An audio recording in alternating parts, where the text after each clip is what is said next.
Like this whole like connected Infinity thing has been 10 years in the making of just whatever it's going to be and coming up with it. So I'm hoping that they it seems like they're starting to treat over the last like 5 years, maybe 6 years, it's felt like they're trying to treat Assassin's Creed with a bit more respect because there is gaps in releases. There isn't a new release every year. It feels like they're taking their time. Whether I think that the last Assassin's game should have had 70 hours worth of filler, it's still a very quality game.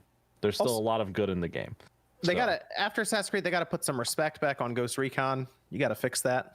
There's a lot of properties they have to fix. Oh, you know what? Just come out with an Assassin's Creed movie that'll fix everything. they tried that.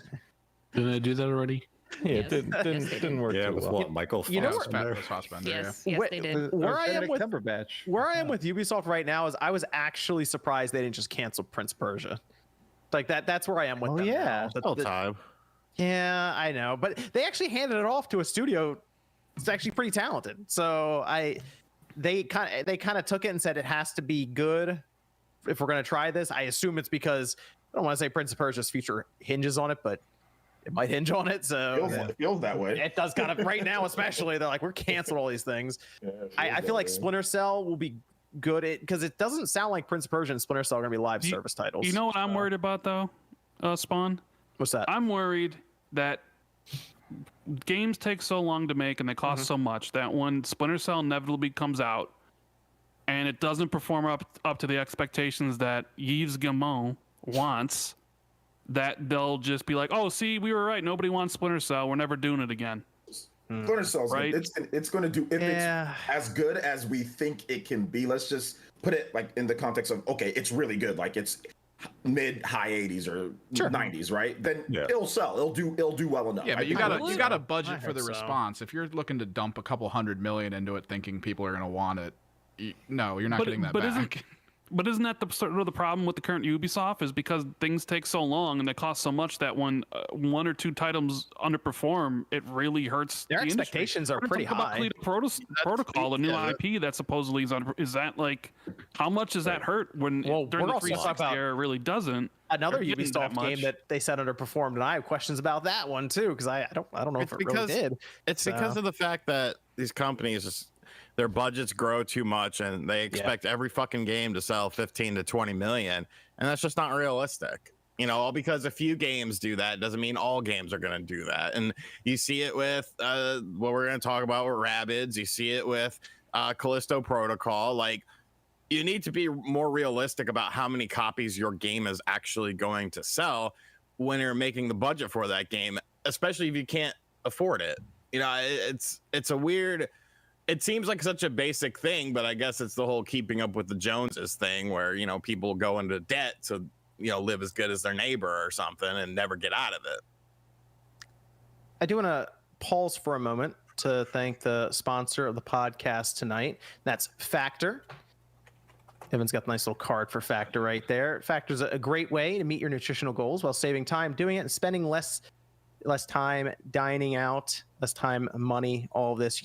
Order in. Just pick up from a large variety of options with 34 meals each week and over 36 add-on options like smoothies. You can also take advantage of their Gourmet Plus option that is perfect if you need a fast upscale pick. I mean, I don't want to say it's absolutely related, but ever since the Factor meals started coming in, we started doing W's in Warzone. It's crazy stuff there. You can change your order up every week with flexible plans from 4 to 18 meals. If I need a quick lunch because I'm running late in the day, I just pop a Factor meal in the microwave and I'm good to go in just a few minutes. Don't stress over the trips to the grocery store, the cooking, cleanup, all of this. Just have it delivered straight to your door. Don't even think about that stuff. Head over to go.factor75.com/spawnwave60. Use code spawnwave60 to get 60% off your first Factor box. That's go.factor75.com/spawnwave60. Use code spawnwave60 to get 60% off your Factor box. Big thank you to Factor for sponsoring tonight's podcast. Okay, let's talk about Mario Rabbids. Mario Rabbids came in under expectations. Hold on, John. John, I think Max has to. Yeah, I'm sorry. I'm having a really bad motion sickness. I love you, chat. I'm going to go vomit. This week, I have a big video about Monster Hunter Rise on PlayStation 5 and Persona on next-gen consoles. All right, I'm going to go puke. I love y'all. Fuck Callisto. Yikes. Damn, man. That's Factor. Check out Factor. Link down in the description. Shout out to them. Let's talk about Mario Rabbids. And we'll also talk about Callisto as well. But Ubisoft has said that Mario Rabbids, with initial sales, specifically through the holidays, and it seemed like it was covering that last quarter of the year, basically, came in under expectations or underperformed for them. But they did say in the long run they think it'll end up panning out. But I think they were expecting more upfront for Mario Rabbids Sparks of Hope. And this was just part of that really bad overall financial report they put out there. Discussing cancellations, Skull and Bones still being around, Beyond Good and Evil 2 still being a thing, and asking everyone to kind of cut back a bit. But this brought up the question, what exactly happened here? Because Mario Rabbids Sparks Hope, it's a good game. I enjoyed it. I thought it was pretty good. I don't know if it still had the same effect as that initial one did, because it was weird seeing Mario with a gun and having it thrown into this XCOM tactical style. But Sparks Hope was more of that, just better. Like, so they did some good stuff with it, but came in under expectations. And this is, once again, we just talked about it. Expectations, are they too high because of these budgets? It's a combination of budgets and also shareholders. You come in wanting to boast that you're going to have, X amount of sales to get people excited and investing into your company. And then the game comes out and it sells well. But when you're expecting 5 million sales in 3 months and you come in at 2.5 million sales, well, it underperformed. Most companies would be happy with that type of success, but no, you wanted higher. You put your marketing budgets to, high ranges. You put in hundreds of millions of dollars into the game. So you set yourself up for failure, and then you're stuck. What do you do?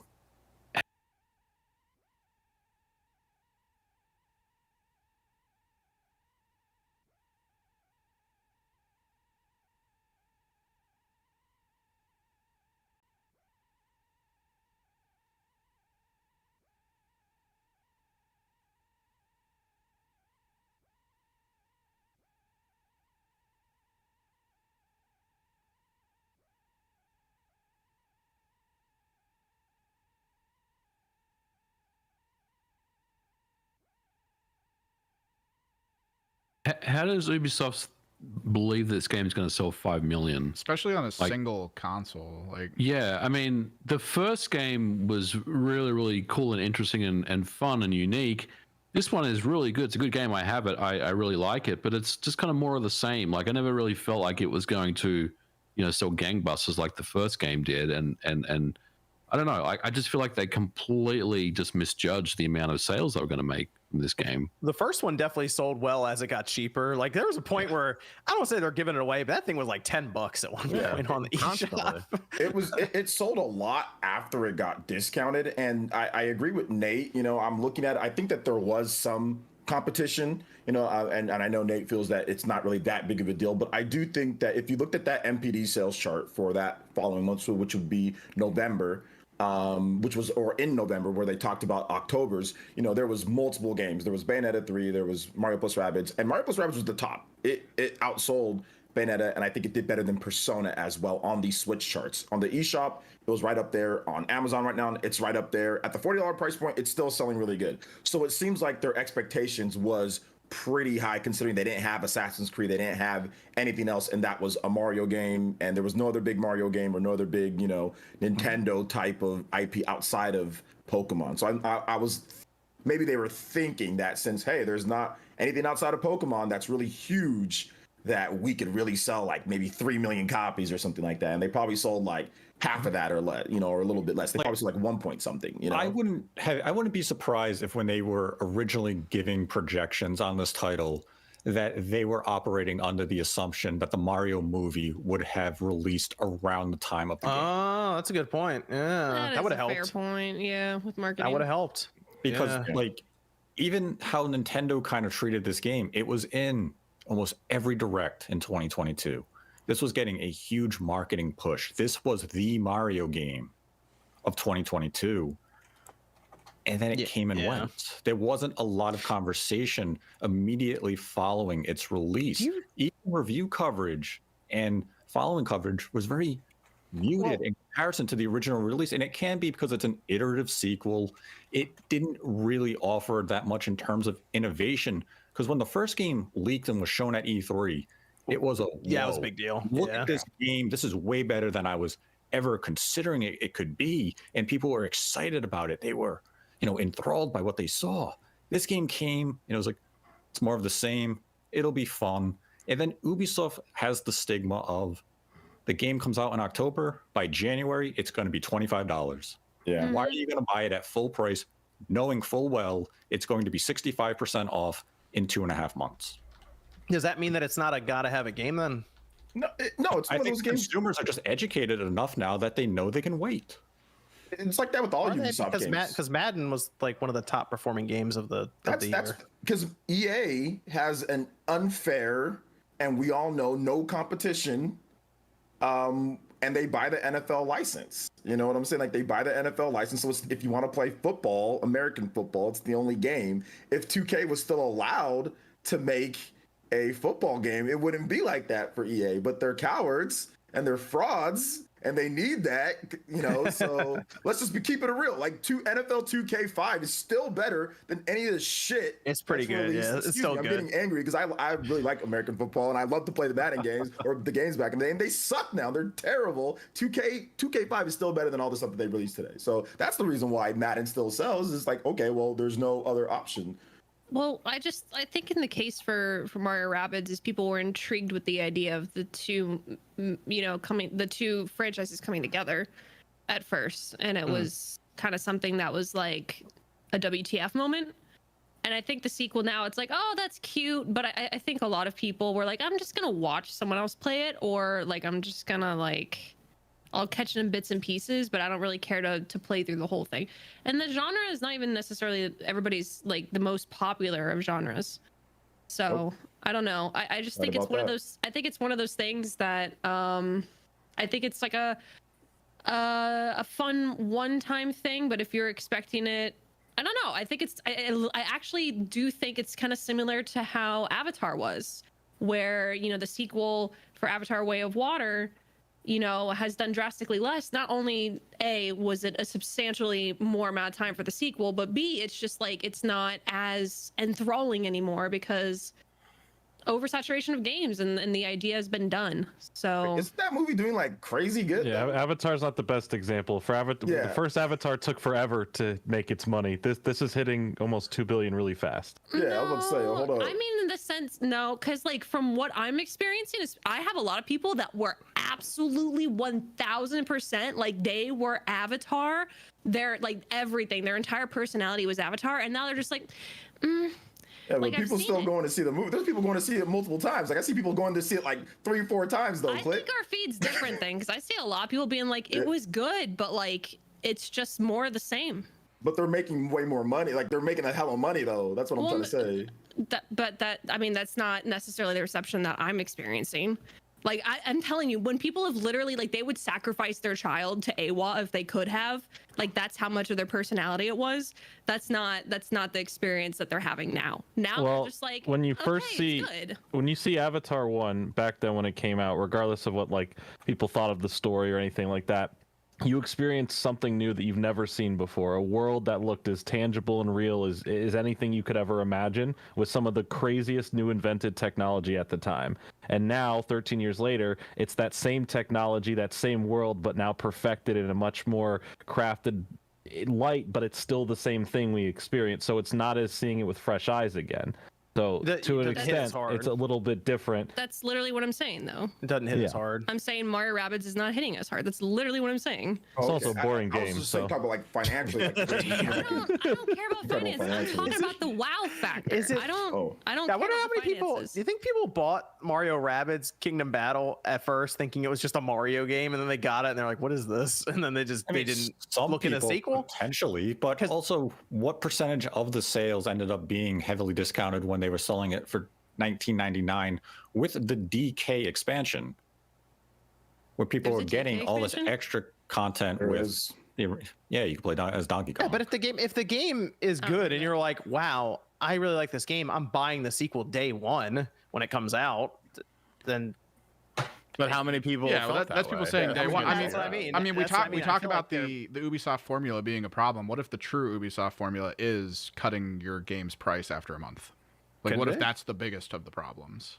Like Sparks of Hope could maybe see a sales surge once we get the Rayman expansion coming to the game. Maybe I'm wondering if is Rayman fans to the franchise. Is this it for the Ubisoft and Mario like tactics game? Is this the end of it? It should. I think so. I think this is it. You think they continue with Rayman? I'd be cool with that. If they want to lose some Depending how the money, expansion sure, go goes, ahead. maybe. Sure, they can just use the same engine, use the same thing, Snowdrop, and just they want to make a maybe not as big of a game because Mario plus Rabbids Sparks of Hope is pretty substantially bigger than the first game. Like when it comes to certain things, they just want to maybe cut it down a little bit and make a smaller tactics game with Rayman. I mean, it won't do anywhere near as well, but it can still be like a fun little side thing for them to do if they feel like it. Because like the game is good, the game is like solid. It's fun to play. And I think it'll do well over time. I think that type of game is going to do well. But like Evan said, the real problem is cutting your game. You're not going to make as much money if your game is always discounted all the time. That's a problem that they're dealing with right now. People just look at numbers. You also got to look at how much it actually brings in and like what you're actually selling back to the retailers. If they're only taking orders at $30, $20 or whatever, you're not making much off the game. So that's a big problem with Ubisoft games. And anytime people have mentioned to say, well, no, it's all about day one. It's like, well, no, like the games, people wait for Ubisoft games. That's a big issue. They gotta take care of that. I don't even think they can change it because if they drop a game and it doesn't go on discount after a month, there'll still be people like, when's it happening? And then it just won't keep happening, and they'll be like, you know what, I don't even want this game anymore. And then just move on. How you fix that is the quality of the game needs to be higher. I mean, right now they have good quality games, don't get me wrong, but none of them are game of the year type. None of them are up like, let's say like Monster Hunter or go back to Capcom. None of them are up to Resident Evil or like, stuff that's like the highest, right? So they need to increase like their Metacritic score, or they need to increase the quality of the game, so therefore people value it a bit more. So I think that'd be the only way that they can try to fix that. See, that's the thing with Mario Rabbids, is I think you could look to the first game and you could say, this is innovative, this is creative. The second one just felt formulaic. I can see that. Yeah. That's the Ubisoft problem. I don't really have much of an opinion on this, but I want to say I think they'll make another one for the Switch 2, because I did hear my buddy MVG say that the Switch 2 may not have back compat. So if you can't play your older, what about the Switch? So you think they'll just remaster it or something? Play this new one. There you go. Right, MVG? No, they'll make a collection. Yeah, they'll remaster 1 and 2 and just re-release. $60. We gotta get the Switch Pro first, so we got a long time. There were a couple of videos today about backward compatibility. Like 3 people on the cast made videos. Thanks for the olive branch, dude. That video is doing good for me. You're welcome.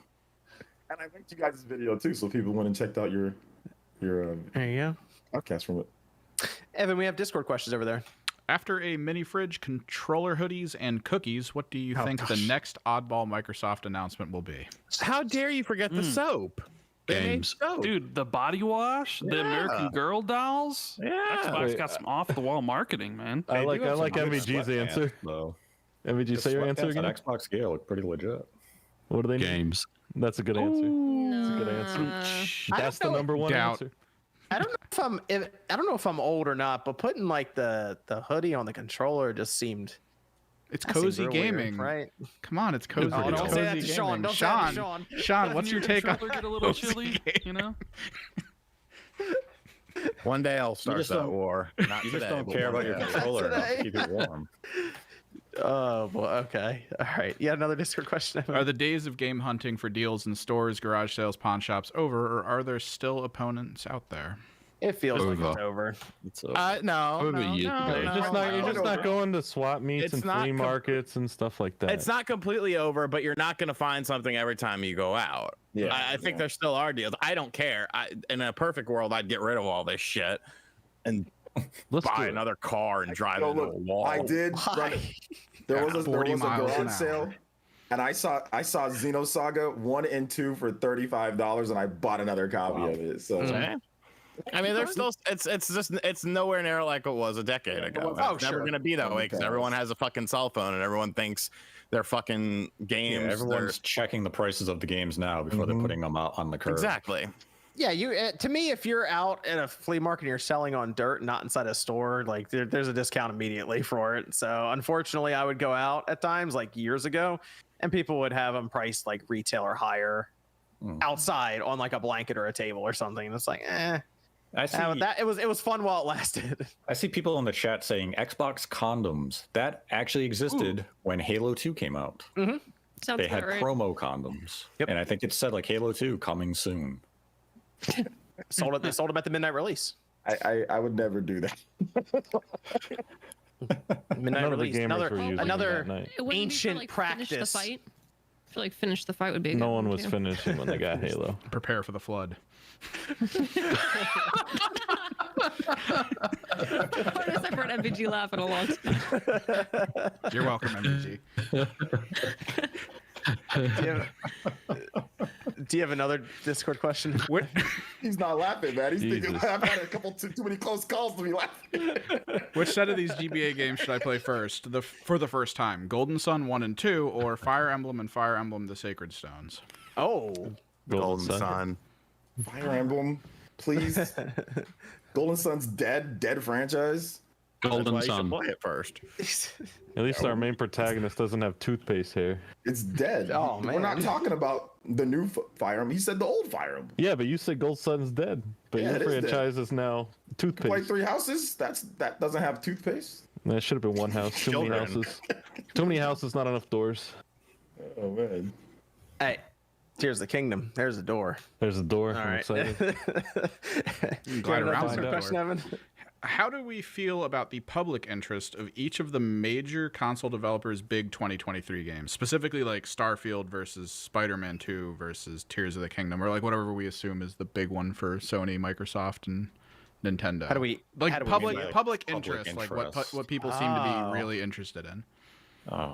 Everyone's hyped, in my opinion. From what I can see, all of them, yeah, I feel like everyone's pretty excited for Starfield, Zelda, and Spider-Man. I mean, of the three, I'd probably say Spider-Man 2 has the most hype around it, just because Spider-Man and Marvel and everything is such a hype machine still. So people. You mean are really from like the mainstream perspective? Yeah, wouldn't that be the public? I kind of feel like Zelda is going to have like a crazy reception when that drops. I mean, it's going to have the biggest install size for it. There's a lot of hype surrounding all the games. Zelda's coming sooner. Obviously, Spider-Man's at the end of the year, but I mean, they're all big. It's hard to really quantify right now. But like, I think that even like Final Fantasy, is that people are getting excited for that as well. Oh, Final Fantasy, the hype for that game is off the charts right now. Yeah, man.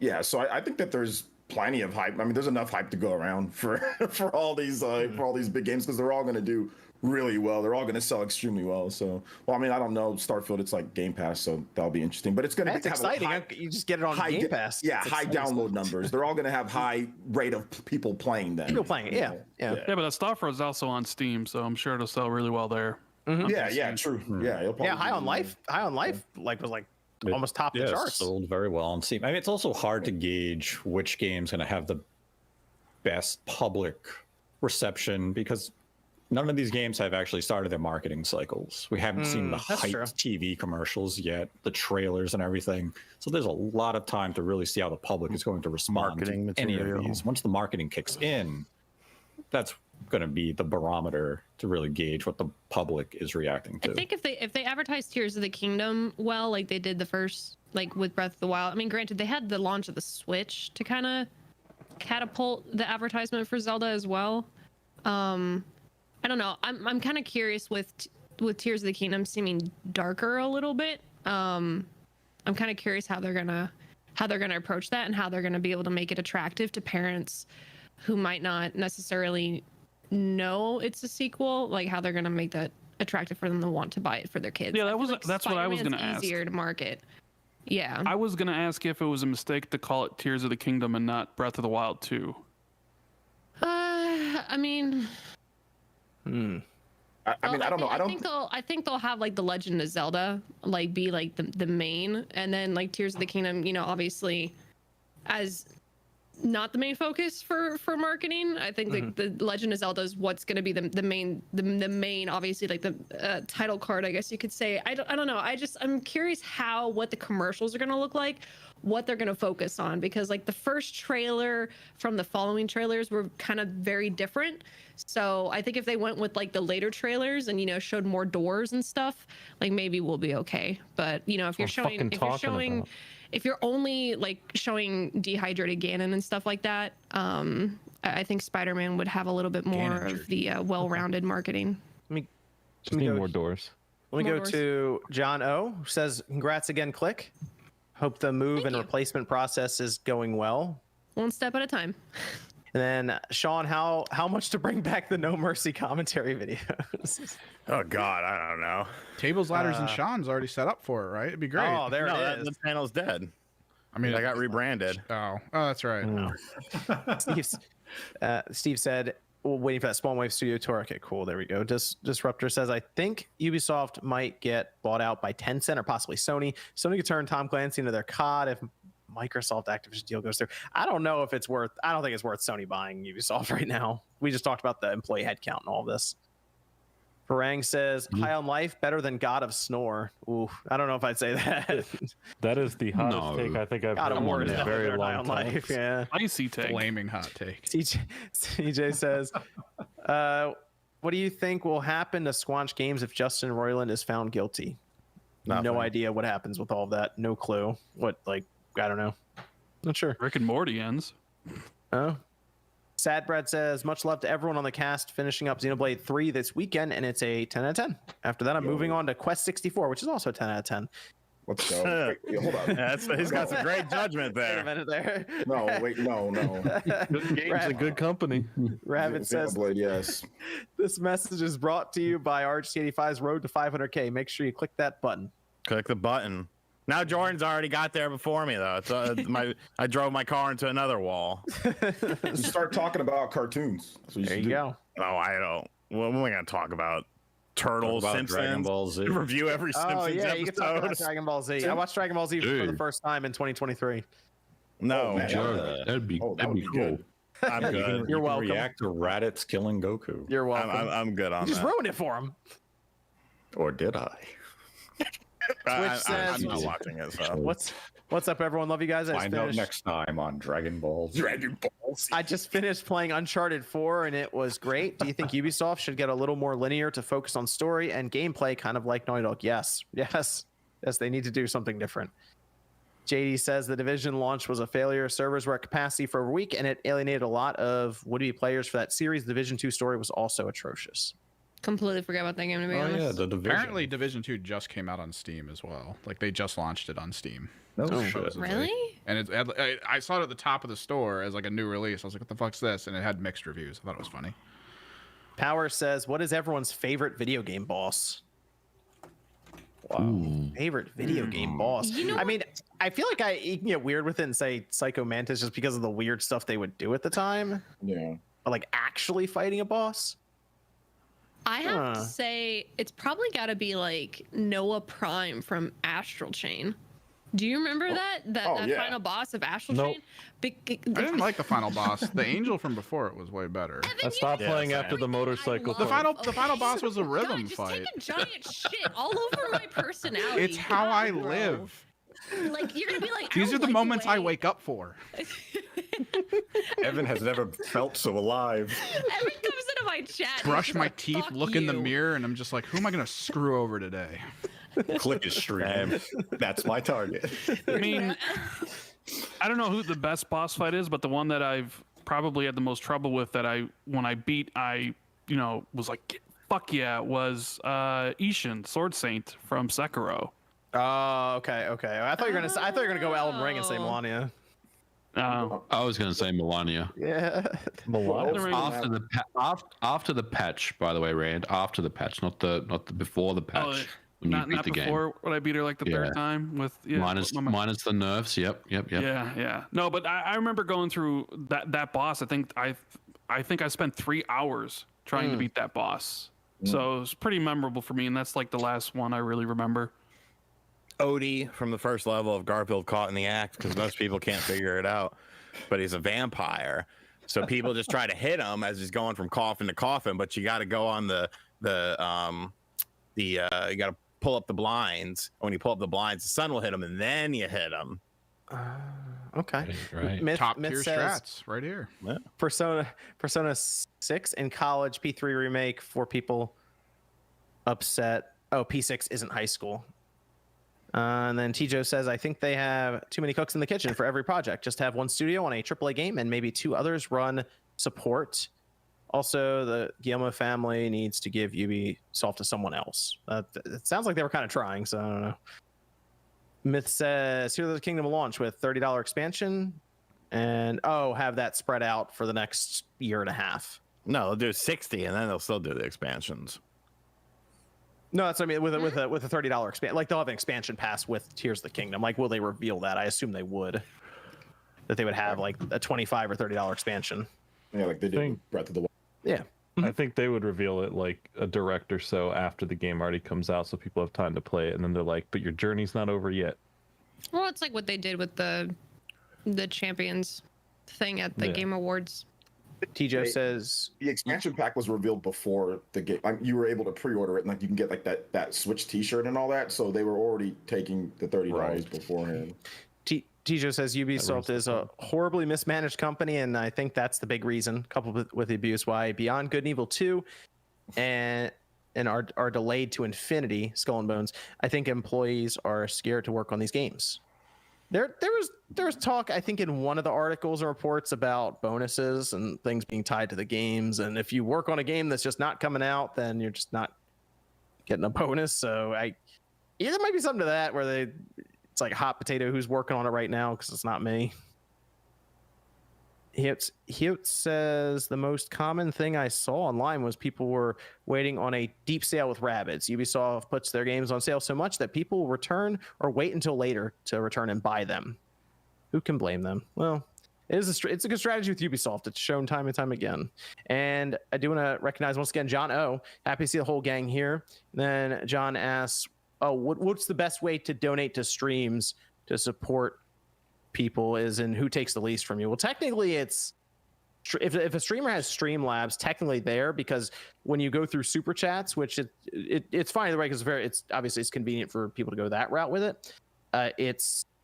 YouTube takes 30%, and then they generally give you like payout like a month and a half later or something. So, but either any of that's fine, John. But about Mario Rabbids, I'll support a game day one if it looks good, but Ubisoft I won't, because I know it'll be a third the price in a month. So what if they just kicked out the door on that game and just dropped it at $10 day one? If people would be like, is it going to be $3 next month? Yeah, waiting for it to drop. When will it be $1.50? $3.99 special. And then Mike Odyssey. Shout out to Mike Odyssey. I feel Mario plus Rabbids would have been more successful had they made it with the Mario RPG battle and leveling system. That Mario RPG 2. That wouldn't really be Mario plus Rabbids.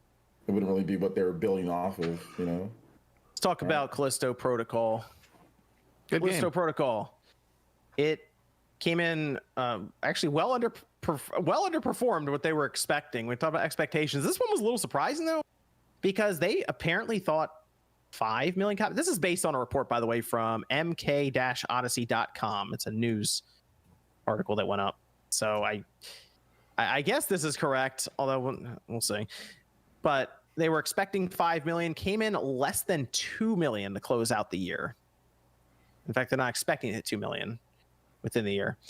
And according to MK Odyssey, $161 million for this game. Well, what was their gauge? What gave them the 5 million expectation? Hope streams, market research data, focus groups. I don't know. I guess they were just looked around. They're like, this should be 5 million. And that was $161 million for Callisto Protocol. That feels like a lot.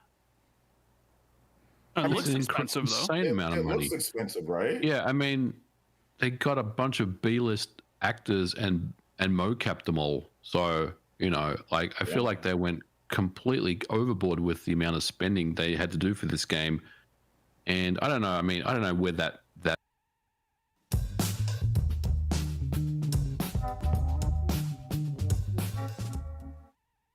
money, that dollar amounts come from, but that is serious amount of money that you're spending on your first game as a new studio trying to kind of get a foothold in the industry.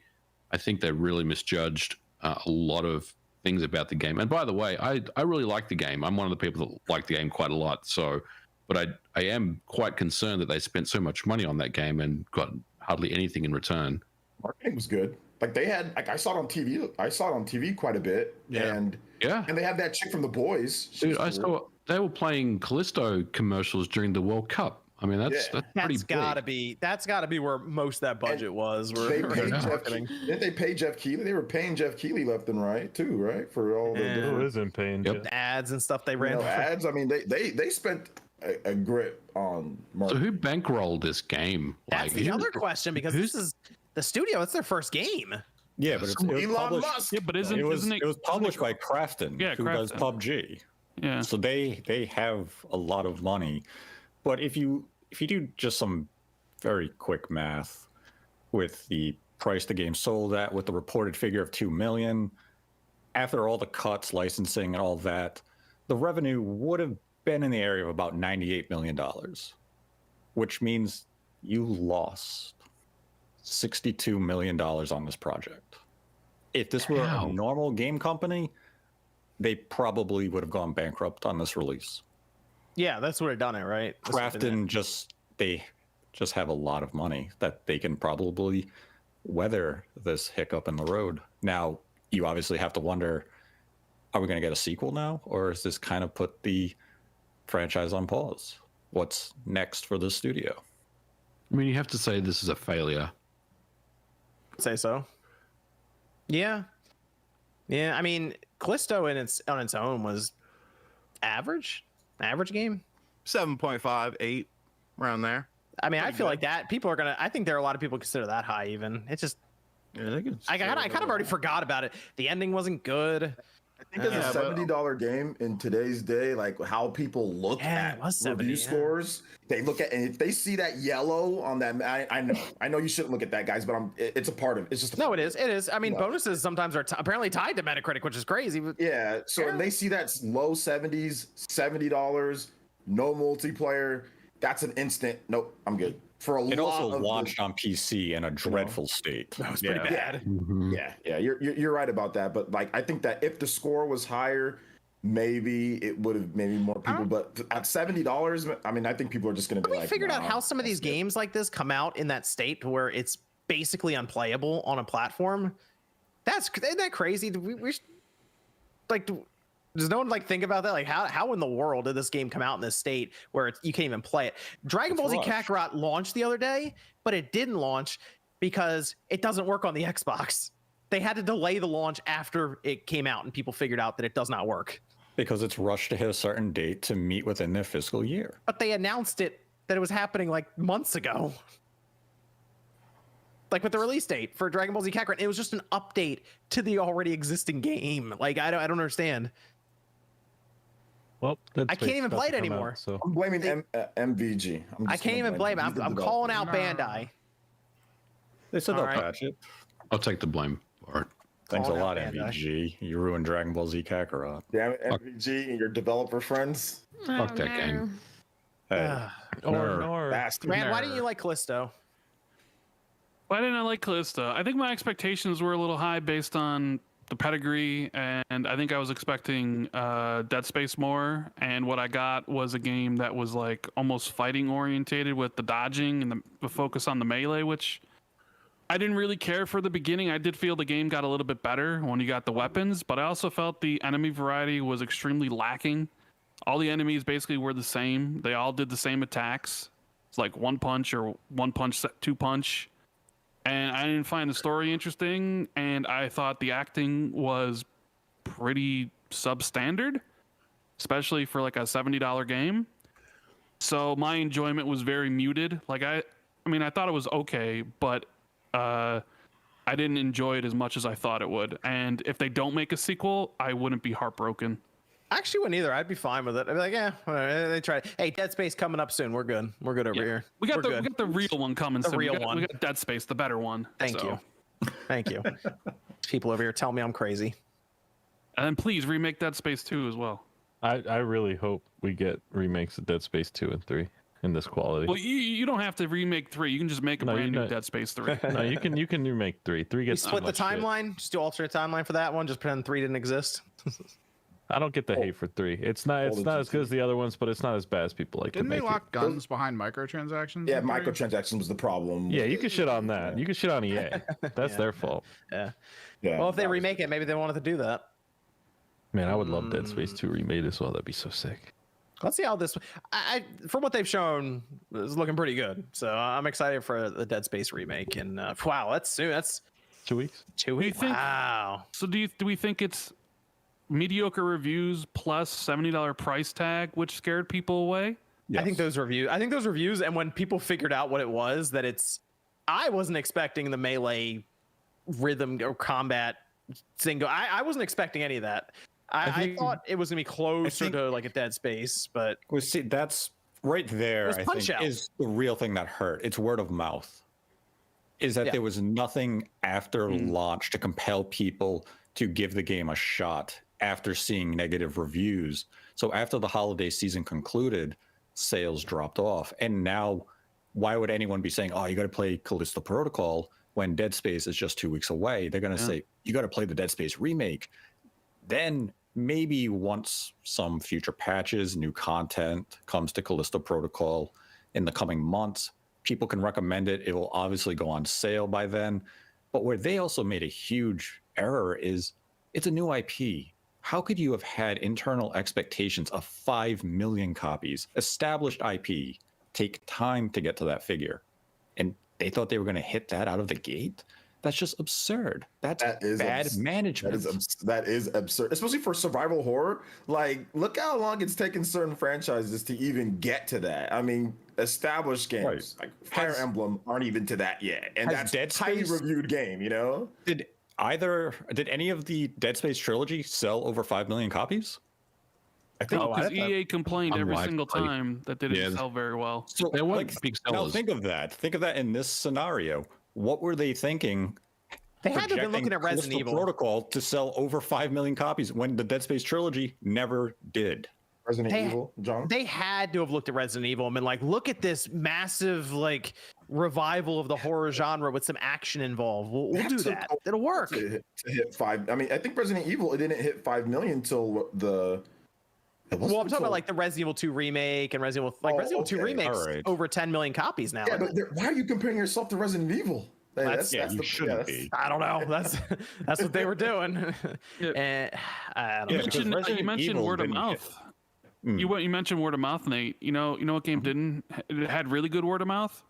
High on Life, MVG. High on Life. It did. It had positive word of mouth immediately following launch, and what happened? It topped the Steam sales chart. I mean, let's be real. Those expectations were probably built up to get that budget to balloon that much in the first place. They're like, we could push it out in the state, or we get more money put into it, but because we're expecting this many sales. I don't know. I'm trying to figure out ways that they came to that determination that 5 million was going to happen when it's drugs.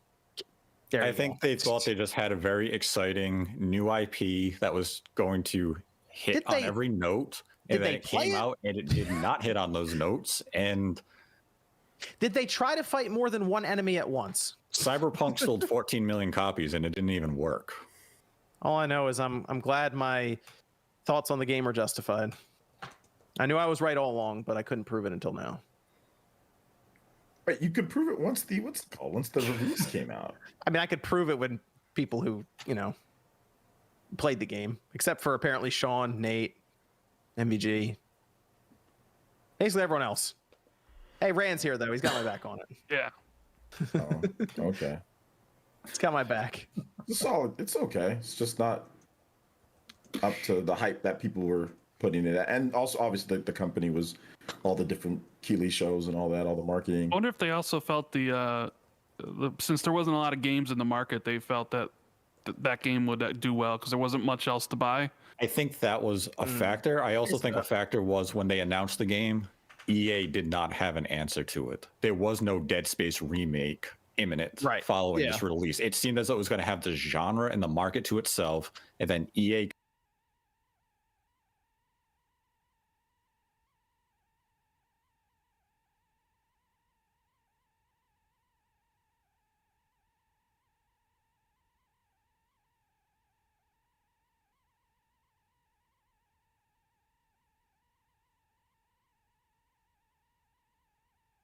I got a good feeling about this, yeah, I'm with it.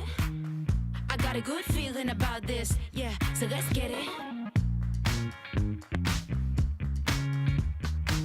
I'm feeling good vibes.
Ladies and gentlemen, welcome to the Spawncast episode 300. We made it. 300 episodes. Do you have something, Evan, for 300? Did you figure all that out? Yeah. Got some poppers. No, it's, poppers. The shirt design's up on this. Hang on, it is up. Let me swap it. Oh yeah, let's see this thing. So it's in video now for people in chat, but you guys can check it out at the merch shop. Let me just link it. Oh, okay, cool. Where's my discount code, baby? I want it right now. I can get you one later. Yeah, please. Buy it right now. Main cut. Yeah, look at that. Got that's cool. I like the sky and everything. Okay, that looks pretty cool. Awesome. Oh wait, who's here? Oh, I said you were with your mans, but now she's here. Huh? Oh. I thought you were with your dude. Oh, nah, you're good. Evan said you were playing World of Warcraft and we had to like double take. Yeah. I was earlier. Okay. I got back into People it. think I'm lying. I didn't think you were lying. I was like, Click likes World of Warcraft. I got back into the new expansion. Miss Click is here. The girl comes in and 69mega.com pops up. Looks like we found a girl for you. It is interesting, Click. So you are playing World of Warcraft now because of this new expansion. The new one, yeah. Interesting. It's been pretty fun. So we'll see. I've had a lot of time to myself, so subjecting my soul to suffering has been fun again. It's been a long time since I played World of Warcraft. I was talking to Evan before he hopped on here about when it released, and it was like 2004. It's like, where was I in 2004? That's crazy. That's wild stuff. Good to have Click here though for episode 300. Did you see Evan just showed off the shirt and everything? Did you see it? No. It's not on the disc. He hasn't put anything on the Discord yet. I put it in chat. On the I can link it again. Oh, yep. I'll pull it up. There it is. Yeah, we have really cool. a protective case for the Switch. What else? Oh, it's like an actual casing for it. Yeah. Just with the logo though, didn't do the art on it. Oh, okay. Very cool. It came out so good. Right? It does look really good. Oh my god. Let's see. We have OJ Playerson's here, holding down the pre-show. Yeah, pre-show was lit, man. First real big pre-show. I think everyone's kind of done with the like holiday stuff. Mm-hmm. So it was good. A lot of people there. Had a lot of fun. Appreciate it. Everyone talked getting about back pizza. to the routine. Yeah, we talked about pizza for like 30 minutes. So I can't complain. The Niners are doing pretty good with a pretty good record. Hey. Huh? Yes, they are. What do you think about that, Sean? Giants are in the playoffs. What are you talking about? What do you think? No, I'm going to take you. No, hold up. I got this bone to pick real quick, then we can move on. So remember there was a little post that you made about the Giants having a better record than the Niners? Remember that? I remember this. Probably. Yeah, probably. Yeah. So what happened? But let's be realistic here. Okay, no, that's all I want to say. We'll keep the sports talk to a minimum. We'll make it to a minimum. The Giants should have been nowhere near the playoffs. They should have won 4 games this year, and just it would have been another piss ass year. So this is all celebratory. This is all good stuff. It's all house money. It's all house money. It don't matter what happened. When we play the Philly tomorrow, they got some training squad quarterback coming in. Like, all right. There you go. That's it. We got Sean RGT here. Hello. Good to have Sean here. Hopefully he doesn't turn off his computer and rage quit like he did in Warzone. I don't know what you're talking about. I was so mad. They need to do Warzone with like teams of 6 or 8 or something, just so we can get the entire spawn cast almost on there at once and just attempt Warzone. I think we would do okay. I don't know, man. We've been playing really bad since the start of the year. MVG, Nate and I won yesterday. It's trios though. When was the last time we won a quads? We landed, Sean died in 10 seconds, and then it just said RGT left the party. He just turned his Xbox off. He just turned it off. He's like, I'm out. Like they were like, oh, there's nobody landing here. I'm like, okay, cool. I walk into a house and then there's I'm getting like punched. And I turn around and some fucking ginger guy and he just punches me and downs me and no one was near me. And I was just like, I'm out. Sean's been getting picked on in Warzone recently. And the game before that was terrible too. I died like 3 times and I was just like, no, I'm not dealing with this tonight. Not doing it. Yeah, you just got the yips right now in Warzone. You'll figure it out. I say you deleted the game, so I don't know. I didn't really delete it. I just didn't feel like going back downstairs. I will say I got to watch a lot of MVG play. Have you ever watched him like shoot? It's amazing when he's aiming down the sights, dude. It's amazing to watch. Oh no, he's not even here to defend himself. You know it's true though. John knows it's true. He needs like a smig or something where he could just not worry about just hip fire it. I think. Is he on controller? Oh yeah, we all are. We're playing on console. Click. You can get Warzone's free to play. Anyone can jump in. I think I have Warzone still installed. How would you not know? That probably takes up half your hard. I'll say that should be like half your hard drive going. I turned off auto updates. Okay. Yeah, oh wait, you're talking about the new one, right? Yeah. No, I don't have the new one. Warzone 2. Yeah, we can tell when people are hacking because they're on PC. There are. Somebody said that there's a lot of cheaters and stuff. There definitely are. You run into some weirdos. But it's an interesting battle royale experience. I like the minis better, so they need to extend that to quads and then come up with an 8-person one so we can all play. That'd be fun. I don't understand why there's not a mini for everything, like especially solo. Like 150 people in a solo, and then the first 2 rings are like boring as hell. It's just like, what are we doing here?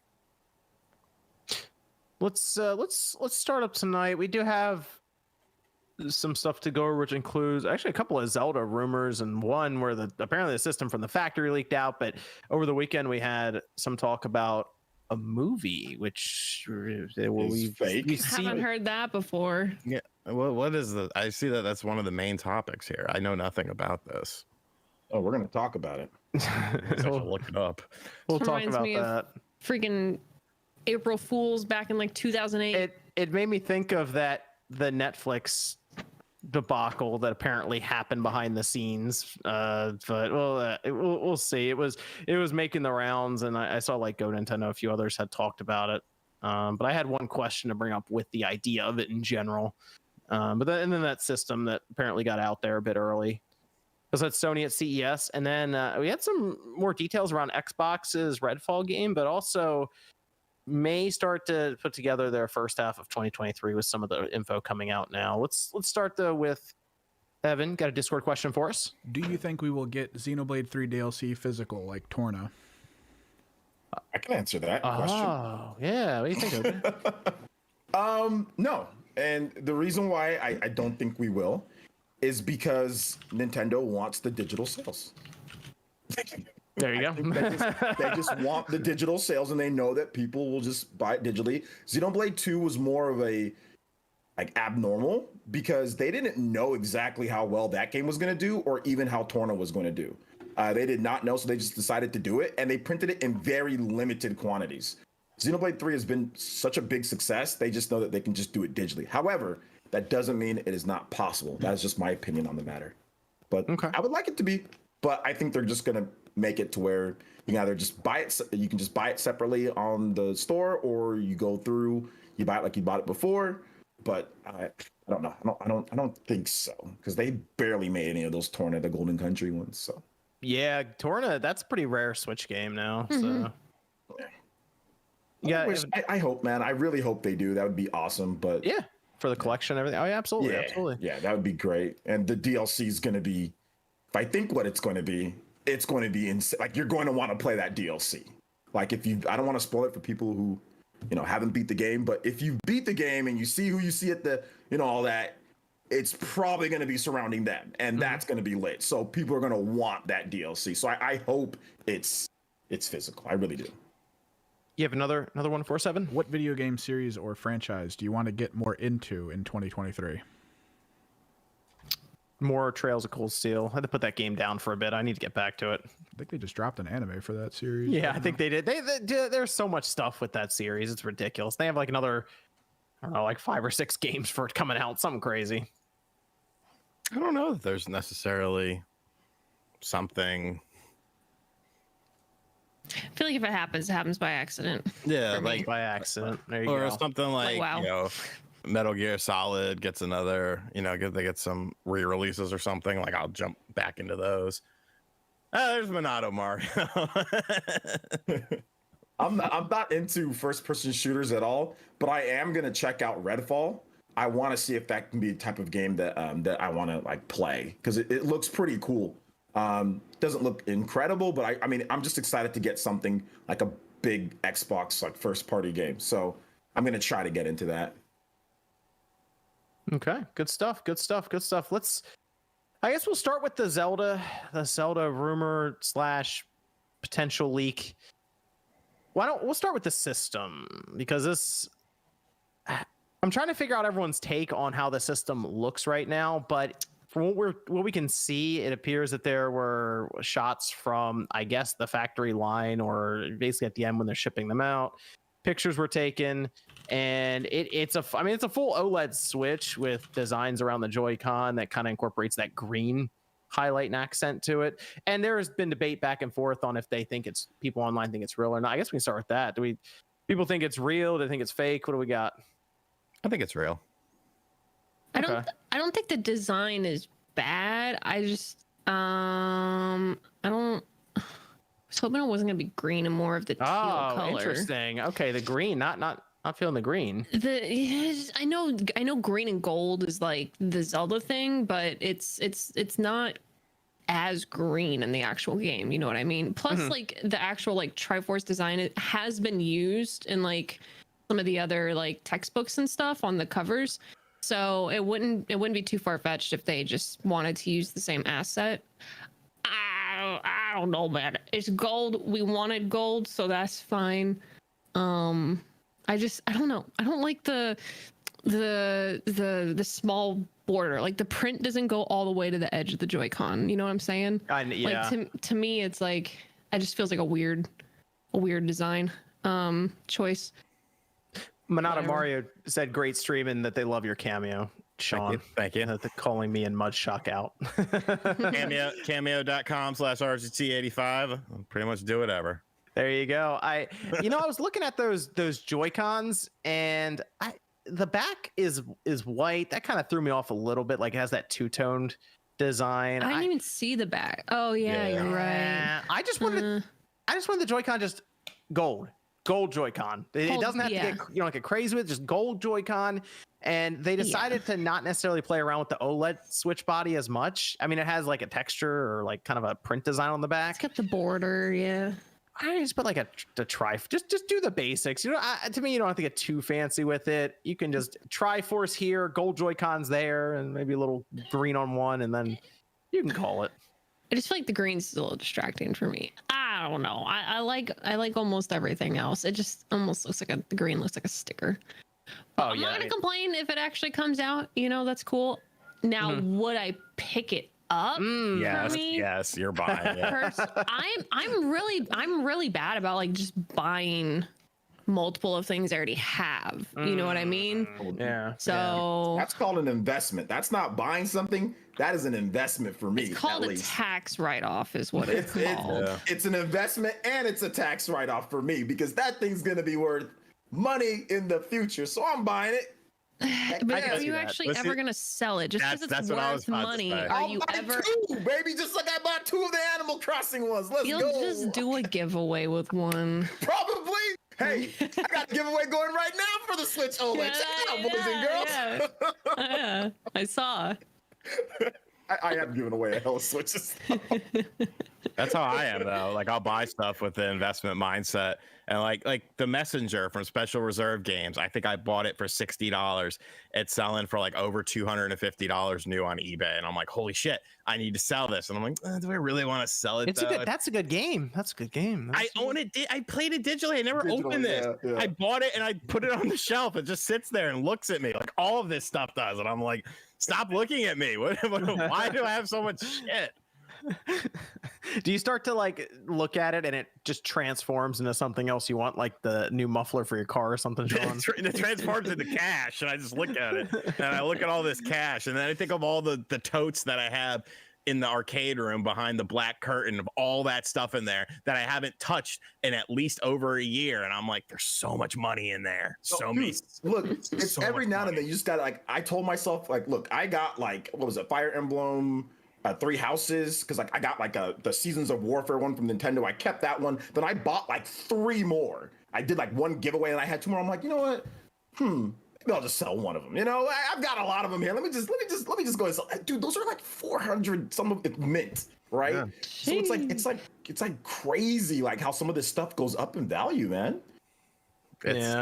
It's insane, dude. Yeah. So I sold it and then bought a bunch of toys for my nephew.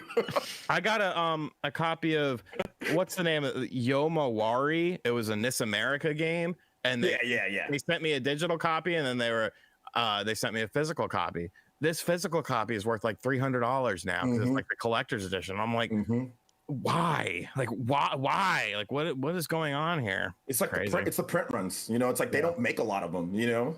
So, and it's already obscure, so then it just becomes like rare, you know.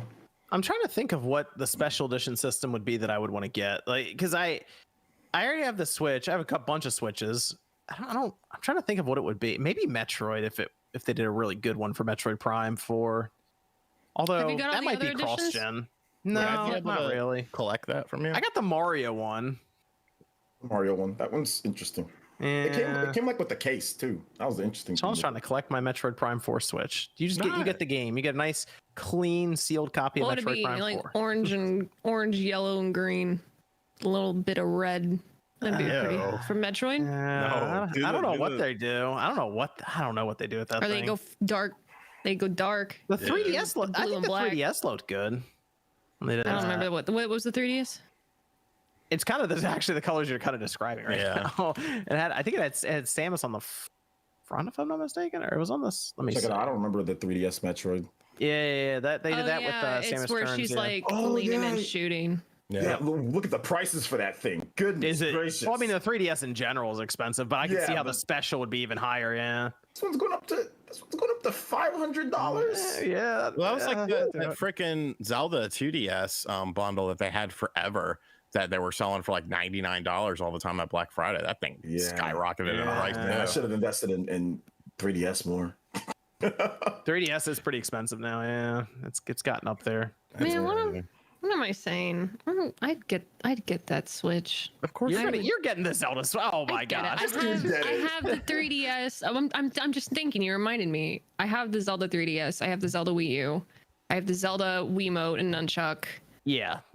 I have to complete this set. I feel like I would buy the Joy-Cons if they sold them separately, just to have the quote unquote Zelda controller for the generation. Last episode that we filmed it. I'm like, they missed the whole market of just a la carte Joy-Cons. Like customizing, choosing your combinations, but then also just cool. Being able to buy them by themselves. Labs. Yes. Missed opportunity, Nintendo. Missed. Struck out. Swing. Miss. So the other thing that's going around, this apparently just came out. What was this, like yesterday? I saw OJ. You were talking about this on your pre-show as well. Was I? This was the Zelda, the Legend of Zelda rumor that was going around for a movie. Apparently, this is coming from a site called Giant Freaking Robot. Oh yes, the classic. According to a couple people, including Go Nintendo, they had sources that predicted things like Henry Cavill not returning to play Superman and Hugh Jackson being Wolverine in Deadpool 3. I love Hugh Jackson. So there is a track record here apparently, and they are saying that after the Super Mario Bros. Movie or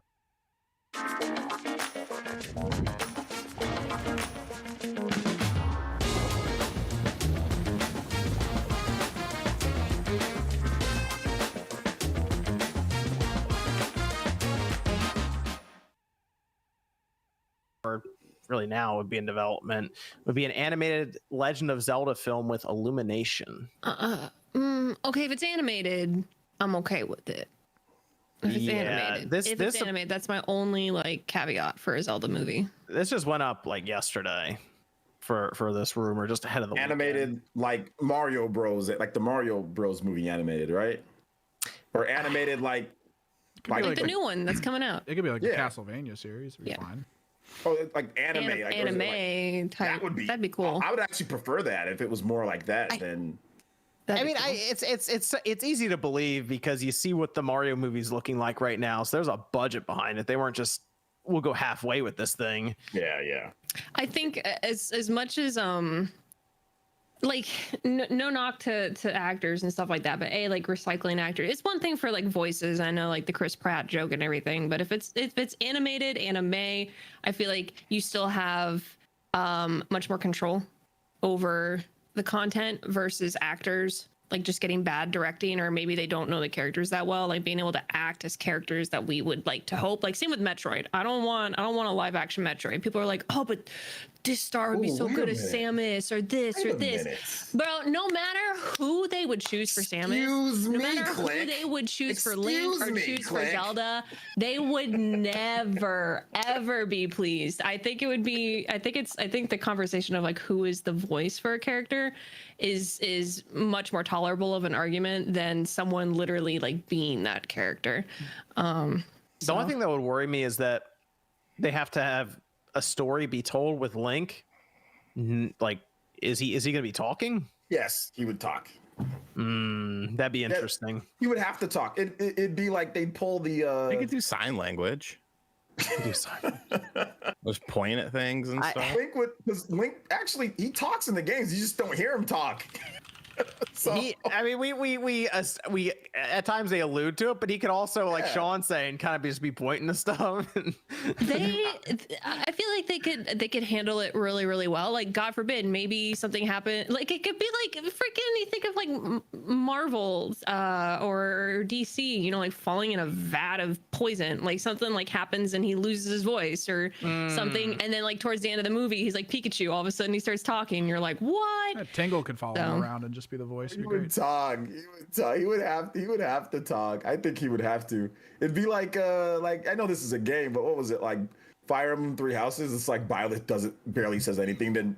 Then Warriors comes up. Fire Emblem Warriors Three Hopes, and Violet's like, hey, what's up? True. What's cracking, guys? Yeah, it was. How's everybody doing? My name is Violet. How you guys? And everyone's like, huh? Yeah. I don't I mean the idea of it being an animated movie, that's fine, and I mean it would do well as Legend of Zelda. It makes sense to go to that after Mario. I would like to assume that we would see something that I guess would require even more creativity, like a Metroid or an F-Zero would be interesting to have that. F-Zero would be freaking awesome. Are you kidding me? I'm just good on like there not being movies for every single thing. I mean, yes. Yes. Oh, I mean, why not take a shot? But money. I don't mind. Yeah. But there's money. a lot of money. Yeah, there's a lot of money on the line, and I think that if it's like we don't need movies and series for everything, but when it's done well, it like kicks butt, right? Like, look at the Edge Runners. You know, look at Castlevania is incredible. Like that is. Castlevania was good. It's so good. Like so, like when they do it right, it really makes like the series like you want to see more. You know, Dota was pretty good too. I was watching through Dota. I think they did good. Okay, yeah. So that's why I was like, I agree with Sean. There doesn't need to be everything, but man, when it's done well, it's really done well. Also, Mario's going to do well in theaters. I'd be curious to see how Zelda would do in theaters. It'd be tough, man. I don't know. Part of me is like, I want it to do well, but then the other half of me would be like, I've been playing this Zelda since it was cool, and then it's like that's the interesting thing about the movie industry. They just tell you what the box office is. Yeah. Even if it's bad, they're like, here it is, and that's it. So we would get actual numbers pretty quickly as to how revenue was opening weekend, and hey, we'll see how these movies would. I think Mario is going to do some ridiculous numbers. Because I'm actually going to go watch that, and I don't even watch the movies like whenever stuff, you know. But so I could see how a mainstream average consumer might be like, Zelda, I don't know about that, and just kind of pass on it. I could see that, but like Mario, I feel like would grab people with kids or just in general. Did mainstream? I know the Sonic movies did okay, right? They did really well. Yeah, but I guess Sonic is a little bit more of a. It's kind of that general audience still. Yeah, recognizable. Think about how many people are going to see that poster and call Link Zelda. That's literally what I'm saying. They're gonna be like, "Oh, I remember Zelda.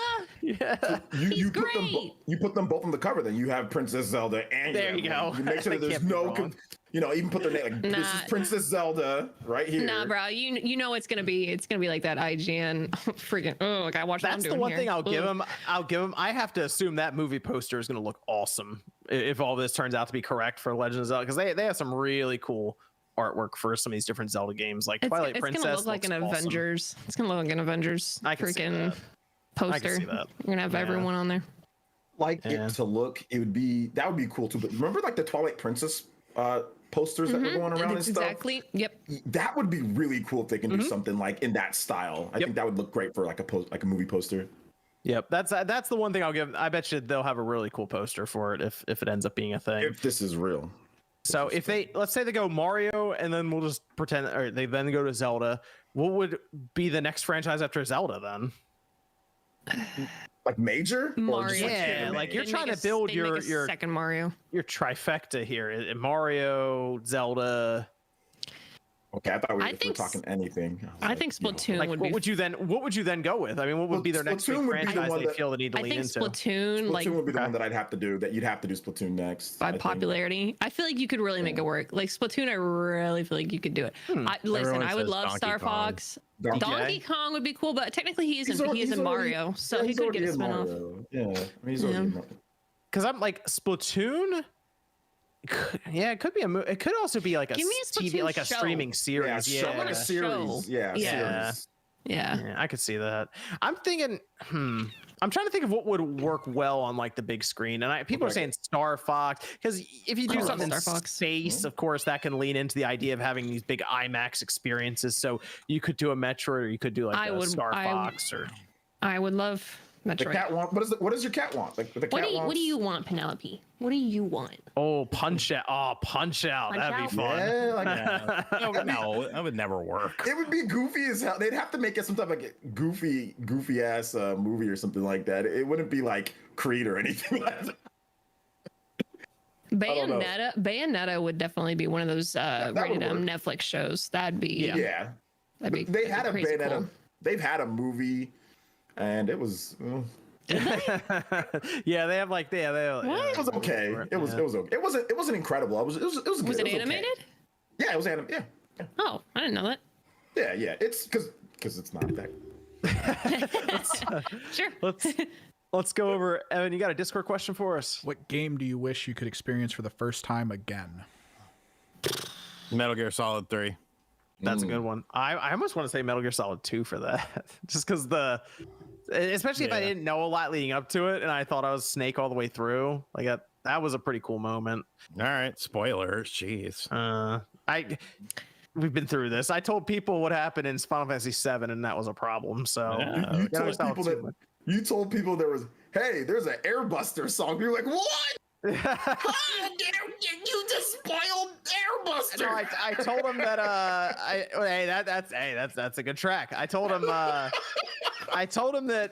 Sephiroth killed Aerith in Final Fantasy VII. It was a big deal. I'm like, dude, that game came out in the 90s. I mean, Click hasn't played Metal Gear Solid 2 or 3, so she doesn't know what we're talking about. I'm aware that when I jump into Metal Gear and I finally get a chance to play it whenever they decide to bring it over altogether, like the smart people that they should be, I'm not going to remember half the stuff you guys talk about because it's going to be convoluted as fuck. You pay attention. Yeah, she's right. We could sit here and try to explain the entirety of Metal Gear to someone, Sean, and they would still play it and be confused and surprised. But you can explain the whole perspective. Sean, yeah. Have you ever watched like a in-depth retrospective of Metal Gear? No, dude, it is batshit crazy. It doesn't even make sense. I watched it and I'm like, I don't think I still get it. I thought I knew Metal Gear until I watched that retrospective. And I'm like, I don't know Metal Gear as well as I thought I knew Metal Gear. Oh no, it's crazy. Yeah, that it doesn't make it. I don't think it makes sense. When they bring these other ones over, because I fully expect them to at least get 1, 2, and 3 onto all platforms again. You gotta play through one. You sure about that? I think so. I think 1 will show up. I think 2 and 3. I think they'll just do it all. And when they do that, Click. What would they call the collection? I mean, they've already released the collection several times. They pulled it down, and then the Essentials collection. They say they're gonna release it again, is at least what they said on Twitter. So when they do, you gotta stream that playthrough. Click, I'm telling you that people love seeing streamers play through Metal Gear for the first time. Yeah, Halo was fun getting to go into the Master Chief collection. Mass Effect was fun with the Legendary Edition. So I mean, do it for freaking Metal Gear. Yep, I'll play it. Yep, absolutely. I'll buy it again. I'm tired of like having to pull up different systems and I'm not doing emulation. Like that's too much for me. So just bring it all to one place and I'll give you my money. So. Yep.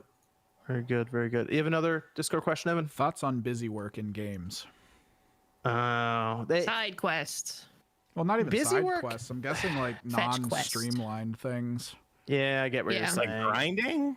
Sort of. No, there's no example, but like busy work. It's like the concept of having to, I guess, like in Minecraft, go out to find a specific element to mine. I'll give you an example. Of busy work. Something later. When I go to because I finished up Pokemon Violet the other day, and in the game itself, you end up doing things like the same thing over and over again at like these star bases, and the same thing being go in there, throw your Pokemon out, walk around, have it wipe out 30 Pokemon, and it doesn't take too long because you're probably over leveled for it anyway by then, but you do it every time, and it's like, why do I have to do this? It doesn't really make any sense. So you end up spending 4 or 5 minutes doing that. Or is that just non-level scaling? I mean, it feels like work. It feels like it's just keeping me busy. Like they had to come up with something for me to do before I fought the boss, and that's what they come up with. Okay. I think it depends on how fun the mechanic is. Okay, that's yeah. I think if the mechanic is super cumbersome, or if like you have to grind levels or something, and it's just like a chore, that's what makes it not fun. Versus like for example, like I guess in a way, like if you want to platinum a game. That's not really me. To me, that's all busy work. But like Spider-Man mechanics are really fun, and like I could see myself if I wanted to sit down and be like, I'm gonna do this busy work, it'd be more enjoyable than something like what was it, Octo Expansion? People being like, there's so much grinding you have to do sometimes. Well, or not Octo Expansion, Octopath Traveler, and like having to grind for certain bosses or levels or something. It's like I think it depends on the mechanic. It's like in Spider-Man, you got to collect the pigeons, and that's just extra. Would that be considered? Does that be considered busy work? I'm trying to think of what they exactly mean by that. But yeah, so I'm confused on exactly what he means by, not confused, but I'm not. He needs to like single it down to. So donate again. And put what you mean. I think put what you mean. Like the freaking sewers in Final Fantasy VII that just feels remake. Bloated. Yeah, that to me was like probably that I would say like you get your point across. You know what I mean? The first 2 puzzles, and then you have like 3 or 4 more, and you're like, I'm not even halfway done. Yeah, that game was like 30 hours. It should have been a clean 20 hours. Whatever that whole. You know what I'm thinking? Maybe he thinks, okay, so like Xeno 2.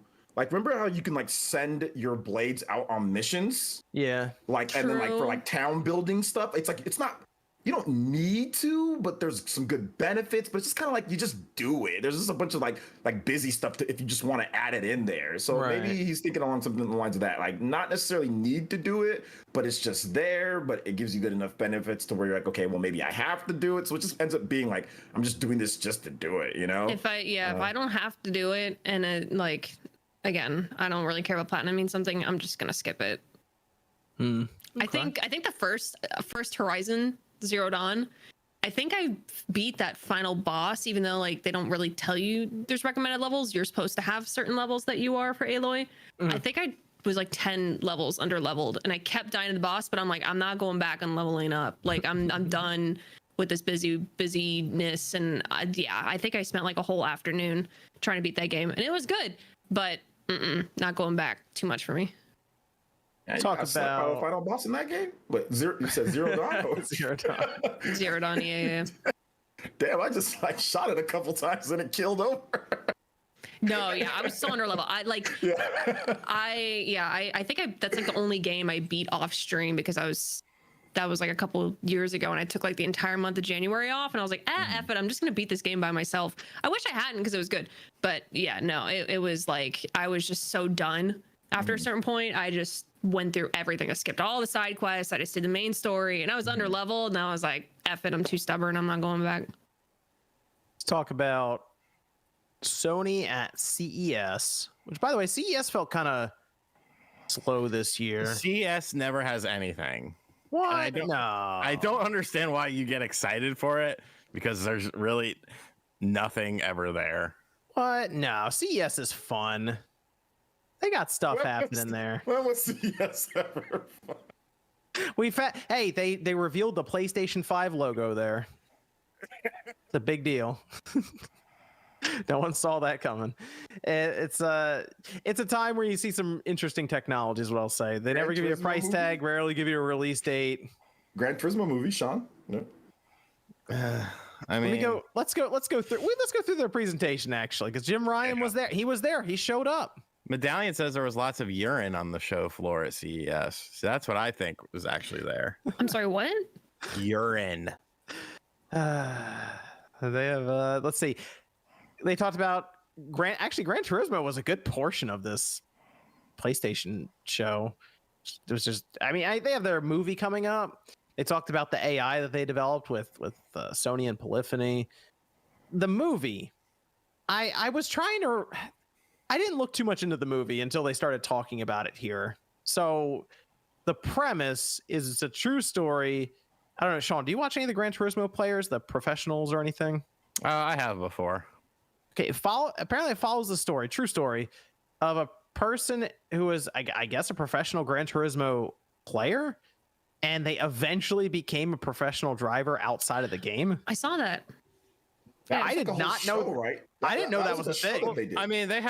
There was an episode of Top Gear UK where Jeremy Clarkson played one car, one track. I think with the rings, and he played it for like a week and then went and tried to do it and beat his time or something. Yeah, he tried to get the same time. It was actually very interesting because he's a very good, or especially at that time, he was a very good driver. But like he ended up finding out that when you're playing a video game, you could brake a little bit later because it doesn't have that same sensation of when you're actually in a car and it's in your face. And like, even though well, technically I could go 90 through here and then brake and get down to 60 and make it around this corner. It's actually doing it and making your body do it and like controlling your mind. It's pretty cool.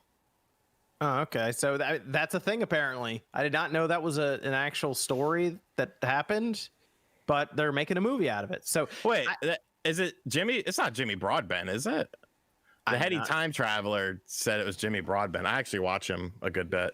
Oh, really? Okay. I'm not. I know because he did when Gran Turismo 5 held its its world competition. He was one of the guest announcers for it. Oh, okay. I was not sure, but hey, exclusively in theaters. They made a point of that, by the way. I think that's a thing we're seeing more and more now. They definitely want to separate themselves from it's going to be streamed in 2 months. Nope, exclusively in theaters. So they have a premise that it's more compelling than I was picturing when I heard there was me.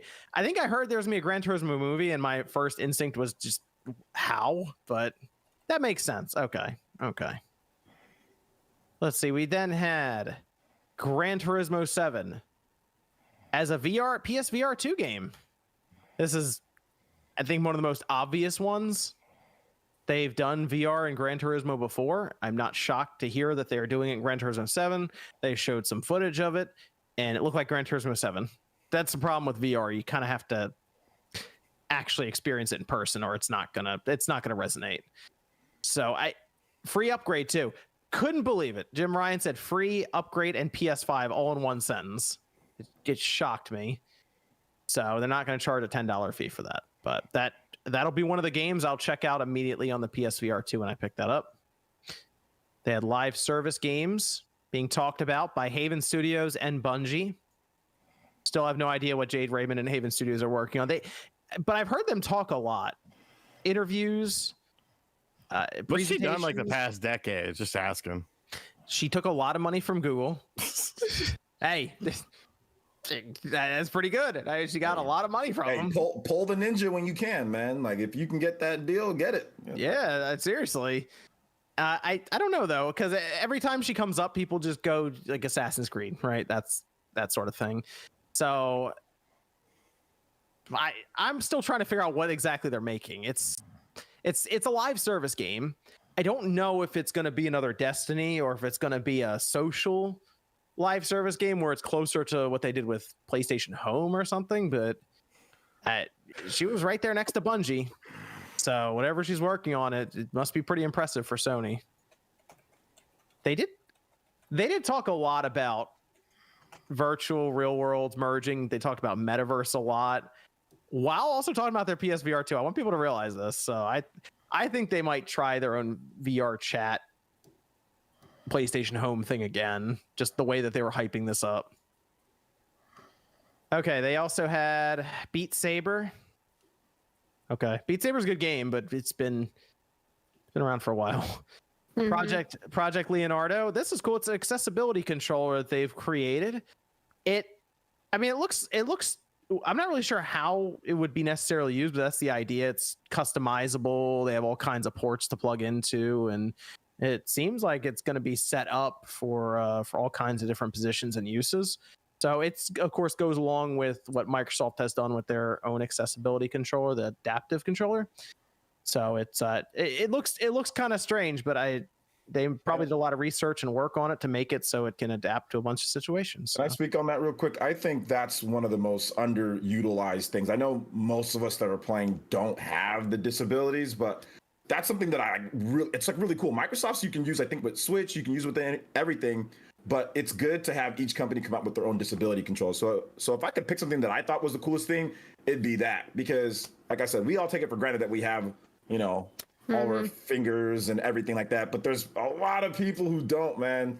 So honestly, like for real, that's cool that Sony said, all right, we're going to do something like that. I mean, we'll see the price though, but I think I was surprised at seeing how many people be like, so what? Xbox did it first. And I was like, bro, the more is better. Like this is something awesome. Actually, one of my favorite things is I went to back when University of Florida, they would have like a giant Smash LAN, and they actually had a whole engineering department at the college that literally when the Switch first came out, they took a whole like department of that department, and they were just creating a bunch of like 3D printed type of controllers. They had the GameCube controllers, the Joy-Cons, the Wiimote, Nunchuck. They had all of these different designs that they were coming up with and like showing them off and stuff. And it's so cool because like more is better. So I think those comments were really surprising to me, because like things like that, that's the ingenuity coming out of events that to me are really what's worth it, because that's what helps more people enjoy things that they might have been able to enjoy and waiting from the outside. So congrats to them. I'm glad. Yeah, let's go. We have Microsoft has now created one. Sony created one. I'll be curious to see if Nintendo eventually takes a shot at it. I'm surprised they haven't. Yeah, I'm surprised they have. It did take Sony. I mean, think about when Microsoft did it to where now Sony's doing it. It took years. So I know it's not easy. I know it's not easy. Project. And Microsoft's works with the Switch, but it'd be good if they all had their own official one. And if it was priced, I don't know what Microsoft's is priced, but I feel like it's because you can buy some of the pieces separately. I don't want to say exactly what it is, but it's I can look it up real quick. The Xbox adaptive controller is $100. It's not bad. I $99.99. Wish it was a bit cheaper, but it's not bad. No, I mean the customization they have for it. It's pretty in depth. Yeah, as long and as not it cheaper. lasts. Yeah, as long as it lasts, and just cheaper, so it would just be easier for people with disabilities to afford. Not because of any other reason outside of that. Because I know controllers are expensive as hell. Hell, there's a regular pro controllers, and those are easily hundreds of dollars. And I know this one's probably more expensive to put together. And all, but yeah, no, that's still not bad. I guess 100. We'll see what Sony's costs. Yeah. So I'll be curious to see that. They're still in the Project Leonardo title phase, so it seems like it's still a little ways off. It could come out by the end of this year potentially, but it sounds like they still have some stuff to iron out for it. But I would like to see that. Microsoft have theirs, Sony have theirs, Nintendo has theirs. So we'll see if Nintendo has something to share in the future there. And we did have so we had Sony reveal that the PS5s now sold more than 30 million systems. Jim Ryan also said that from here on out, they should be easier to get a PS5. And I can attest to this personally because I saw a PS5 at my Walmart.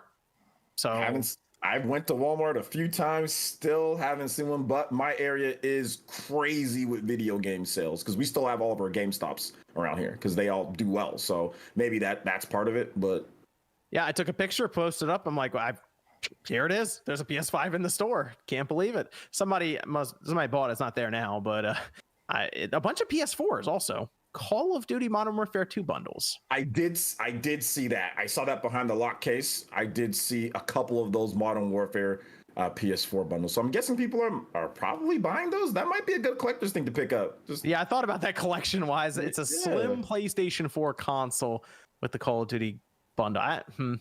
Interesting, but yeah, hey, we'll see. We'll see. This year coming up should be pretty big for PlayStation if they can indeed start getting everything in stock. And there was actually more, just not here in America, but in Japan. The PS4 usually doesn't sell much anymore, but I think it sold like 3,000 units the last week or so in Japan, which is a lot higher than usually. So It seems like Sony, they'll kind of push it out a few more of those new PS4s here and there. Interesting. I mean, I guess technically God of War's on it. Yeah, that's true. There are some third-party games like Exoprimal, Resident Evil 4 remake. Those games are going to the PS4, so it's probably for God of War, to be honest. It's probably probably. And of course COD, but yeah. Yeah. And they shifted over to the other thing. So they did PSVR 2. Then they went to their mobility line, which is their new car. And the only reason I put this in here, it's called a Fila, is their new car brand. Sean is the car guy. How do you feel about that name, Afila?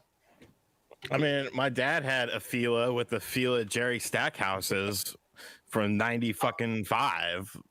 I remember Fila the brand. Name.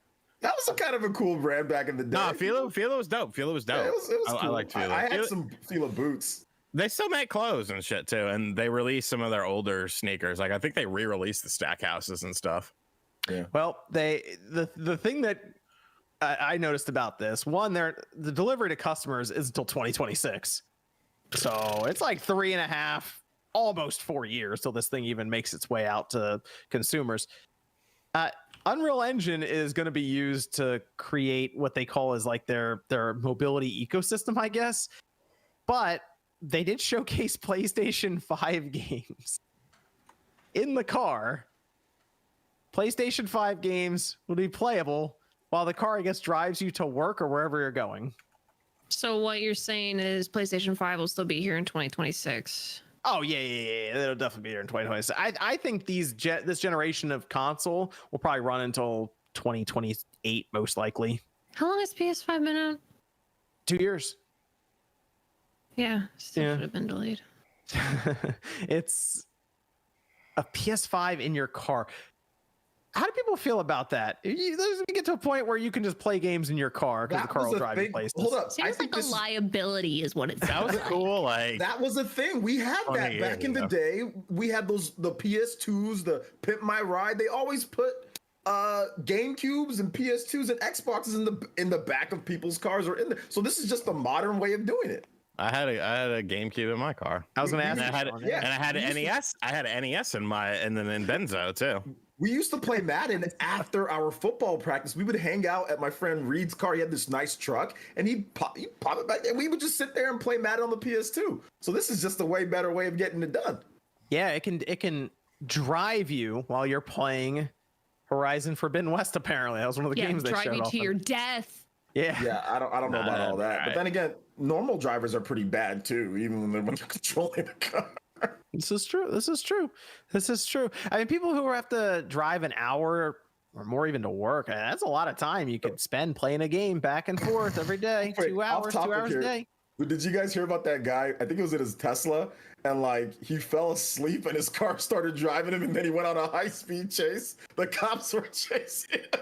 No. While he was asleep. No. Okay, that's pretty funny. Dude's asleep and the cops are chasing him. No, that's not real. There's no way. Real. I could imagine it being real. Or was he just in a Tesla and then he's like, "Oh, I fell asleep." Oh, I guess they have cameras in there. Technically, you could prove it that he was asleep. They got cameras all over the place. People worried about their identity, but they fucking suck Tesla's dick. It's like, what is wrong with you? Well, I mean, I feel like maybe it's just because Twitter craps all over obviously everything Tesla now, but I feel like they used to love it. They used to fucking love Tesla. They did. Everybody bought a Tesla, and now all of a sudden it's uncool. No, I agree. No, I guess that. Jeez. Did you hear about the guy who just got arrested because he tried to literally drive his Tesla off a huge freaking cliff and kill his wife and kids, and they all lived. Yes, I did hear about that. And then he got convicted because they had the car recorded it and proved like him talking about it before it happened. That's crazy. Yeah. I'm so happy that all of his family survived. That's so awesome. But it's not somebody go off a cliff. Yeah, what a weirdo! What a complete weirdo! But thank God, like that family survived, because they're gonna die usually most of the time, right? Yeah, I mean that's crazy. Give a shout out to Gene Park in the chat there. Hey, what's up, Gene? Gene, good to see Gene coming out. Yeah, good to see Gene. R.I.P. Gangsta Boo. R.I.P. Gangsta Boo. We need to say something good about Gene. Gene has incredibly good taste, much better than a lot of you guys here. He rocks the Air Jordan 1s all the time. Air Jordan 1s, fantastic shoes for the price, the comfort, the look. So shout out to my man Gene. Penelope. Clean Air Jordan 1s. Say hi. Come say hi, Gene. We go to T. Joe here, says upgrade to premium to play some of my PS3 games on PS5, only to find out that I can't load my saves because DLC attached to them is not available. PS Premium, those PS3 games messing up. Gotta make that emulator. Let me go. Evan, we have a Discord question over there. Who will have a presentation first this year? Nintendo, Microsoft, or Sony? I mean, I guess I've seen like we would count, but I've seen like 7 videos this past week about how there's a direct coming soon. So. I didn't make a single one of them. So get off my nuts. Ew. I got to go with Microsoft. I think Microsoft's up first. I think so. They have to be. I think they do. Let's see. That was the question though. Wasn't the question Sony or Nintendo? Oh, I thought they said it was all between all of them. Oh, sorry. I mean, if it's between Sony and Nintendo, I'll say. You know what? I think Microsoft is probably gonna have something maybe closer to the Redfall rumor. So maybe that's like a March or April type thing. At Sony, we'll have to wait and see. I think they just had their CES, so I think maybe it's Nintendo. Maybe Nintendo has based off of the past 10 Directs. Shout out to my man Paul Gale for the info. February is is like 60% likely out of the last 10 years. So I think maybe mid-February or early February is a good spot for Nintendo. There's some games coming up. Obviously, Kirby's going to be coming out in February. You have the Bayonetta game coming out in March. And of course, Tears of the Kingdom isn't too far away there. So yeah, I think that it could be early February Nintendo, early to mid-February Nintendo, and then maybe Sony. I think so too. I think Nintendo moves in first half of February, but I kind of think Microsoft does something in the last week maybe of January. Okay, that'd be cool. I think they'll have something. It's not like E3 or anything like that, but I feel like they'll have their own little presentation. Just don't make it 2 hours long when it's like 20 minutes worth of information. Microsoft, please don't do that. You don't need. It doesn't need to be a live presentation with people on stage. It can just be your own presentation. Just bring release dates, please. Let's see. We have release dates are good, but at least we've got. I mean, look. We've been hard on Microsoft. We got games this year, though. Starfield is coming. Redfall, it seems like it's coming. And I don't even care if Redfall's that good or not. It's just something, you know? Yeah, we'll talk about Microsoft actually here in a minute with Redfall. But Travis with the little bird. Thank you, Travis. Jeff says, I reached the point where I can't tell the difference in graphics when toggling between graphics and performance mode. Can you tell the difference? If so, what TV you use? I'm looking to upgrade. I could tell the difference in Horizon Forbidden West because when that first came out and you toggled it on, there were like jagged edges everywhere and it looked very weird. It had a shimmering effect when you move the camera around. I think they worked that out a little bit in the updates, but that one to me was very noticeable. I didn't notice the difference until I turned the appearance mode off. And then I turned performance on, and then I was like, wait, holy crap, this is so different. And then I kept performance on. It looks good, but no. Toilet in the background. In TV we have the LG that basically everyone seems to use. And I also have a Sony OLED that I'll have in here. I Live for Retro says, do you think Nintendo's next hardware will include a camera and a mic like the 3DS and Wii U? I was just thinking about that the other day. Oh yeah, that's true. The Switch doesn't have that. Yeah, I miss that. Like playing the Wii U games. You had someone with that Wii U pad with like the double chin angle. Do you remember that? It would like literally show their face as they're playing. What game were you playing? What game was that? The Nintendo Land. Like you literally, it's filming the person from underneath. I'm like, that's what she sees. I kind of feel like they probably will put a camera mic back on, but it would play into the communication aspect that I think they might try. Sad says Quest 64 is a good game. No, it's not. Who is that man? Who is that man? Terrible. Can you ban him from ever? I don't care if it's a joke or not. That's a terrible joke. That game ruined childhoods for people. That game ruined things. You don't understand. Sean G says, congrats on kicking cigarettes, Sean. Thank you. Yeah, congrats, hell man. Yeah. It's been 4.5 days. Wow. 2 more to go. It's a start. Yeah. Wow, that's pretty good, man. How you feeling though? You all right? I'm all right. Huh. Slightly more irritable. Yeah, you yell a lot on Call of Duty. It's just because what happens when you die in Call of Duty, it cuts your voice halfway through. I don't think you've realized this yet, Sean. So it's really funny. It cuts his voice off when he dies because he has to go to like the gulag. It stops you from being able to talk to your teammate. But for some reason, when Sean dies, it just stops mid-scream. So he screams as he's dying and then just cuts and it's just silence on his end. Well, sometimes I'll throw my headset and stuff. Is that what that is? Okay. Yeah, like I'll throw the controller down. And it's just you screaming and there's it just cuts. Like I guess Sean's gone. I don't know. Because you start a sentence and then you start yelling. Yeah, like you'll be talking about some normal thing and then you're like, "There's a guy in here!" And you just yell really loud. He's just dead. I can imagine it. I keep telling you gotta stream Warzone. No. You gotta stream Warzone. Can't do that. It had to have a 25-second delay. You scared you're gonna say something? Yes, yeah. I know I'm going to say something. It's Warzone. No. Have you ever heard people talk? It's Warzone. What? I have one word that I can't get out of my vocabulary, and it's always going to be there. And it used to be fine till like 4 or 5 years ago, and then all of a sudden it became a big thing, and it's like, all right, thanks, Twitter. It's pretty funny though. Maybe we get one of those 50-second delay in the beep for you. Maybe that'll work. I just have like a button where if I start getting angry, I'll just press the button. These. Yeah, oh, that's awesome. There it is. That's what you need, Sean. It would just be like that the entire time. Yeah, look absolutely present after he says the word. Like, oops. I think you would have messed that up. I think people would watch, and it's hey, we win. We get some wins. I think people we haven't won shit since Christmas. Okay, well, you haven't won. All right, I'm out. I think it'd be fun. I think it'd be fun. But we just need that 8-person one or that 6-person one to get, but everyone from the cast in there at once. Let's see. We have Zoob saying, "Glad we got to ruin RGT's Christmas." Yeah, Balan. Oh yeah. But somebody had AEW had a sign that RGT85 loves Balan. I've been on fucking AEW more than Baron Black lately. What's up? Where's my contract?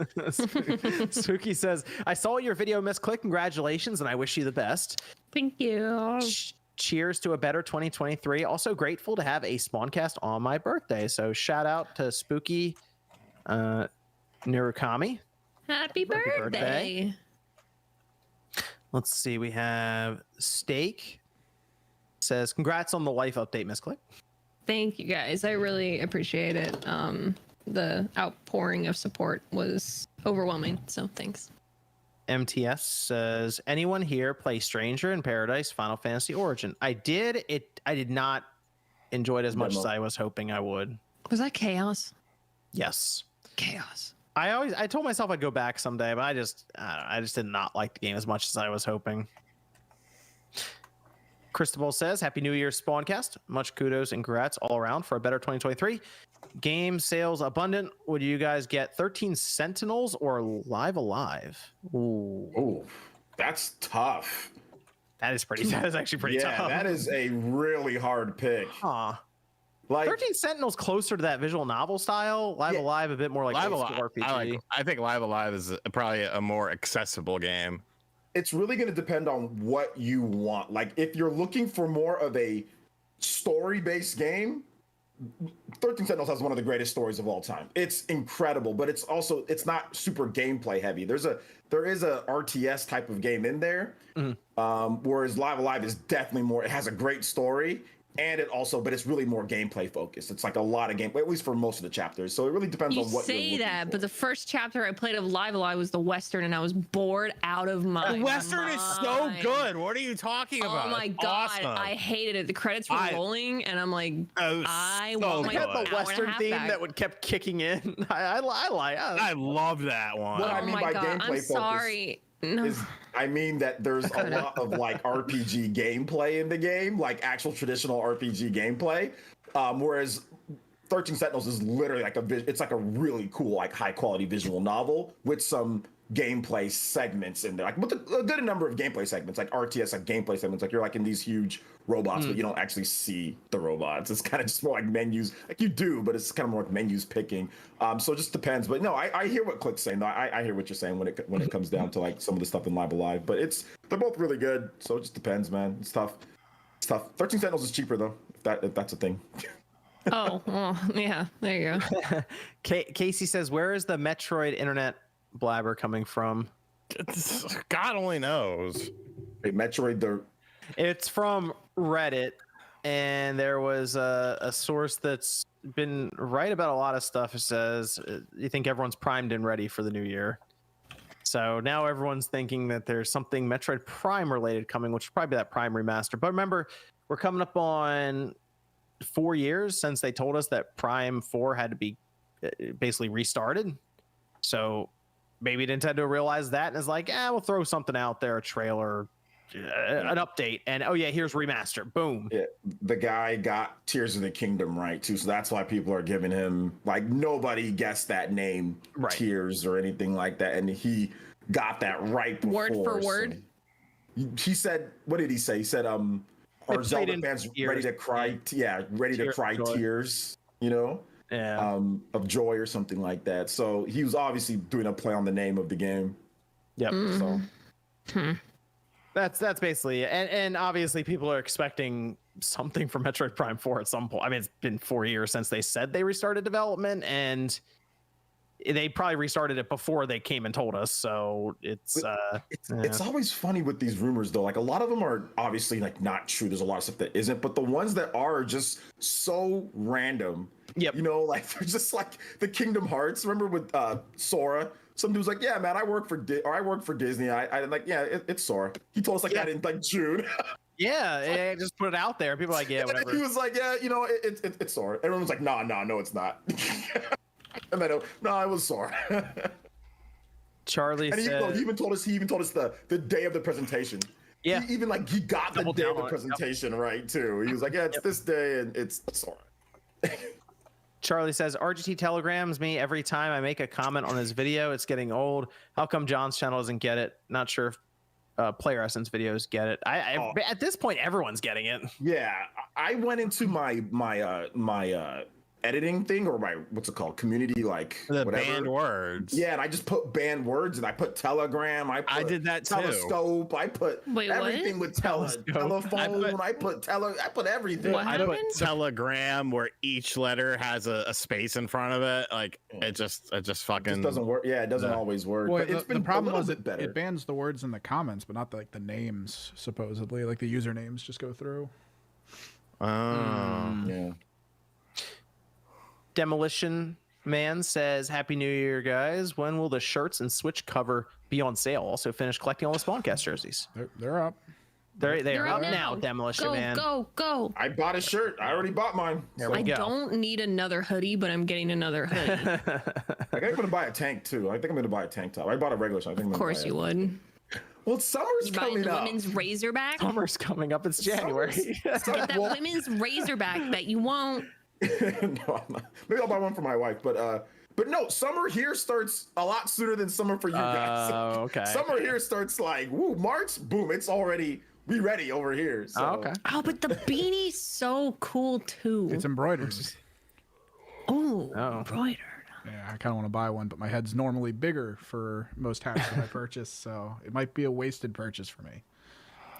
Kevin says, what are your top 3 most anticipated games of 2023? For me, my top 3 are Final Fantasy 16, Resident Evil 4 Remake, and Zelda Tears of the Kingdom. Oh man, can't go wrong with that.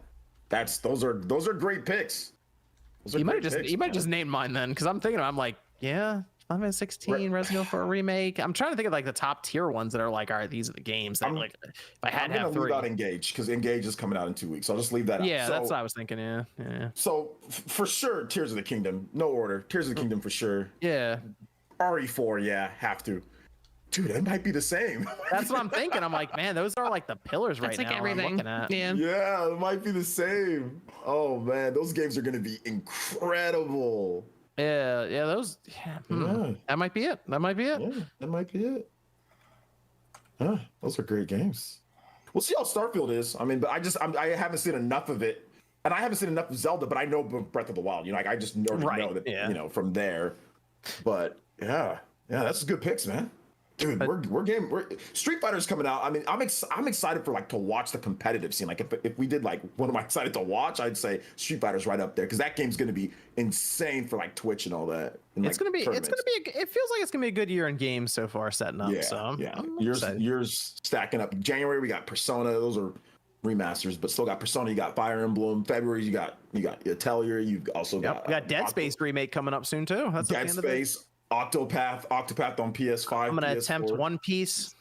We'll see. One Piece. I'm definitely a straw hat guy. At 3 days, I'm on that demo. Let's go. Will you wear a straw hat in your video? I will not. Come on. You totally should. John, you should a red vest. John, you should cos Halloween. Do it, John. Luffy, do it, John, please. I just thought about that. I don't. He doesn't have a beard, but you've got the physique. John, it gives you a reason to not really wear a shirt. How many straws do I need? Because I can only hit so many McDonald's around here. Also, Roger's base might dump his girlfriend for you. You know what I'm saying? You might be able to get with Roger's base. If you ever wanted to date Roger, that would be your time. All right. There you go. How many straw? Jesus Christ, John! You have to make this man start smoking again. Stop it. Seriously. Now Warzone 2 will do that for me. that'll get that job done. Or the Knicks. Or the Knicks, yeah. Hey, they won 4 in a row. They didn't lose this whole week, so that definitely helped. So like the Cowboys, though, so whatever needs to go wrong will go wrong. Oh yeah, I'm sure. Dorkable says, "Happy New Year, Spawncast. I've been following you all for years now. Love you guys." Love you too, boom. Future says, "Happy New Year, guys. Congrats, Miss Click. Trying to get back into gaming this year. PS5 has been neglected for 2 years now, but it's hard between work life and gym. Trying to find time is difficult." Yeah, it can be. Agreed. It can be. Yeah. Yeah. Let's see. Ethan says, "RGT, please do my panel for a free place to stay. Don't want to offer the room to Abdallah. Congrats on not smoking." There you go. The Butcher? No, I think he's talking about the content creator. There you go. The content creator. They do say, "Hey, congrats on not smoking." Thank you. There you go. They say for the rest of you, thanks for being the right spot every week through 2022. I guess being here 2022. You're welcome, Ethan. Thank you for stopping in. Tijo says, "John, I know you're somehow tired of the school setting for JRPGs, but I think it makes for great narratives with mature themes and dark stories." I think if you go outside of a school, you could probably have more mature and darker tones. I just feel like I've the classroom's been used a lot in RPGs. It's becoming very noticeable. It's been heck, man. That's why people are like, "Oh, well, I kind of missed the Three Houses class." I'm like, no. Like, I'm okay. We can move away from it for once. And Gage seems a bit more interesting to me. So that's why I'm like, oh, maybe that's it. Maybe that's why. I don't mind it, but there's already so many that have done it. Pretty much like every Persona game does it, like every mainline Persona. And those are all great. But there's nothing wrong with trying something different, you know? Like just having it not be the classroom setting, which every RPG isn't. But there's nothing wrong with, you know, having some that aren't, you know? Yeah, that's why Engage, like I said, it looked a bit more interesting to me. Just because of that. So Thomas says, "RGT, I mentioned you to my friend Mike of Sega CD Universe once, and he said he knew you. I couldn't tell if he was messing with me. Was he?" No, I know Mike. I talked to him. I've known him for a long time. There you go. Sean says, "Can you imagine how upset people would be paying for custom Joy-Cons and having them experience stick drift? Perhaps they were avoiding that situation." It still happens. People still pay a lot of high prices for. People are paying way more for like custom painted ones and shells and a lot of them. Stuff. They probably wouldn't even use them anyway. They'd probably put them up somewhere and be like, "Look how cool these," that kind of thing. Yeah, Click's not talking about like complete custom. I think she's just talking about just being able to have different order your own, right? Just like whatever colors that they already offer, order your own of that pair. You know, not necessarily you can do any type of design that you want. Just hey, they have this one, they have this one, they have whatever, and you can just because in Japan they have that. Yeah, for like example, they had that one set come out. I think Nintendo actually sent them to me where like one's orange and one's purple. I'm like, this isn't a color combo that I would pick. I would do like blue purple or you know a white and purple or just something like that. You know, like just let me mix and match. But colors that they already offer, just colors that they already have in certain ways, and just being able to like actually have a team. Actually have a team be like, okay, for every special edition set, we'll have a special edition Joy-Con pair, and then if you want to order those a la carte or something, that just gets added to that already existing shop. I'm not talking about like you're designing it. This isn't like a Happy Home Designer kind of thing. I'm just saying like, just have it be its own dedicated section. People would pay money for that. Okay, let's move over. Let's talk about Xbox a bit here, hitting the big three this podcast. And Xbox 2023, they're getting started. Like I said, I think they're going to have something in the next month, just to be safe. But I feel like they'll have some small presentation. And part of that appears like it might be Redfall, as we're starting to get reports and rumors get thrown out there that Redfall is targeting a May release. And I was trying to figure out exactly the release schedule to go with. I think we talked about this last time, that it might be Forza, Redfall, then Starfield in that order. And the thing that surprised me here is we got information for Redfall, and everyone seems confused because it's not the kind of game we're expecting. Like, what did we talk about Redfall appeared to be when we saw it? Left 4 Dead. It looked like Left 4 Dead, right? That's what I thought. I feel like most people were thinking that. They're like, okay, this is a game where you and a couple of friends go around and blast undead enemies and creatures and stuff. They are comparing it to Far Cry. So it apparently it's not Redfall, it's Far Cry. There's going to be kind of like an open world setting, but not one where you necessarily need vehicles to get around. So it sounds like it's gonna be a bit more focused, maybe. Not, I guess you could say smaller as well. But like, why say that? Let Redfall be Redfall. Like, I don't understand why a company would compare it to another game that especially when that company has nothing to do with Far Cry. They didn't make Far Cry. Do you think they were scared that if everyone was saying Arcane? It was... Let me see the person from Arcane. Do you think they'd be scared that since everyone was saying it was Left 4 Dead, that when it drops, all the reviews might get hit because everyone was like, we were expecting Left 4 Dead. And now but you could have said something like, we've been seeing comparisons for Left 4 Dead.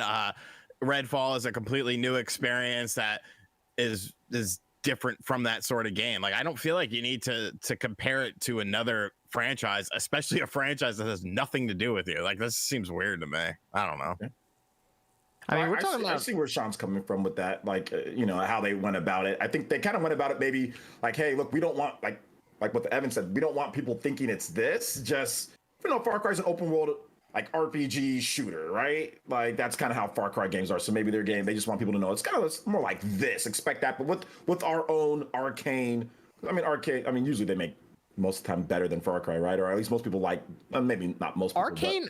Arcane's pretty. They're pretty good all the way around when it comes to their quality of their games. The quality of their games are more polished than Bethesda's. Yes. More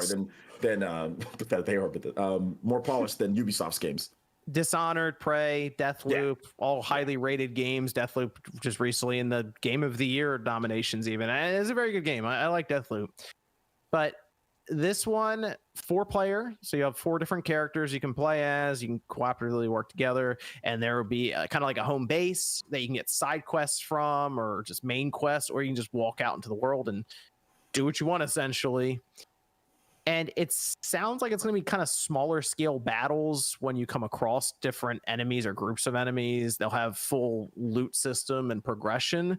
And they talked about specifically Diablo mixed almost with the formula of Far Cry. They're trying to explain exactly what they're creating here, because based on, let's face it, based on the gameplay and stuff we've seen, we're trying to figure it out, and we just keep coming back to Left 4 Dead. So maybe that's why, Sean, they're like, all right, people can't seem to figure out what we're showing them. Let's just tell them it's an open world cooperative shooter with Diablo loot mechanics.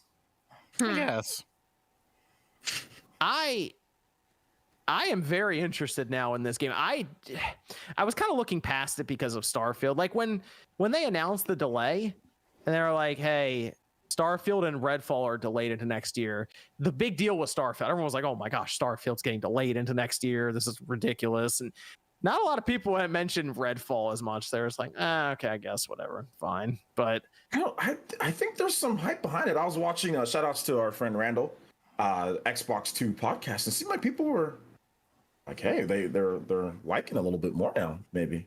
Yeah, Arcane's pretty good. That's the reason I keep looking at this title and keep an eye on it. And now we got all this information, and I'm thinking, okay, Arcane, with kind of their story and their narrative they can set up, the quality, the idea of this having that progression loot system. I'm hoping it works well in terms of cooperative online play. So if a bunch of people just drop into a world, they have it figured out so that the progression makes sense for everyone, that sort of thing.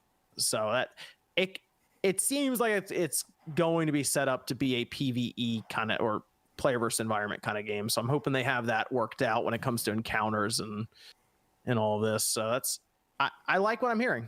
I do. So I'm hoping we get some more information about it. Like I said, towards the end of this end of this month, and they drop that May release on it. That wouldn't be bad either, because April Forza. Is Forza still the game you're most looking forward to, Sean? Out of these three, or is it Starfield or Redfall? It's definitely not Redfall. Okay, yeah, you don't seem that interested in Redfall. It doesn't. Nothing I've seen is like, wow, I must play this. Like, if it wasn't on Game Pass, I wouldn't even. I guess that's the other benefit. It's on Game Pass. Yeah. I guess you really, because you didn't really do Deathloop either. No, I played it for a little bit, and I was like, okay. Is it Arcane? Maybe is it Arcane? It might be, because I don't like Dishonored either. You don't like Prey? Yeah. I like the original Prey. The one where they play Don't Fear the Reaper as you're. It was Barracuda. It was Barracuda. You didn't like the newer Prey? I didn't play it. Oh. The newer Prey is pretty good. Ain't the original Prey. Oh gosh. You should play the newer one. It's on Game Pass, isn't it? Probably. Okay. Maybe this will be your first Arcane game that you really like. Let me look at their list of games real quick. Okay. Is it K or C? It's ARK. Yeah. ANE. All right, let's see here. Okay, here we go. There we go. Oh, no. I don't know what Arx Fatalis is. That's some PC game. You can kind of Dark Messiah of Might and Magic. No. Mm-hmm. Sounds Dishonored. I didn't really care for it. I didn't play Prey. Wolfenstein Youngblood was fucking terrible. Deathloop was fine. It just never really gravitated towards me in Redfall. I mean, they haven't really done that much stuff. And the Dishonored slander, man. I never thought it was anything. I remember I ordered fucking Resident Evil 2 for GameCube from GameStop, and they sent me Dishonored 2 for the PlayStation 4 instead. And I was like, what the fuck? And everyone in the video was like, oh, you swapped it out yourself. I was like, why? I don't want to play this game. And then I ended up playing it, and I was like, I don't really like this. Hey, Redfall might be it. Here we go. All right. Could be. Probably not. It's on Game Pass. You'll at least try it, right? Exactly. There we go. We're in. All right, cool. Good. Yeah, I'm hoping for a release sooner rather than later, but if it's May, that's the way it is. So it's gonna be May. Is that so? If it's May, is that the first Xbox game of the year? I think the first Xbox game of the year will end up being Forza. That's what I thought the whole time. Yeah, it was. Yeah, sorry, intrusive thought. It's I think Forza's the. Yeah, I think Forza's the one. That's the first April, right? April for you. Sorry, okay, I'm done. I was hoping for like March. I mean, I guess they could still do it in March. It's Forza. We know what Forza is. If they show up at the end of January and say, "Hey, it's on Game Pass, March 23rd or something," I don't think anyone's gonna lose their mind and be like, "This is terrible." Because I mean, all they have to do is just show it's a little different and. You know, I want to see the damage physics and see how they're handling the online portion of the game. But I'm excited for it. And Starfield, I don't think Starfield's coming out till like October or November. Man, so on their website for this game, they doubled down, and once again, it all went live pretty recently, and they said it's first half of 2023. Yeah, but things change, John. Yeah, that seems like a good June release. Does it? I think that seems like a holiday release. I mean, it was a holiday release. A big holiday release from Xbox, because you're not getting Perfect Dark, you're not getting Fable, you're not getting any of these other games that we've heard about, but we haven't seen anything from. I would think. Go ahead, Sean. Sorry, my bad. No, I was gonna say. I think if I'm Microsoft and I'm spacing out these games, why am I gonna blow my load in like 3 months? Because I have to get these out before. Let me tell you why. Let me tell you exactly why. Because these were already delayed games, so they shouldn't hold them all the way that long, right? They were already delayed. So if they're going to be ready by but a game like Redfield, a game like Forza, that's probably a lot more complete. Redfield, look at this, the Arcane slander already. I just don't think that Starfield is done or near done or has all the bugs and all the quirks worked out. Whereas a game like Forza and a game like Forza's using an engine that's been around for a very long time. Redfall, it doesn't really yeah, but that engine doesn't really lead itself to problem free. It's been decades. They still haven't figured it out. You don't foresee them like launching it out and then needing patches? Yeah, that's what. I mean, they'll do that regardless of when it comes. They'll out. never be done fixing bugs with this game. It'll just keep going and keep going. They'll never be done if they really want. But so just get it to the point to where it's just not crazy, and then because if you just keep on delaying it or you just keep, it's just never going to stop because there's always going to be tons of bugs in these type of games. So just release it as long as it's good enough because you already delayed it, and then bam, patch it, and do the best that you can. But I think that if it's ready to go, like if it's good enough and to the point to where it's not bad and they can patch out like minor things. Obviously, you don't want it to where it's like where there's major issues. And you want it to be as good as possible. But really, I think that it's I know it's them, but it's unproven a little bit, right? Like it's not Elder Scrolls, it's not Fallout, it's something brand new. So I think a June release where you're by yourself, you're not going to have as much competition. Well, yeah, Final Fantasy, never mind. But if it's like around then, that time, I think it might be good. It might be solid to release it at that point, right? Isn't it kind of cool to get really big, like dope, like RPGs in the summertime? I think that I personally like that a lot. I feel like they could drop it there, and then I mean, they could have their holiday titles be something like a Hellblade 2. But why do you assume that there is going to be a holiday title? There might not be, and they don't need to have it. Microsoft has proven that they don't need to they don't need to have any games at all, and they can still do well. They don't need any first party games, like any big first party games, and they sold decently because of Game Pass and because of Xbox Series S. So I mean, if they don't have a game in the holiday, okay, Sony didn't have a game. Well, in the they could holiday.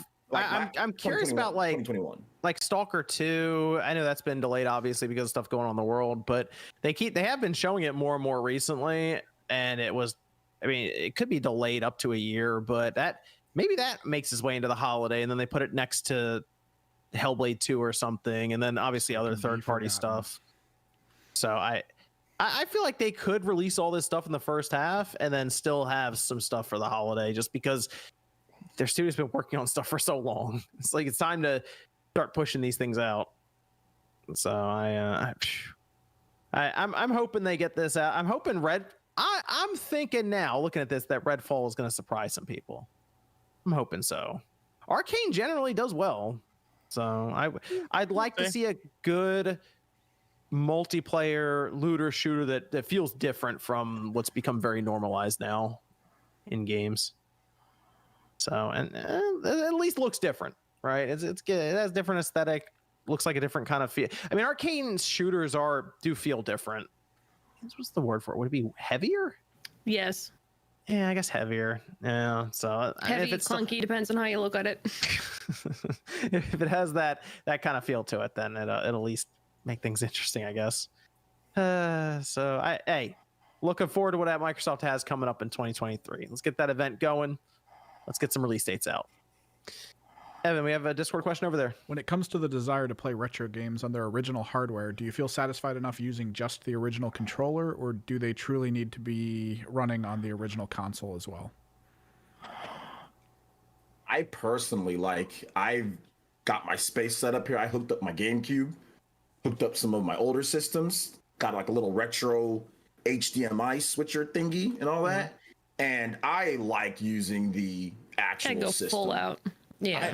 I mean, it's hard to go full out. I get that, but I like using my PS3 controller, my actual PS3 that I have, my GameCube with my actual GameCube controller.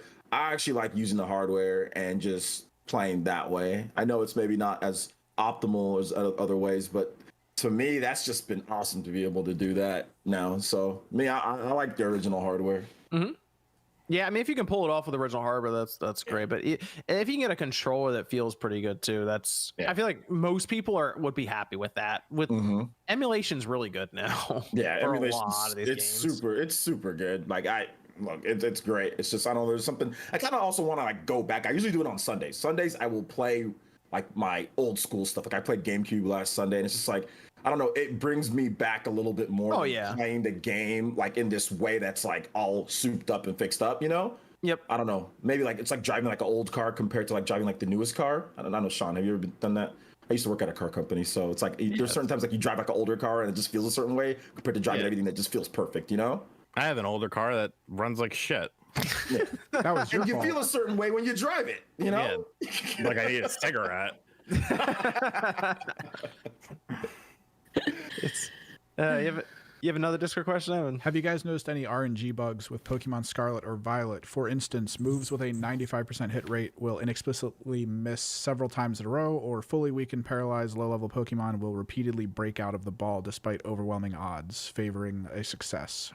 Oh, that just happens to me all the time in Pokemon. That game has bugs? Since when? It is bug I don't type. think that's a bug or a glitch. I think that's just it. You just got unlucky. That's just happened to me in the history of Pokemon in general. This is the history of Pokemon, what you just described. This is the full retrospective from Pokemon Red and Blue all the way up until this point.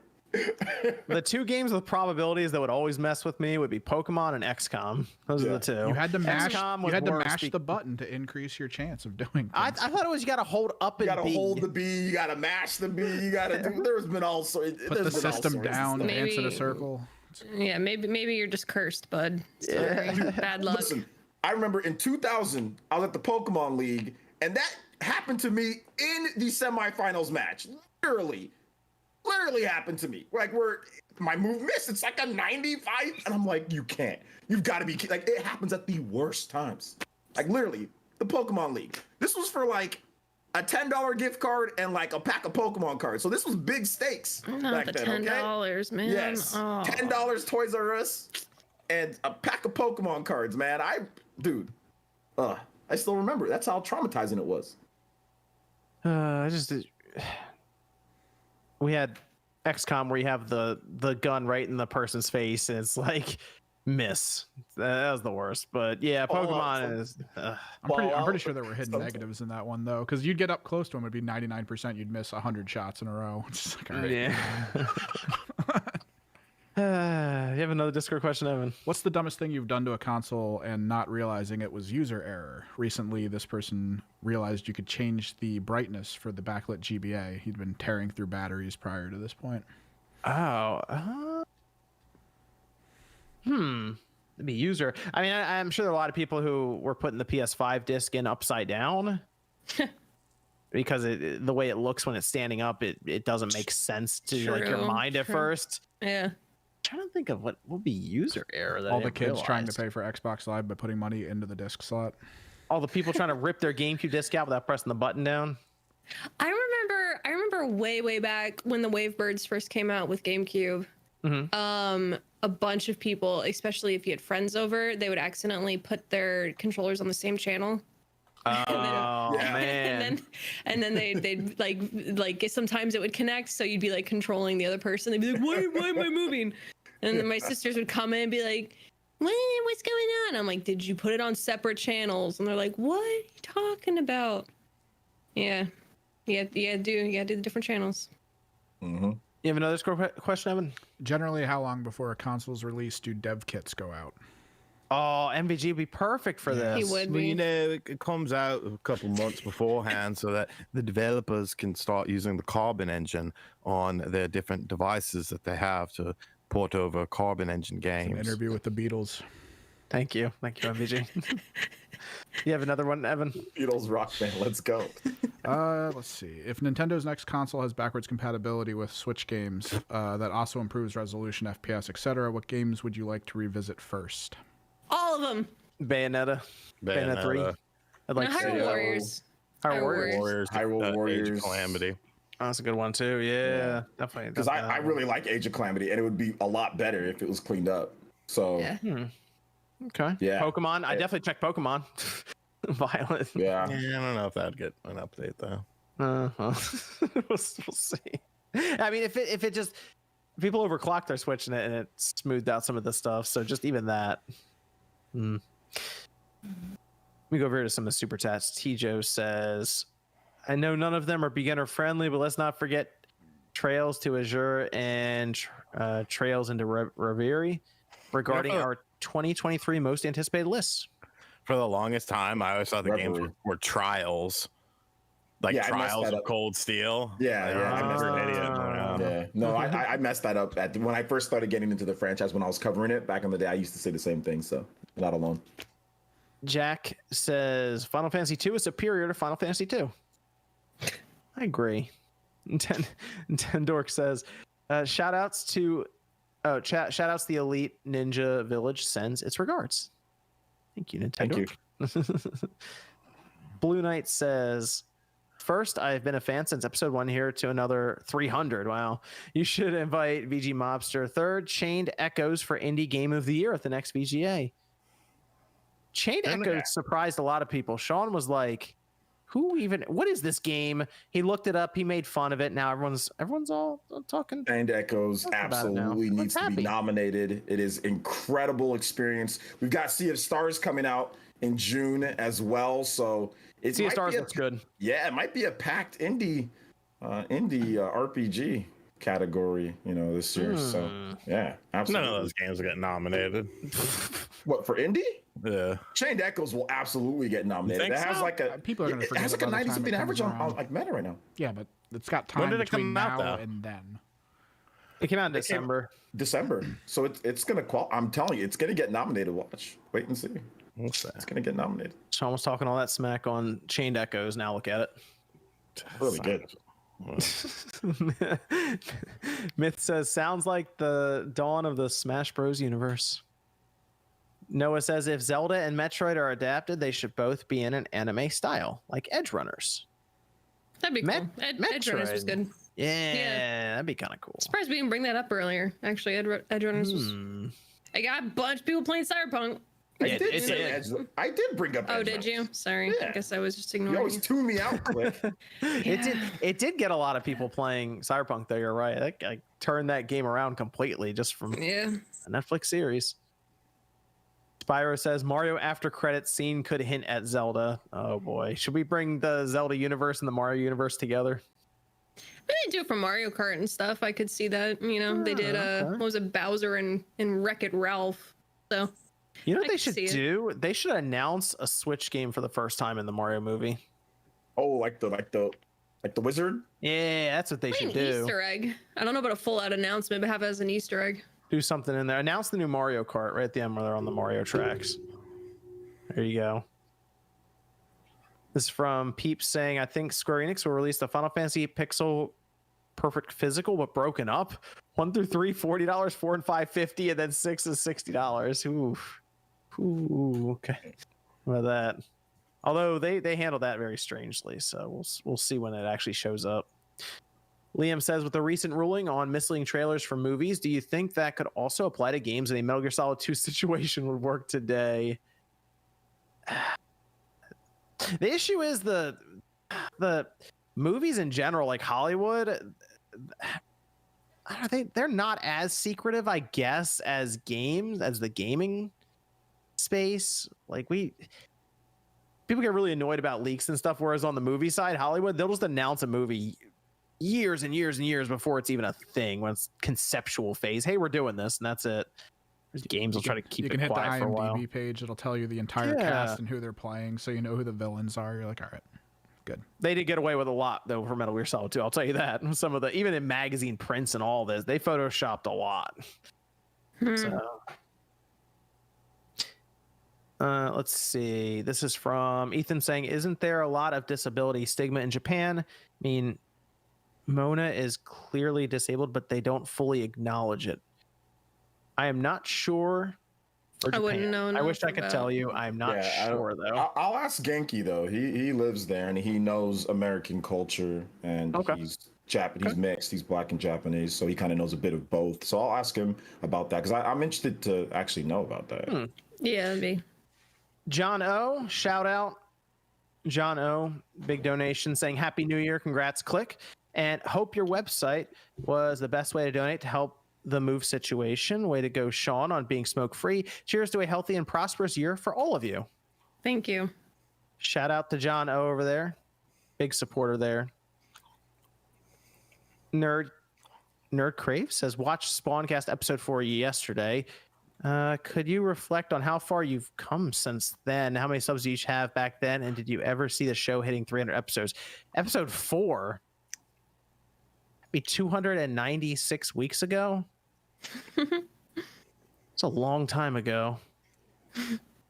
No, it was a long time ago. You have quite a few more kids. Yeah. Episode 4, 200. Wow. I don't know. Episode 300 now that I'm really thinking about it, that's a lot of episodes. Because that's each one is a week, basically. Mm-hmm. A lot of episodes, man. Yeah. Since that means, so I don't even know how many subs we had then when we were just starting the podcast off. It wasn't that many. I don't know. It's come a long way. A lot of stuff happening. A lot of stuff has happened. We'll talk. Maybe we'll reflect on it when we get to episode 1000. How far off is that? What's that? 700 episodes? 700 more weeks? That's not too bad. No biggie. Bad Gamer says, I have been getting into streaming my PC to my phone on my 1.5 hour bus ride to work, but I was wondering how much that affects my Xfinity data limit. They're probably really mad at you. Now, my PC phone 1.5 hour bus ride. Bus ride, God. It depends. Well, phone to PC on my 1.5 hour. I guess it depends on what you're streaming, because I think Stadia was pretty bad. And that was one of the reasons they said Comcast will catch up, and everyone laughed. And now Stadia is not a thing anymore. So it depends on the bit rate. Like, are you streaming like a 480p image? Like, I think for a lot of phones through like xCloud or game streaming, it's 720p. I feel like that a lot of that has to do with them trying to cut down on data usage. 1 hour. Yeah.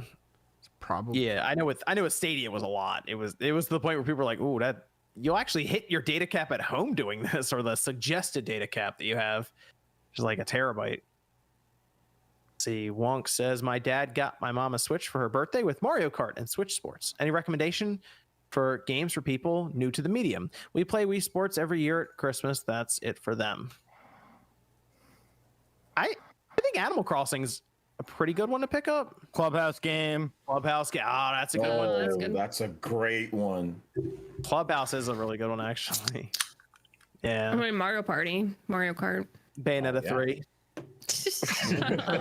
No. Yeah, put the what's the filter on there? You put the filter on there, it makes it safe for everyone in the house to just watch them play. Don't. Also, I mean, you can get a Mario sports game like a golf or a tennis, and I think that works well for like the mechanics or tennis is better than golf. The mechanics are good enough easy enough to pick up, and you must just play Switch Sports then. Yeah, that's true. I guess if they really like tennis on it and they want a bit more, you can go to Mario Tennis. But Scott says, in my opinion, they nerfed sniping way too much in Warzone. I guess it depends.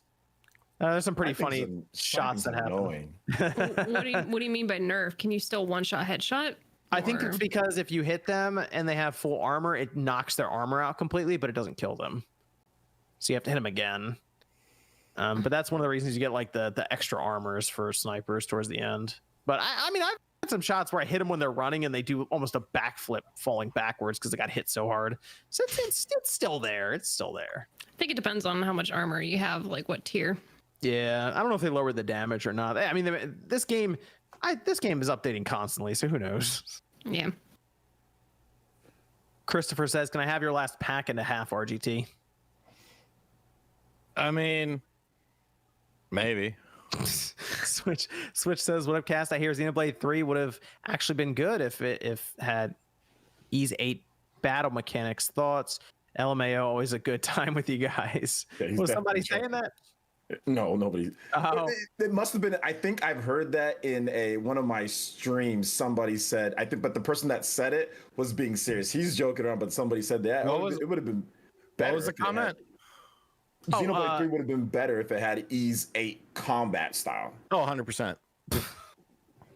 All Xenoblade 3? I played Xenoblade 2, I played Xenoblade X, and I played Xenoblade 1. And Xenoblade would be better. I like Ys 8's combat way better than I like Xenoblade's. Oh my goodness. I don't think I know the combat. What's the difference? Xenoblade's much better than Ys 8. Xenoblade's Ys 8 is an action.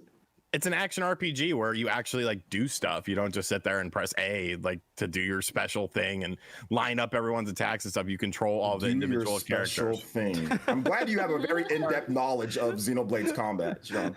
Thank you for that. You taught me how to play Xenoblade now. No problem. Mitchell says, "You guys should get addicted to League of Legends while RGT is in irritable mode. No, It'd be don't amazing do it. to watch the rage. No, don't. Last thing he needs to do is get into a MOBA. Are you kidding me? Do you want this man to have a cardiac arrest? He does scream a lot with Warzone already, but it is funny. Like it is a funny thing to witness. So he doesn't really yell at anyone. He just yells into the void as it's happening, and he's getting murdered on one side of the map. He's teabagging me. He's teabagging me. Well, you can't. There's not really much teabagging in Call of Duty. Yeah, that was the Halo thing. Oh, where I he was would, just quoting your Halo. Yeah. Yeah, he would just stop dead sentence and just start yelling about somebody crouching on top of him over and over again. Fist says, "Congrats on 300 episodes. May I get John's and everyone's favorite yogurt recipes?" I don't make yogurt. John actually, frozen yogurt. John has a cow in his backyard. Yogurt recipes. Yeah, I don't make the yogurt. I use yogurt. I don't make it. Yeah, I don't. You know, frozen yogurt's incredible. There's a place in the mall, and they have espresso. Oh my god, yo, it's so good. Espresso with some cookies and cream.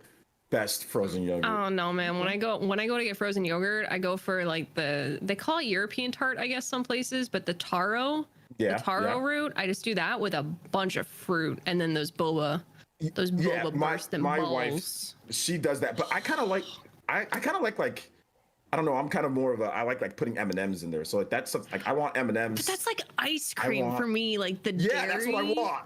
But it's not frozen yogurt. Yeah, so it's like I don't know. No, one's fruit, one's like chocolate and dairy. You know what I mean? Yeah. My wife gets what you get. She likes all that stuff. I skip right past it and go to the marshmallows and go to the purpose. Marshmallows. I go to the M&Ms. I go to all that stuff. I'm like, heck yeah. Might go tomorrow. But at home, I just do like the Chobani Greek yogurt, and then I'll do berries. So blackberries, blueberries, raspberries with some granola and some honey. That stuff is fire. Xbox has no game says, in lieu of the 35th anniversary, what are the casts, even RPG 85, top 6 Final Fantasy characters? Top 6 Final Fantasy characters. I don't know that many characters. A bunch here, including Zack, Tidus, Terra. Okay, so they're already naming VV. Oh, Sid. Naming a bunch of Sid. Sid's a good one. Sid's a good one. What about Waka? I love Flock of Flame. Waka.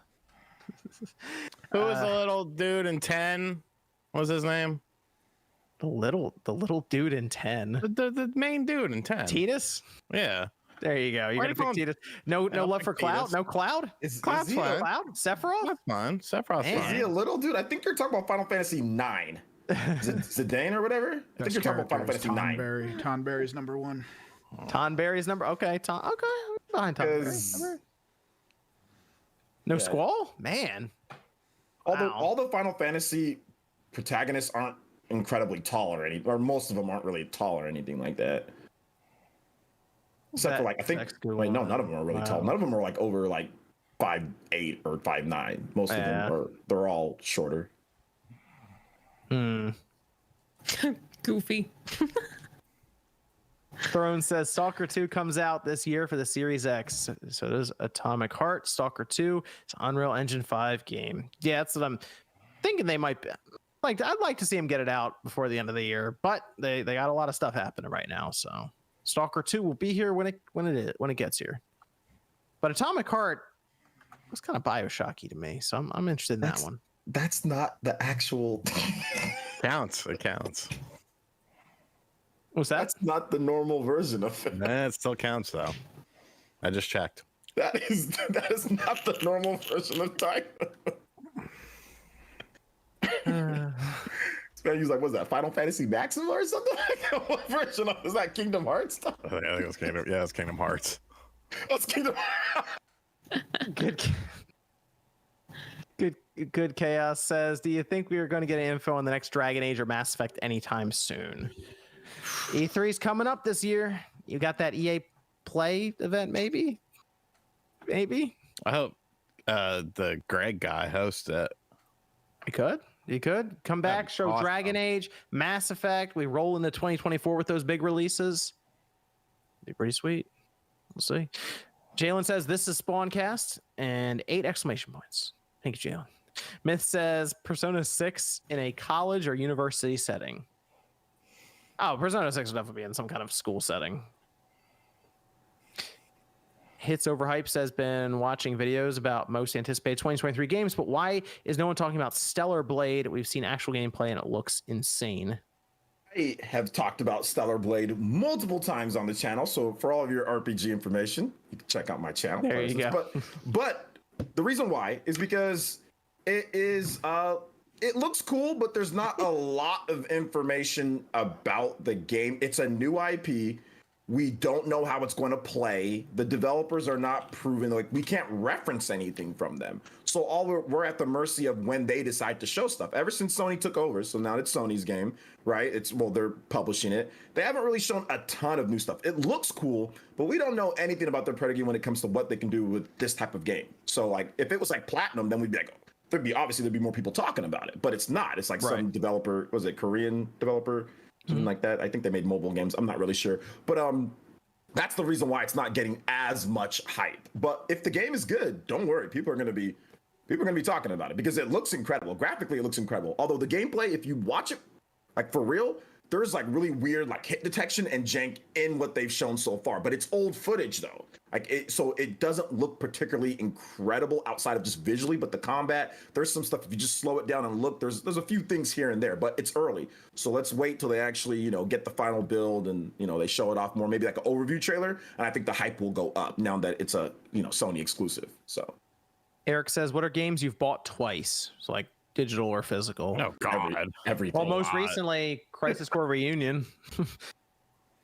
Got that on 2 different systems. Sonic Frontiers, I got that on 2 different systems. Yeah. A lot of it's like, how does the Switch version run? Well, I guess we'll find out, and I'll make a video on it. That's basically it. I literally think the only game I've bought twice. I don't really buy games twice. I think maybe Death Stranding. I think that's it. That's literally the only game recently I'm out of memory. Because I wanted to try it on a PC, and then when my 3090 came out, I wanted to try it on the 3090. Nimbus says, what's the better game series to pick up, Xenoblade or Persona? Big fan of Dragon Quest. Also, happy 300. I go with Ease. Those are 2 really good. Those are 2 really good series. Persona is by far the more critically acclaimed series. Like overall, the reviews are better there, but it's really going to be based on whether you like, what do you prefer, more turn-based or more of a simulator action? Because that's what Xenoblade does. Xenoblade is very complex. It's got mechanics on mechanics. You do press more than one button to do certain things. There's a lot of mechanics in the game in terms of how Xenoblade works. Like you can play it very casually, and just basically just auto attack and just press buttons, or you can kind of just stack the mechanics and do all sorts of crazy stuff, especially Xenoblade 3. So it's really going to just depend on that. Persona is super, it's simplistic in nature, but then it has depth with its turn-based mechanics too. So it's really going to be based on whether you like turn-based or whether you like action. It's really going to be that, man. If you've played FF12, 12. If you played FF12, that is maybe one of the more similar things to Xeno. Or if you played SMT, obviously that's Persona, right? SMT, Persona, so games like that. So Robert says, a bit off topic, but I have a question for OJ. What do you think of Brock Purdy? I've been a 49ers fan forever, in my opinion. I think he needs to be the new starter. Yeah. If he plays well throughout the playoffs, or if he plays well, then yeah, absolutely, you need to make him the starter. However, if he does not play very well, then it should be an open competition with Trey Lance. And I don't know, John, if you want to add to that or not. That's good. That's good. Hellman says episode 300 and the whole crew isn't here. I don't know where everyone is. No, kind of snuck up, to be honest. I feel like between kind of did. It's because the last 2 episodes were pre-recorded. True. I don't even think I uploaded the new. Yeah, that's true. Kind of the holiday. It landed on a weird time because the holidays were right there, and then it's like here's episode 300 now. Yeah. So first live episode of the new year, actually. So. And Joel, big donation says, I'm surprised no one is excited for Starfield. Are you guys not Skyrim or Fallout fans? Even though they're buggy, they're excellent games. Bethesda has I'm looking forward to it. Every time. I think there's just still enough time in between now and then. You know what I mean? To get excited for it, but also I do want to see a little bit more. I like Skyrim more than Fallout, but I have wondered what it's like in space with these kind of games from Bethesda. So I'm excited for it. I'm trying to figure out if I'm okay, it's coming out in 5 months excited, or it's going to be end of the year excited. That's what I'm trying to figure out right now. Yeah. Because there's a bunch of big AAA games coming out like soon, or like big games that are like, that are coming soon that we know the dates and everything. We've seen a bunch of gameplay and all that. So I think also we have been burned in the past, because now every time I hear West Virginia, I get sad, because I literally remember how much hype there was for Fallout 76 and how much of a disappointment the thing was, even though it came out really bad, there were still people clinging to it like, no, it's good, you guys don't understand. And it's like, yeah, it's fine. Like, even for example, like I remember going to TwitchCon and they had like a giant Bethesda booth and that song was blasting, and it was like when the song would blast and the chorus would come on and everybody was so excited. It was just like a huge attraction.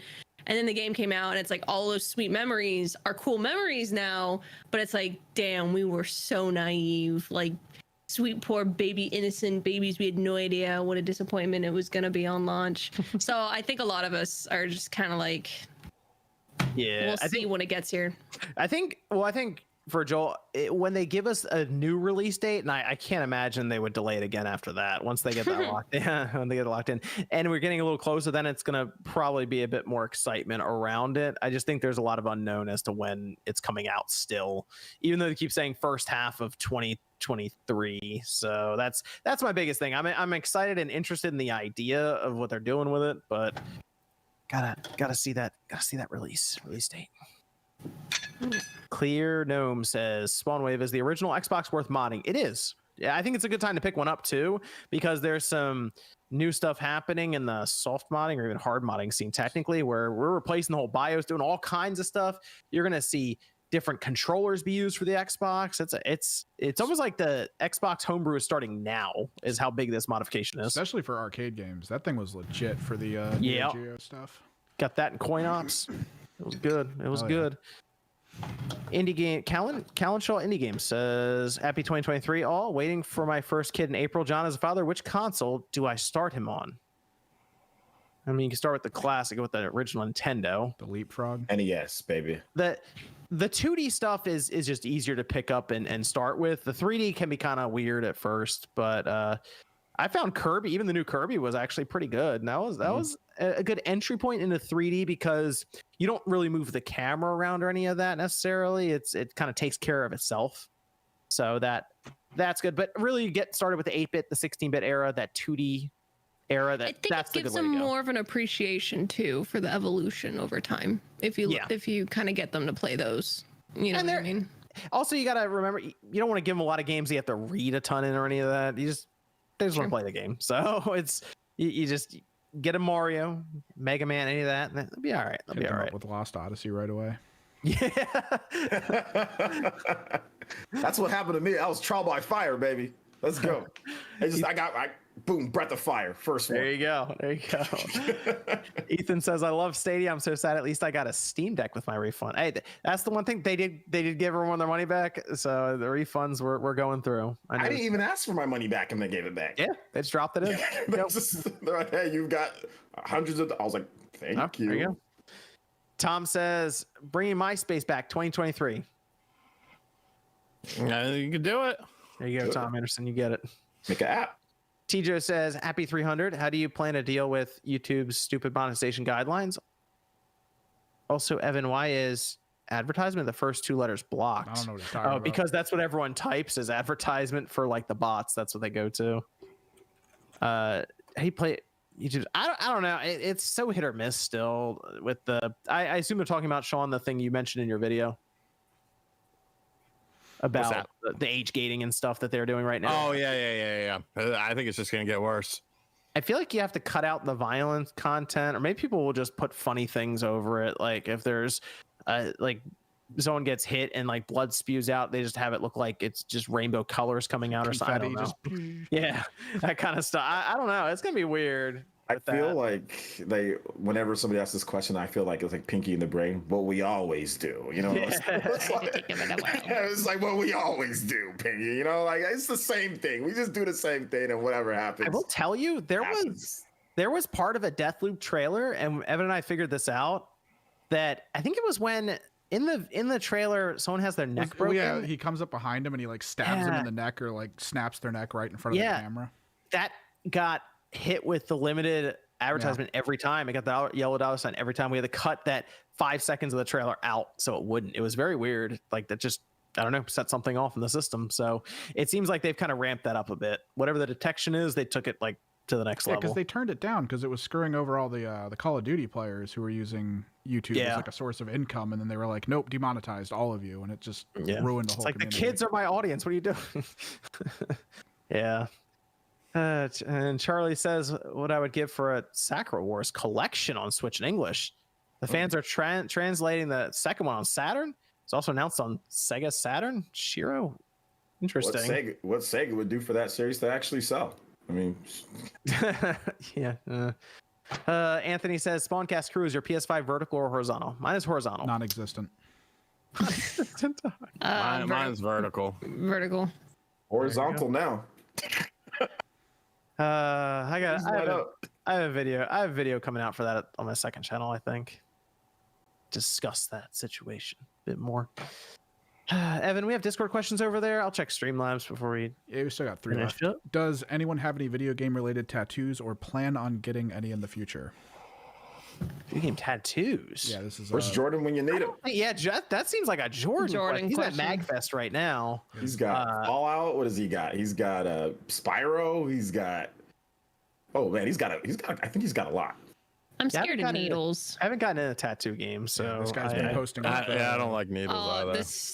The second John gets into tattoos, it's over. That'll be great. Yeah. The full body, the straight Yakuza from the neck down. I'm here looking like a cage fighter at some point. Yeah, John with the sleeve. That'd actually be kind of lit though. Yeah, dude, full body, it's neck over. Down, just straight down, just all tattoos. Be great. It sounds like a midlife crisis option. That or a car. We'll see. We'll see what happens. I think you might have a midlife crisis if you decided to do that. That might trigger a midlife crisis. Yeah, right. Your wife, first and foremost. Let's start with her. Yeah. We have another one, Evan. We have someone who's thinking of getting a PS5 bundled with an Insomniac game, but he's wondering if he should wait because of a potential limited edition or new model or sale price that might be coming up soon, depending on what we think. I don't think you're seeing sales because if they package a game with it, they just push the price up anyway. So I'd like Sony to just do their plates on the side. I mean, you can already get a nice red plates for the side if you want that. Make it a couple kind of Spider-Man themed.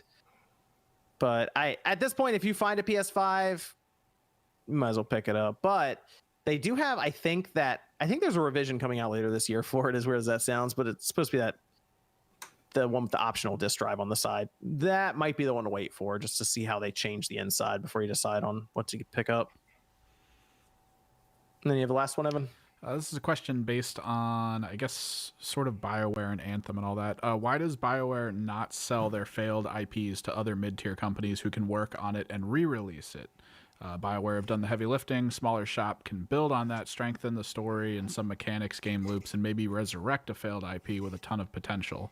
I feel like a lot of big game companies have not sold their failed IPs. I'd rather shelve it and who knows, maybe come back to it. Yeah, 20 years down the line. By EA. In AAA companies, I feel like there's more value in a at least relatively fleshed out IP idea, like under your belt, to just. If you wanted to do something, if you want to do something later on, but trends also might change too. So it could always be something where they want to recycle a universe or an idea of some sort into another form. Versus if you get rid of it, it's kind of like the concept of like why a lot of us save our electronic boxes, because if we want to like sell it or have it like neatly packaged, you put it back in there. If you're gonna move, you put it back in the box or something. In reality, most of us never really end up using it again, and it kind of just sits there. But I think it's just like the insurance of what if. Yeah, what if? And there's no you don't need the money. Like whatever money you get is not going to be life changing for that IP. You rather hold on to it and be more valuable as a company because you have it, or simply just so you, like you said, so you can use it later. Plus, a lot of these companies do take pitches. So I mean, like a lot of them, like if you have a good pitch, if a company does have a good pitch for X or Y game, they can go to EA and see if they can get that made. Now it's probably going to get turned down, but Nintendo does receive pitches all the time for all of their dead IPs. They end up turning them down, but there's been like legitimate, like the guy that, what is he made? Helped make Star Fox. He has an F-Zero game, you know, a pitch that's like 60 frames and great. I'm running on Switch, you know, but you know, they turned it down, you know, so, but that's what they're going to do. So it's really what it comes down to. Charlie Ward says John's body is ready. Bring on the tattoo. We'll see. And then Joshua says remix Sound Voltix, Exceed Gear, and Poppin' Music. Playable Konami games at round ones. Check them out. The RGC, you're good since I told you. He told me. Okay, good stuff. Let me go around here. There's 3 messages over on Streamlabs I wanted to get to as well. Let me start with Miss Click. I'll let everyone know where they can find you. Yeah, thanks for having me. Thanks again to everybody who's been so sweet and supportive as I get back into, I guess, the online scape. I will be back on Monday. So very excited for that. But you can find me on YouTube as Misclick Gaming, or you can find me where I will be live on Twitch at twitch.tv/misclick_live. Other than that, you can follow me on social media as Misclick. And yeah, Happy New Year, everyone. It's good to be back and glad that we're all here. You know, not here tonight, but everybody's doing their stuff. So. Let me go over to OJ. Where can we find you? Yeah, you can find me right here on YouTube, Player Essence. Got some cool videos coming up. Obviously, big RPGs coming out this month, Persona and stuff. So I'll be having full coverage on that. So if you're into Nintendo or RPGs, you want to hear more about Stellar Blade, Final Fantasy 16, I'll be covering all that. And I do live streams pretty much daily, like 5-6 days out of the week as well. Hit 100K. Thank you guys so much. I appreciate the love and support. Thank you guys for all that. And yeah, more content, more videos, more awesome RPG stuff coming. So thank you. Giveaway going down on my Twitter account, but if you subscribe, there's a giveaway going down for Switch. My 5,000 Switch I've given away. See, you have a Streamlab message from Yes. Just says, yo. Hello, Yes. Yo. Yes, that guy's awesome, by the way. He's actually pretty cool. Shout outs to Yes. Ken Lee says, Happy New Year, everyone. Considering more game franchises are having projects beyond games, are there any franchises you think has the potential to be as big beyond games like Mario and Pokemon? Definitely Anthem. There you go. Got to get figured out the IP. That'd be potentially be as big beyond games like Mario and Pokemon. I wanted to say Halo, but they destroyed that. Yeah. Oh, that was a shame too to see that. Man, Halo would have been the big one. I'm trying to think of what out of Sony, because they're doing The Last of Us. They're doing Gran Turismo now. I think Days Gone could have been a good television show. It probably, it kind of very was. Similar to Walking Dead. Yeah, that sounds like This is from Blad says, is there any way to get you all addicted to League of Legends and form a ranked team? Would be majestic to see all the rage. I don't want to go. They're hitting both fronts. Streamlabs end on they really want us to play League of Legends. Listen, I'm good. I gave up that life. Okay, the only MOBA I kind of play on PC is HOTS, and then while I've been sick, I've been playing a lot of Pokemon Unite. League is just a whole other animal. Okay, because then you start becoming the very thing you hate. Okay, so for everybody's sake and for my sake and for the future generation's sake, you don't want to see us play League. All right. I've seen enough of that game to know that I am good, and I am just gonna stay away. I will watch other people ruin their mental, though. It is very entertaining to watch other people destroy their mental, but I will stay far, far away. Unless you want to pay me directly, I'm gonna need to see a couple zeros too. There you go. Someone said play Smite. I have been playing Smite. Again, it's just very dangerous territory. Ethan says not farming out IP or later revivals. Kid Icarus. That's true. Yeah, showed up on the 3DS after a long time. And then Devil Cookie says happy 300 and congrats on Click's awesome news. Yay. Thank you. Evan, where can everyone find you? You can find me on Twitter at Kimrix Project for anything I'm really doing. I'm trying to revive I guess one of my channels, but that might not happen soon-ish. I'm trying to get some stuff together. Evan's got a cool idea going for a channel, so when he's ready to launch it, he'll tell everyone. It'll be cool. Sir. It's also very specific, so I also don't expect everyone to be okay with it, but it's fine. It's still kind of in like the nerd culture thing, so you know, it's also cool. I'm gonna just post up our merch shop because 300. Go check it out. 300 is up. There you go. And then Sean, after show tonight. Yeah, we'll run it for a little bit. Okay, there you go. You want to let everyone know where they can find you? You can find me on RGT85. I have a video going up tomorrow. Yep. You're gonna yell at some people again, aren't you? Yeah, I am. Okay. All right. Thanks everyone for joining us. Good to be back for the year.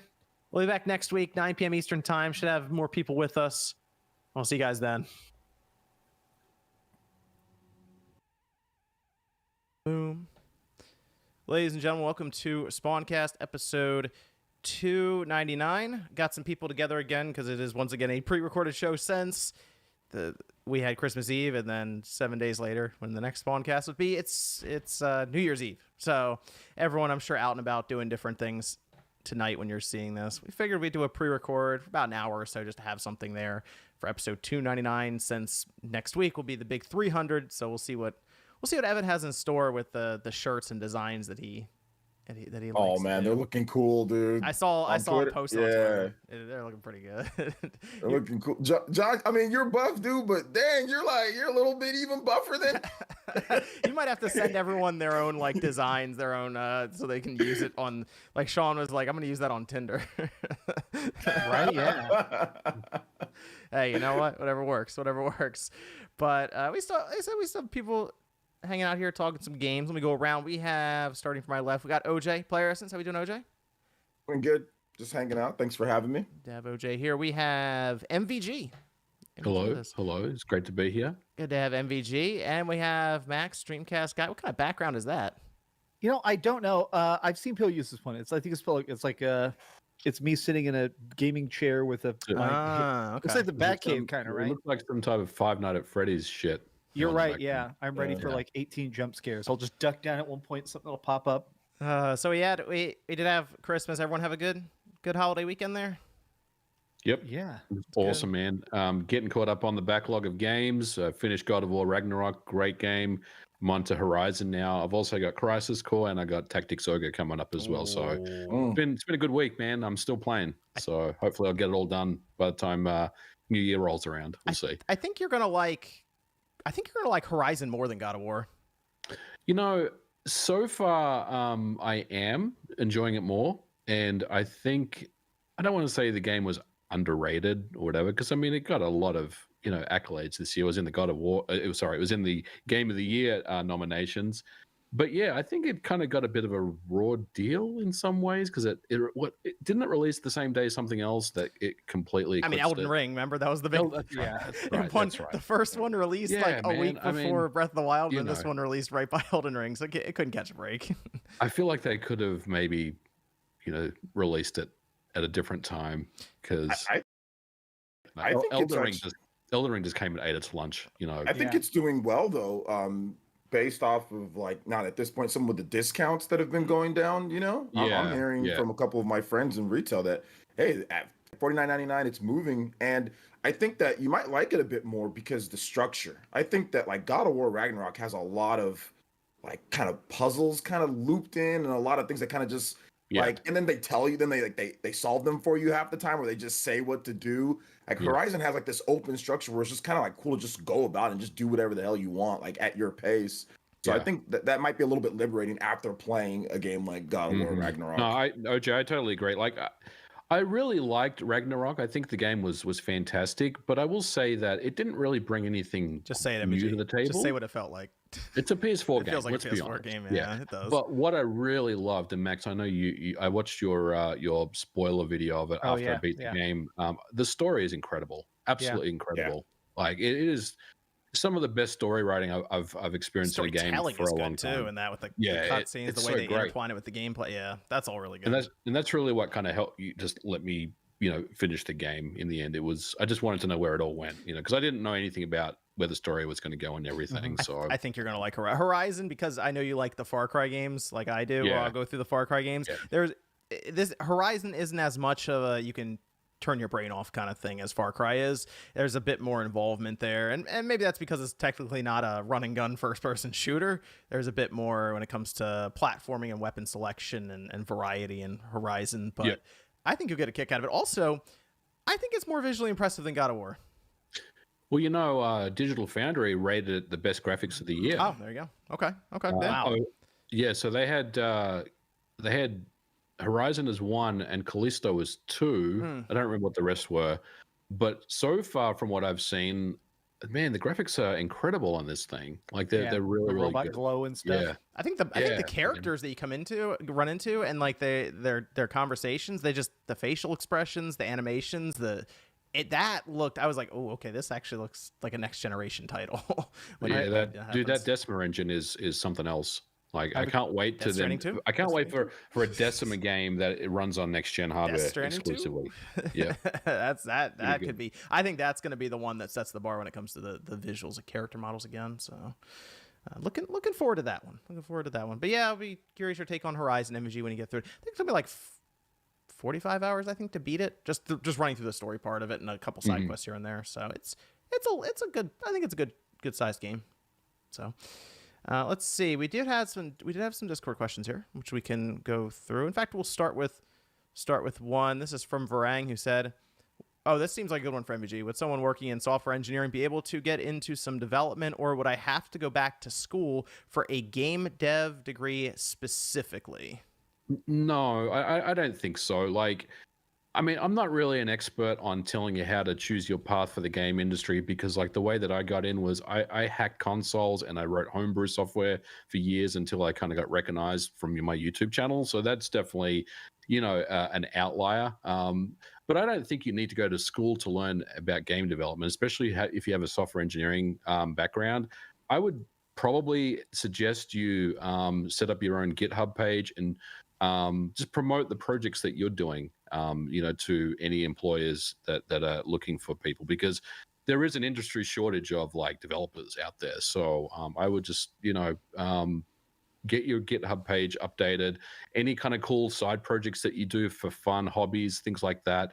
Make sure that you, you signal boost them as well, because that's what people are looking for. They want to see something creative. They want to see something cool that people have done. So good luck as well on that. Hopefully you find what you're looking for there. Now as good a time as any. Got social media where you can share your stuff, and all the engines. I mean, you can just download Unreal Engine and play around with it if you want. Like, there's a lot of cool things you can do. So it is exciting for indie developers coming up now.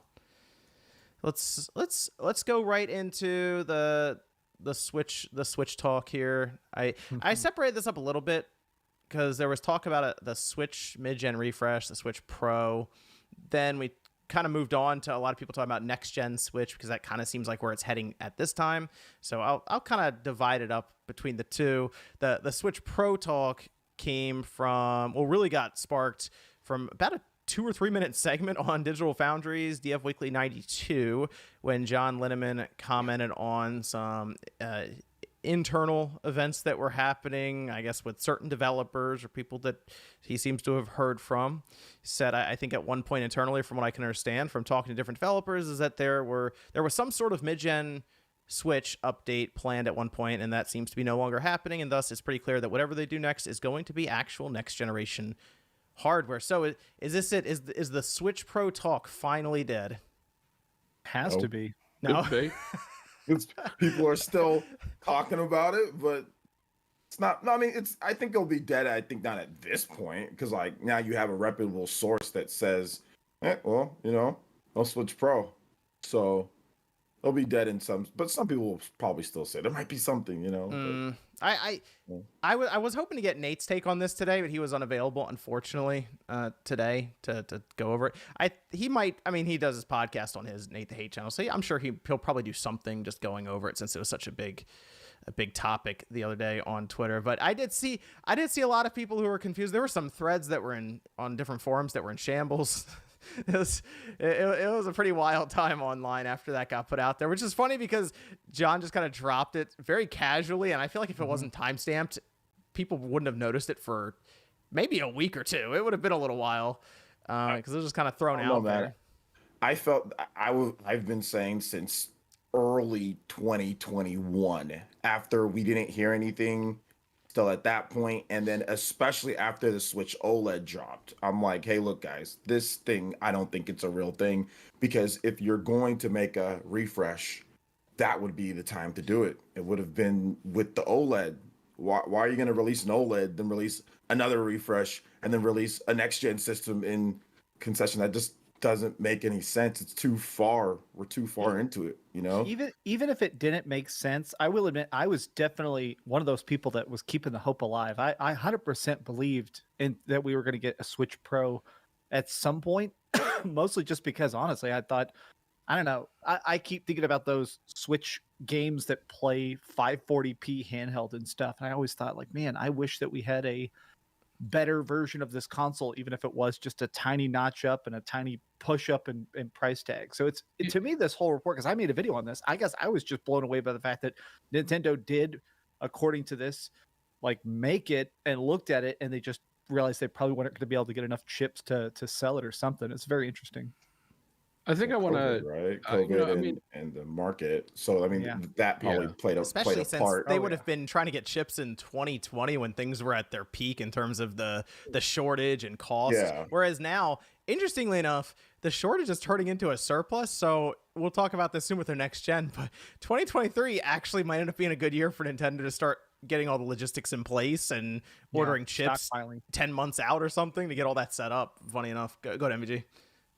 I mean, I was just going to agree with you guys for the most part, but like, I want to be clear though that, like, I feel like there's two different narratives here. That number one, the Switch Pro never existed and it wasn't real. I don't agree with that. I think it actually was real.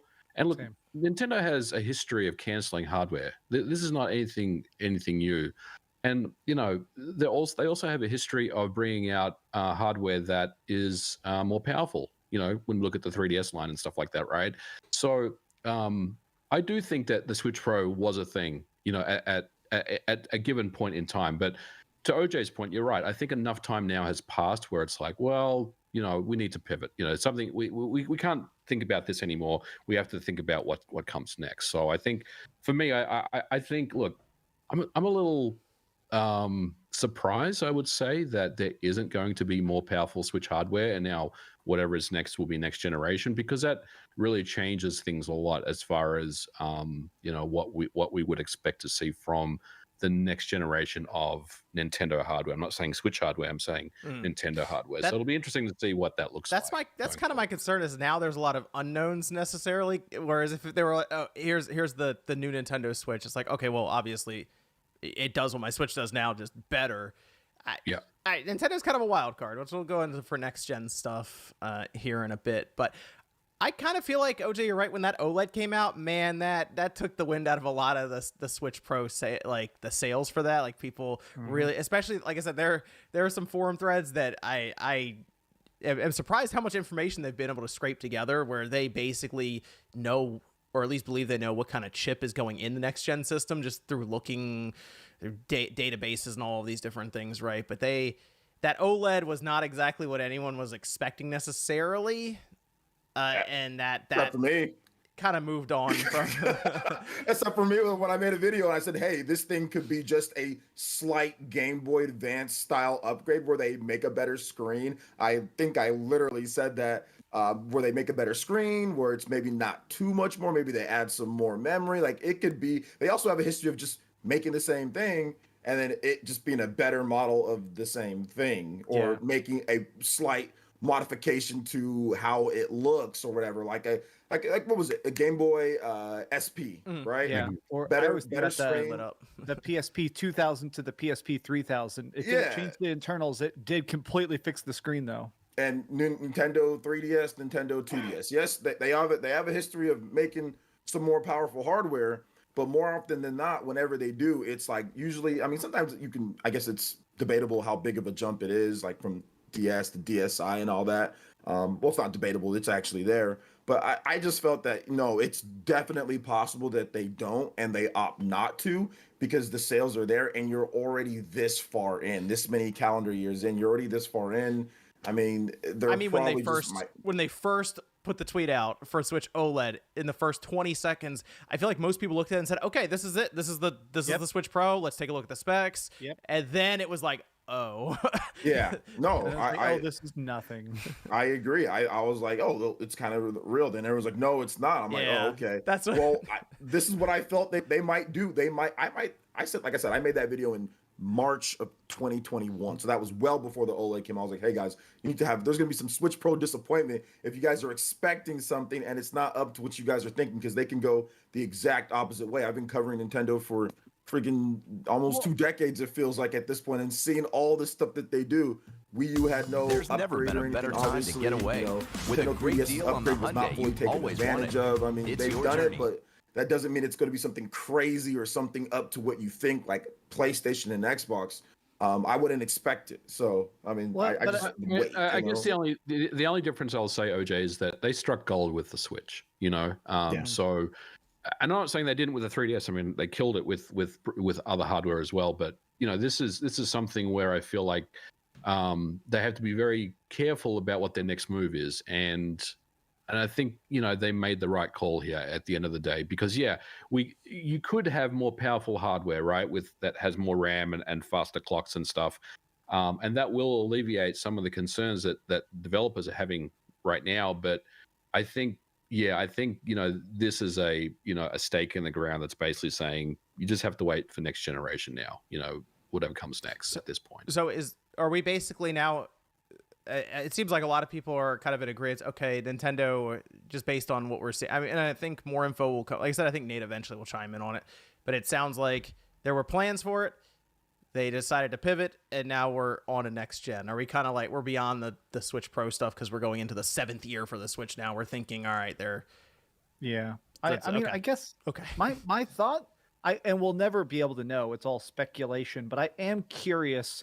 If they had released this theoretical Switch Pro that was prototyped or whatever, I'm so curious to see how it would have affected the industry. I have some friends that are like PC only gamers. They don't play anything on PlayStation. Even if Spider-Man looks great, they waited till it came to Steam and stuff because they have like these $5,000 computers and they want to play stuff in the most HD thing possible. And even if they think a Nintendo game looks good, sometimes they'll just bootleg it later on and play it on Yuzu or whatever. I'm kind of curious how many people would have bought a Switch Pro just for that tiny bump in power. And it's all speculation, but I guess that's my biggest thing now is just thinking about like how many people would have jumped on board the Switch bandwagon for the first time with the Pro. I think those PC people would probably just get Steam Deck and be happy with that and do the same. They have that, but I mean that it's a supplemental of to actually play it, because I do have friends that like vote with your wallet is important to us kind of thing of like I want to buy the good game. So if they could have bought a more powerful Switch to play, Bayonetta at a steady frame rate, they probably theoretically maybe would have. But the OLEDs are killing it though, right? Like it's selling. Is it? I don't know. It's selling well. Yeah.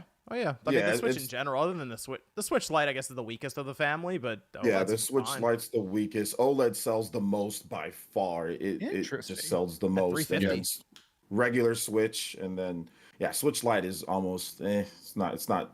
I mean, it's there. I mean, it's okay, but it's not really doing as many numbers. But it doesn't seem like Nintendo ships as many as they ship with OLED. OLED gets the most distribution out of all of them because that's what most people are buying.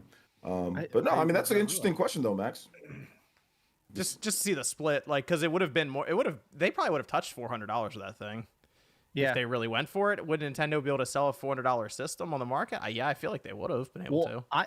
I think, and this is a complete fucking guess I'm pulling out of my ass, I think instead of having the OLED, I think they would have used that OLED screen. Maybe they already had it developed. I think that the OLED Switch is part of their plans for the Switch Pro. I think it would have been $400, and I think it would have had better graphics and that better I feel like a lot of people would have moved for that OLED by itself, but then they're like, oh yeah, wow, this also runs games and better, and it looks better.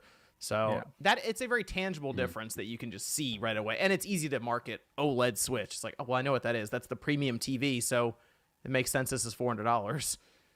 Flixio. Hey, Hi guys. Hey, Click. Good to have you here, Happy Click. New Year. Happy New Year, young Good to have lady. Click. How's your Christmas? It was good. It was good. I actually, for the first time, got to have snow on Christmas. So. Oh wow. Okay. It was Cool. really, really cool. I know some of you guys are like, "Oh, that's old news," but It was just cold here. From Florida to the Midwest, it's like it was actually really nice. This was the first time I didn't have snow on Christmas, and I love it. We're trading climates. The Northeast, it's like half and half. Sometimes you get snow, other times it's just 20 degrees for no reason. Like to me, if it's gonna be that cold, it might as well snow. Yeah. Yeah, it's definitely a different cold though than Florida for sure. It's I don't know. I like putting on layers. Everybody's like, why are you smiling? Like whenever they find out I'm from Florida, like, why are you smiling? Like, why are you here? And I'm like, I don't know. I'm having fun. The hell? Has anybody seen Florida? What do you mean? Why are you here? Dude, honestly, I would take Florida Man over how expensive Florida is now. Like, if anybody's listening from Florida, you know how expensive it is. I don't mean to derail the conversation. It's good to see you guys. We're about to move Happy on New from it Year. anyway. Yeah. Let's have a click here. Let's see. We have. Shout outs to Florida, man. This is a question from Zoob who says, I'm playing New Vegas for the first time. The game progression is a series of humps to get over and valleys to frolic through. What game has had a hump you simply could not get over? For me, it was recently starting Vampire Survivors and making zero progress for the first 2 hours. Really, I feel like that game is immediate when it comes to just rewarding you. One that comes to mind recently, for some reason, I tried to start a new game of Stardew Valley, and I forgot that your farm is just an absolute desolate wasteland for the first like 5 hours. And I started playing, and I played for about an hour and a half, and I was like, I don't want to do this again. It's probably, for me, it's probably Assassin's Creed, with the newest one, Valhalla, where I played for like 40 hours, and then MVG was like, it took me 89 hours or 100 hours to beat it, and I'm like, well, that's not happening. That's just the campaign. Yeah, that's just a campaign. That's the hump right there. It's going to take 100 some odd hours of this. What were you going to say, MVG? Well, I mean, Mass Effect is a game that I've always had like multiple save files at like critical parts of the story, because like I never really know which way to go sometimes, right? So I always used to have like about 10 save files, you know, depending on which way I wanted to get the story to go. And sometimes I was never happy with like the choices I made. And I was like, I'm going to load that save up, you know, from like 5 hours ago, and then go the other direction. And then you go in the other direction, and it's like, maybe I like the other direction better. So you know, I always had that like, I guess I wasn't really wanting to you know, go through the story in a certain way. I wanted to do all the Paragon options and all the Renegade options and see how they were going to go. But that's just me. I'm kind of OCD like that. I want to know like every branching path in the entire game, you know, if I can. Would you say that's more or less beneficial than just playing through it again? It's way less beneficial. Like it's better. It's easy just to play it again and then just pick your path. And it also reminded me of a game like Detroit and Heavy Rain. You know those games, those David Cage games where there's like 30 different endings, stuff like that as well. I find is very, very tedious because I always want to know, you know, all the different endings of the game. Did you ever do the? Did you ever knock the reporter out in Mass Effect? Yeah, I did. You do that? I did that. Yeah. She's interviewing you, and the way it's set up, she gets more and more annoying, and it keeps flashing this renegade. Like, do you want a renegade? But you can choose to just renegade right at the start. So she's like, "I'd like to interview you," and you just immediately knock her out for no. He hasn't done anything yet. I did that. I did that once. It was hilarious, dude. She just crumples. You like tap her, and she just. Oh, I did it on my Renegade playthrough. But being a Renegade in Mass Effect, it's so counterintuitive to my own personality. I hate doing Renegade stuff in Mass Effect. It's a lot shorter. I found out that most of the time Renegade is stop talking. So there's times where the council is talking to you, and if you press the Renegade button, you just hang up. No, you just hang up and miss a whole conversation. Well, I feel like with Mass Effect specifically, it's like sometimes you'll pick a prompt, but it's like different than what you think it's gonna be. Yeah. So I don't know. I feel like with Renegade, it's like, oh, what bad thing am I gonna do? And then you sock him in the face. It's like, holy shit. Or you know, you just start blasting. I know OJ's gonna get mad at me, bro. I still struggle with Xenoblade 2. I just I'm not gonna get mad at you. I just do. People struggle with games, or some people just don't like games. Xenoblade's one of those games where everybody wants to play it, but most people don't actually like Xenoblade. Okay. I think that's if you're not into the story and if you're not into the lore, Xenoblade is just not. It's not fun. I enjoyed the first one like substantially. I don't know. I think for me, I think what I just decided at this point is when I come back to stream and play it is I'm just gonna do it on the easiest and just go through it because story is like my main thing, I guess. Yeah, that's better. So yeah, it's fine if you didn't like it. That's fine. There's people love you guys all love Death Stranding. I think that game's shit. So I mean, like it's like so it's okay, you know. Fair, though, I will finish Xenoblade Chronicles 2 before you finish Death Stranding. So sounds like a challenge. I've already seen everything with Death Stranding, so I've already essentially finished. I've already watched through it all, so I've already seen Princess Beach. I've seen Princess Beach. I've seen all the shitty dialogue that people praise as the best thing ever. So I've seen it all. What did you think about that Higgs and Fragile scene? I don't care. I don't care. Death Stranding. I don't give a shit about Death Stranding. I don't like the game at all. I don't like the story. I don't like the characters. And I think that Metal Gear Solid kicks its ass. And I wish that they'd make a new Metal Gear Solid game with Kojima. But my roommate my roommate does not like Death Stranding, but he loves to quote it because he just like randomly watched all the cutscenes. So the other day I was walking into the kitchen and he slowly turned around and he goes, "Do you know why they call me Die Hard Man?" And I was like, "I'm not doing this." But for everybody that likes Death Stranding, that's cool. You know, like Death Stranding 2 got announced. I didn't troll it at all. I'm like, oh, cool. For those that like Death Stranding, bam, you got a second one coming out. Trailer. Oh, I still haven't seen that trailer. It's good. It's really good. You know, so y'all see the leak that it looks like Death Stranding 2 is slated for 2024? Yeah, that actually sounds about right. Yeah, I think so. I see that like October, November 2024, something like that. So still a little ways off from it. We also have delayed. Yeah, this is from Texas Toast, who said, "What year in the past decade has been your favorite year for gaming?" I'm kind of thinking 2017. Yeah. 2017 was pretty good. Nier Automata was in there, right? Horizon, what's that? Right. Is that Breath of the Wild? Breath of the Wild was in there. Horizon Zero Dawn. Yep. Neo, Prey, Super Mario Odyssey, Xenoblade 2, Hellblade was that year. Splatoon 2. Splatoon 2. Cuphead came out that year. Cuphead was really good. Mass Effect 5. Andromeda. That almost killed a franchise. Persona 5 came out that year. I love 2017 for the weirdest reason. Yep. All the Final Fantasy 15 DLC came out, and I made videos about each of those, and they all blew up. So I like 2017. Yeah, Hellblade was there. Also came Sonic Mania was in there. Sonic Mania was good. The 2 weeks I really enjoyed of For Honor. That was out. Oh, yeah. There you go. It has like 10 seasons now. ARMS. Can't forget about ARMS. Nate, where's Nate? Yes, I can. I played the hell out of ARMS. I played that game so much. I have a video I saved when they saved me that game like a month early, and so I wasn't sure how much to film. So I actually have like 20 hours of footage of me just sitting in front of my TV punching that it just raw. So I just put in a video sometimes randomly. I'll just put a picture of me punching at the TV. Oh, I didn't play that way. I played both. I did both. Yeah, it's you get more control over it if you use the motion controls, but I just don't feel like using the motion controls. Oh, I look dumb as hell. Yeah, definitely definitely don't. I played that game so much I got a sponsorship for it. They were like, "We like your ARMS videos." I was like, "Cool." Oh my god, Hollow Knight also came out 2017. Yeah, Hollow Knight was that year. Eric's Bloodborne's 2015, right? Metroid Prime 4 was announced in 2017, wasn't it? Well, we also had Samus Returns came out that year, right? Yeah, Samus Returns. Yeah, that was a good 3DS game. It was good. It was good. What was Dark Souls 3? Was that also 2017? That was 20. I feel like that was 2016. That was 2016 or 20. Yeah, that was before. It was. I think it was the year before, if I'm not mistaken. Yeah. I think so. The year after. Double check. It was. We can double check. This is 2016, March 24th, 2016. Yeah. Eric asks, for YouTubers, how often do you check your analytics? Technically, I see them every day when I log in. About 100 times a day. Yeah, 100 times a day. Let's be honest.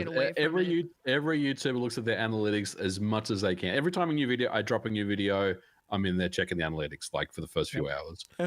Curiosity sake, either way. I drop a video, I check it after like 2 hours, and then I'll go to the gym or whatever, and I'll check it again after like 4 hours, and then I check it like 19 more times after that. Mm-hmm. Sometimes I check it way too much, and I'm like, okay, stop check. It's not gonna move. Like if you check it like 3 minutes from now, you know, it might though. It might move. It might move. That's the thing. You never know when it might move, so you gotta check.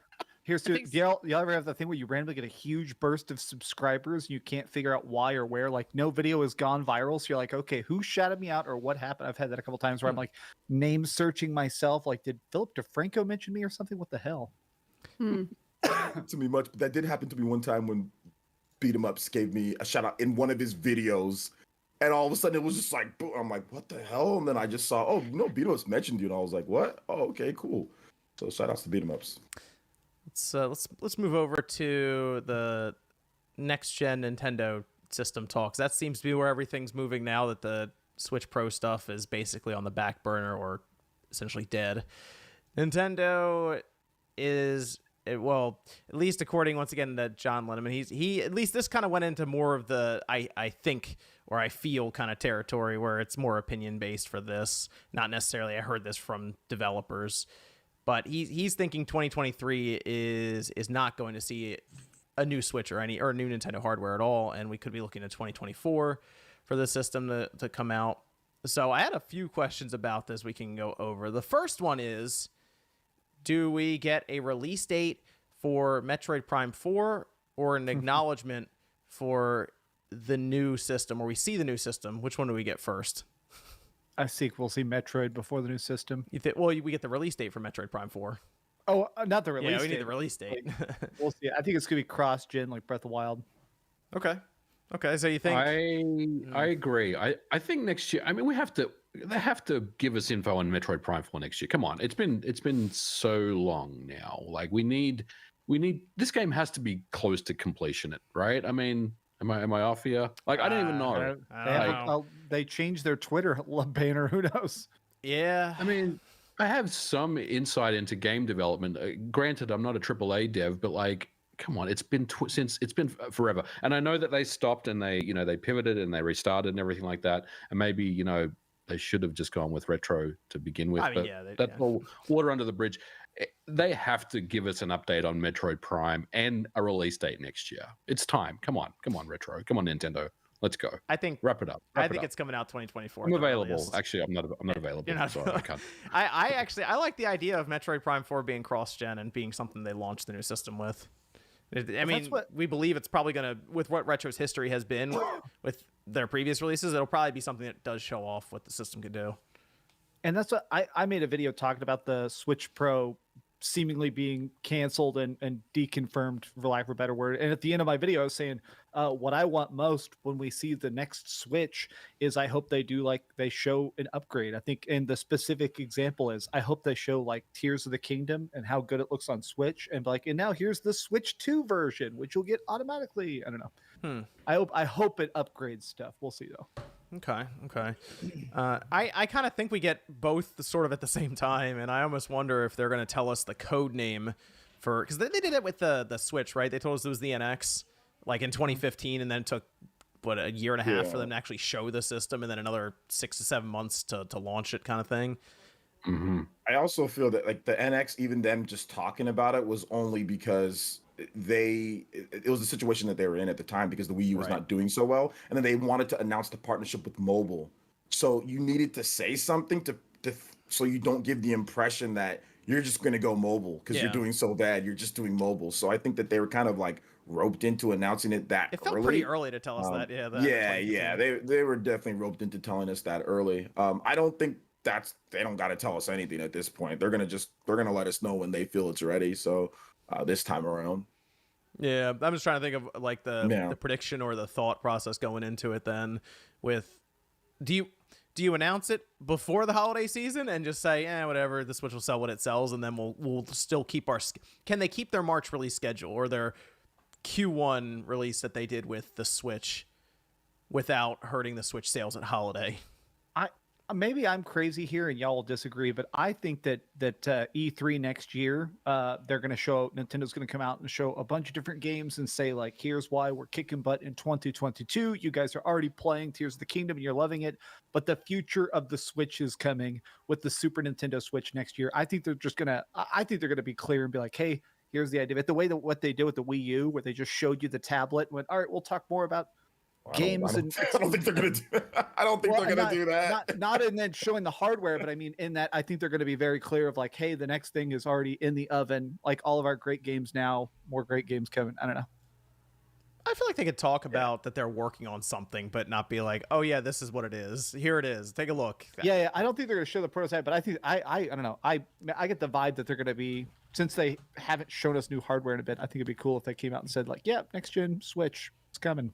Yeah, I think they're gonna do very similar to what they did with the Switch. I think the problem with E3 sometimes that E3 can be convoluted and can if you announce something there, and I know that they are petrified after announcing the Wii U at E3 and then having that situation. So I think they'll probably do what they did with the Switch. They'll just wait till standalone event, the end of the year, and then just say, hey, we have an announcement to make about the future of Nintendo.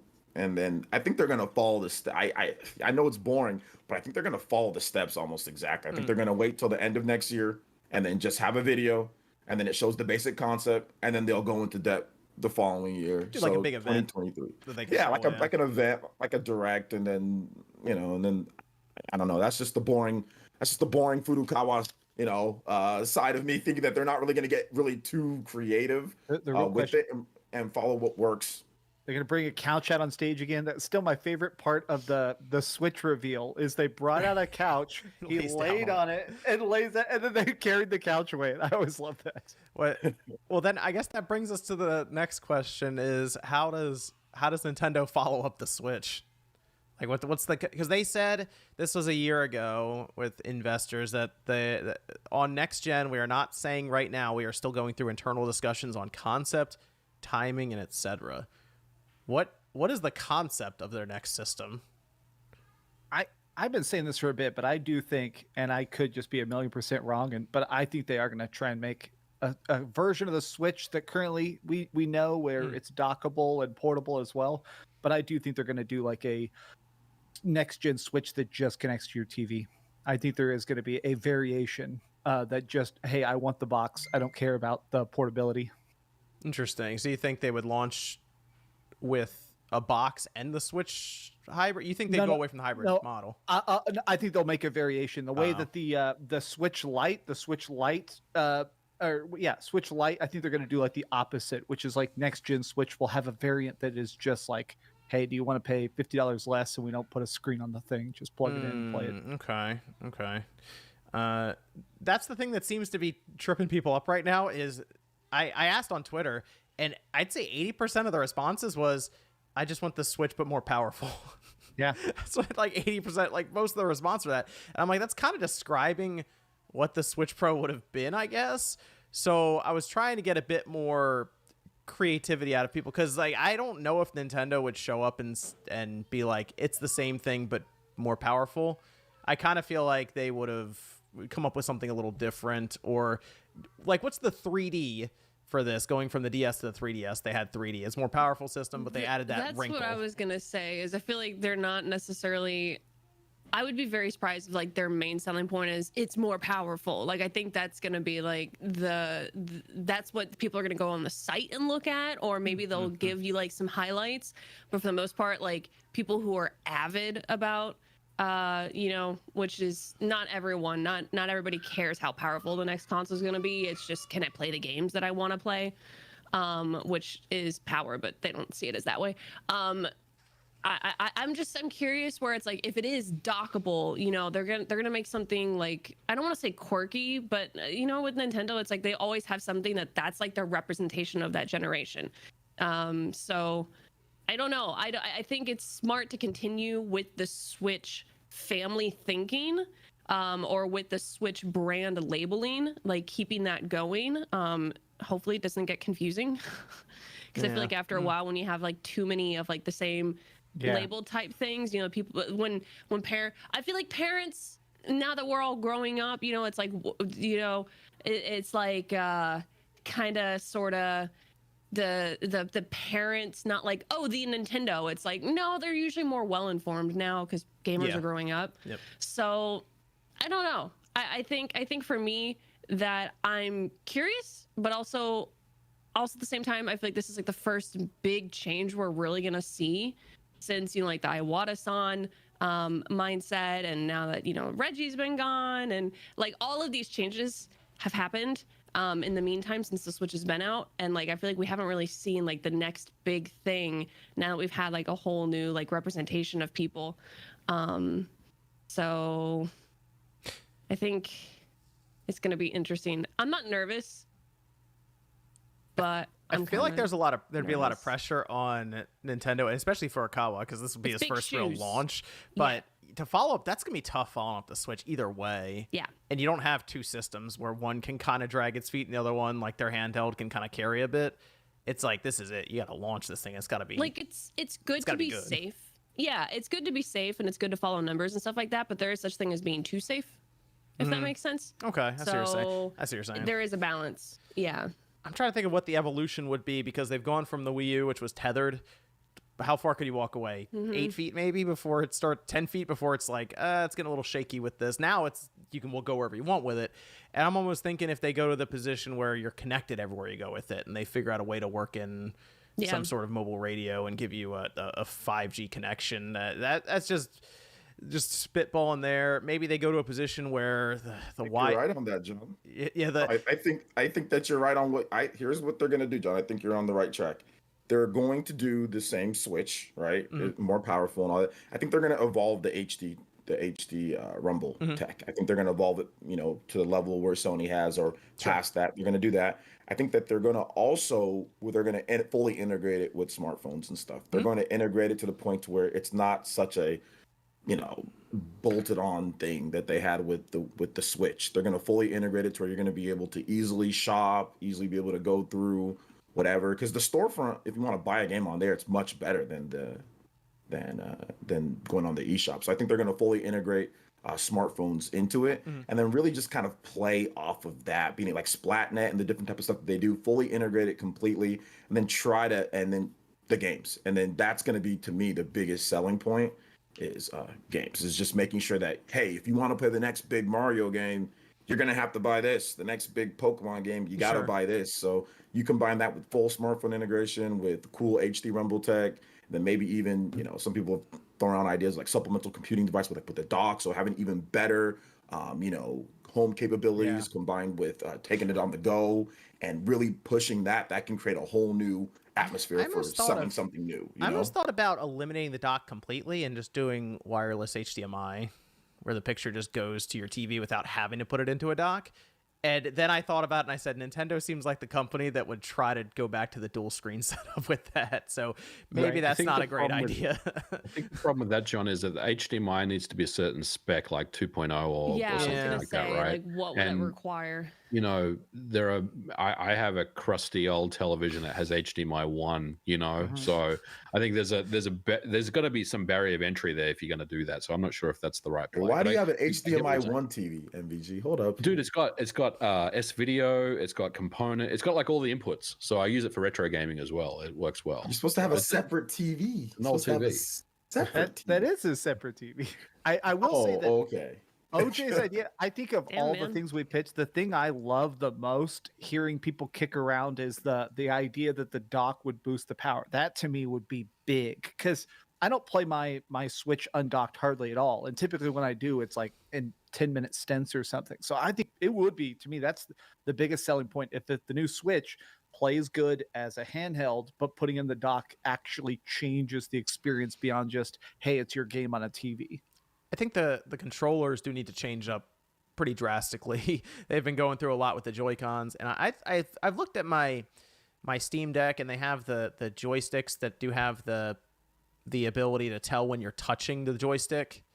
So they have sensors on top, which is really cool. And I almost wonder if Nintendo could maybe integrate that and have that as use in some of their games. And maybe they take the haptic feedback a bit further and put it into a more meaningful role in the triggers on the back that they work with, and maybe they do have them in the analog. There's probably a lot of things they can do when it comes to the controller functionality, because that is something they change up quite frequently and continue to evolve. I mean, we went from the Wii remote to the Wii U gamepad, and that was a pretty big shift. So I do wonder what their plan would be when it comes to the controller side of things. But it's tough to figure out what Nintendo's going to do or what they're thinking. But my big thing now is, I guess, my criteria: more powerful system, hybrid concept, backwards compatible. Yeah, I mean, I think the things that I feel like are almost certain to happen is they're going to continue their partnership with NVIDIA, right? So we know that's a thing. We know that they're going to probably stay on ARM chips. That's not going to go away. So those two things that we know about. So from there, what is the next system going to look like? Well, Nintendo is known for its, creativity and its different designs and the way that they do consoles. It's not, the traditional way that consoles have been made, and handhelds and all that. So who knows? I mean, I think you guys are onto something in that they're going to take the existing Switch model and base something around that, right? They're not going to completely pivot away from it and just have a traditional console system that you can put into your entertainment center. I think it's going to be based on the Switch, but whatever that looks like, I couldn't say. I really couldn't say what it looks like. I honestly thought the Pro was a thing. I thought the Pro was something that was going to happen, because I felt like it was time for new hardware. But now, I mean, I'm really excited to see what is next, because I think we're at that point now where it's like, what is this next system going to be? And hopefully we'll get some more info on that next year. I'm looking forward to it. Okay.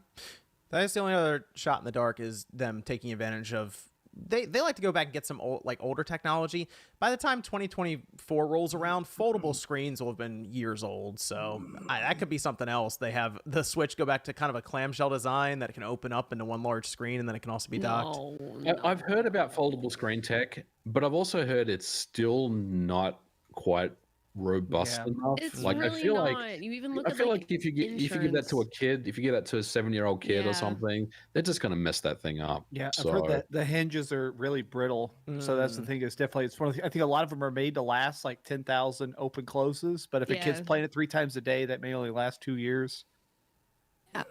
There you go. I could see myself rage quitting a game and just snapping that thing snapping in half. It's even for the fact that, like, I don't know at what point we would hit, but like you're always gonna have a crease.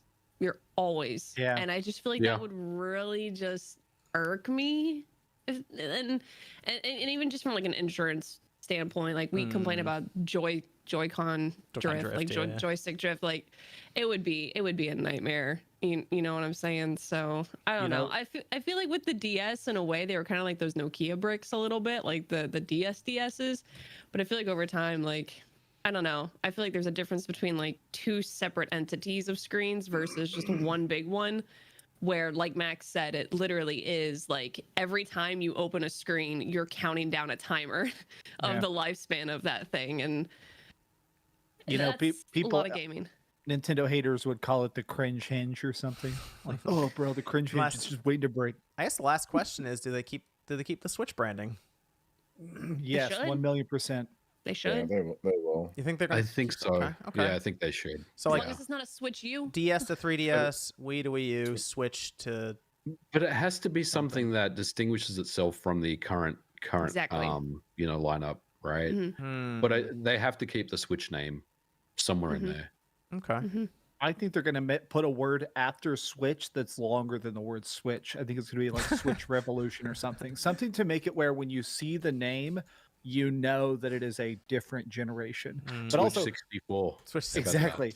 I mean, so we're all on the same page. It's funny because people were tweeting me yesterday, like, isn't it weird that we're not 100% that it's going to be backwards compatible? We have no idea, because sometimes Nintendo stuff for a curveball. What if it doesn't have the cartridge slot? Like, what if the next Switch is digital only backwards compatible? Yeah, I don't know why this whole backwards compatibility thing became a thing. Nintendo already put in their investor meeting, like, yeah, we're going to move over Nintendo accounts. So if you're moving over Nintendo accounts, that's pretty sure you're going to have your games on there.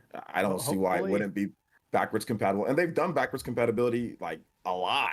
So I don't know. Usually like when people say like, oh, I don't know if it's not going to do something, it's usually like when they don't do it in the past, but like there's been tons of backwards compatibility. Well, no, but that's the thing is that the Wii U didn't. You know, that's the Switch didn't. That was a whole format change, though. Like, hold on, that was a whole like going from, but that's my point though. Is that are we going to keep having teeny tiny cartridges for the new console? I would bet not. I feel like you can't have teeny tiny cartridges if the games are supposed to be bigger and better.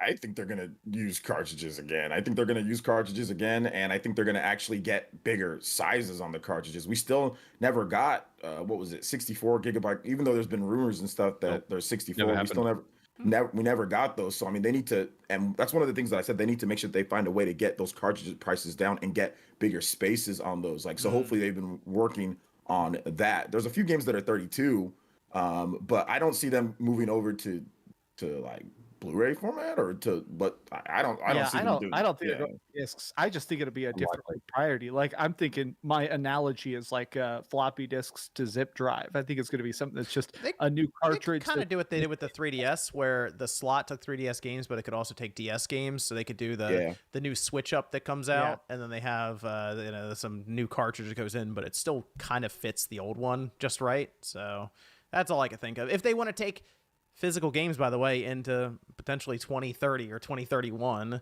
when we're hearing that there's like a 70 some odd % break of just digital to physical now. So even like the buy MVG DS, has to go right now. Yeah. I gotta jump off, everyone. MVG. Have a great new year, and we'll catch up next week. Happy New Year. See you next year. Bye. All right. Very good. Very good. Only the cool people are here now. Also, I hope they work to get rid of the load screens with the next Switch. Yeah. I'm kind of getting used to that now, where I see a load screen, I'm like, oh, that's right, I forgot about these things. I'm playing a bunch of Need for Speed Unbound, and everything is instant in that game. Yeah. And so when you leave the garage, it actually always trips me out because it says like, "Are you ready to start the race?" Yes, and you're just on the street, and always like, "Whoa!" So then when I go back to playing, because I'm currently replaying Breath of the Wild, it's weird. Breath of the Wild doesn't have long load times, but there's definitely some load times, and you feel it. Yeah, that'll be the nice thing too, is when I assume they'll work away from that. So. Yeah, the cartridges would have to be like higher capacities, like the change of something, right? Like it'd have to be like faster just to be able to get through it if they're going to do that. Because like I know like N64 had load times, but it was pretty fast back in the day. Almost instant. Yeah. So I mean, like if they can evolve that'd be like, to me, what they need to definitely get done. But even like with the DS like the GBA to DS, I mean, they put a whole, there was two, right? They put like a whole in there, they put a whole Game Boy Advance slot. So I'm guessing that they can't really afford to not have it has to Switch. It has to have full 100% backward. Well, it's not going to work with Labo, but 99.8% backwards compatibility. It has to be there. I think. What, and that's what OJ's phrasing there, I think, is perfect. Is that they can't afford to not be backwards compatible after selling 100 million Switches and a billion games. You have to freaking have those games work on the new system. Because if you get new people, you want them to be able to have access to all of those games to be able to buy.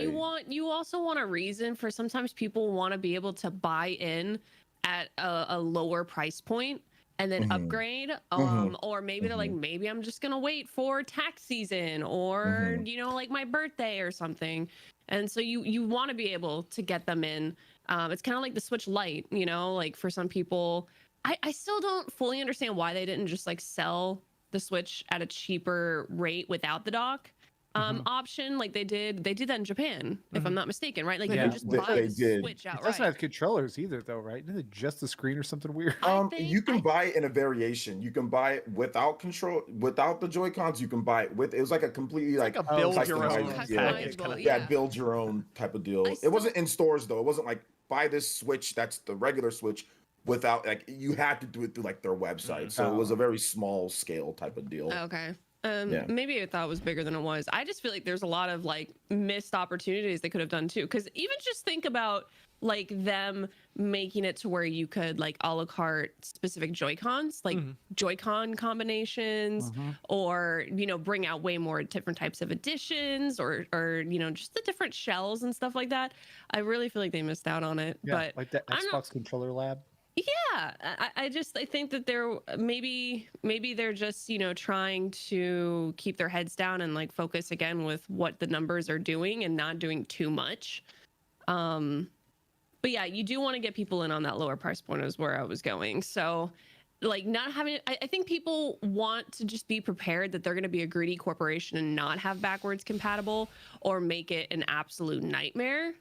To kind of, you know, move things on from one console to another. Because, I mean, from the Wii U to the Switch, it was pretty much like a fresh buy.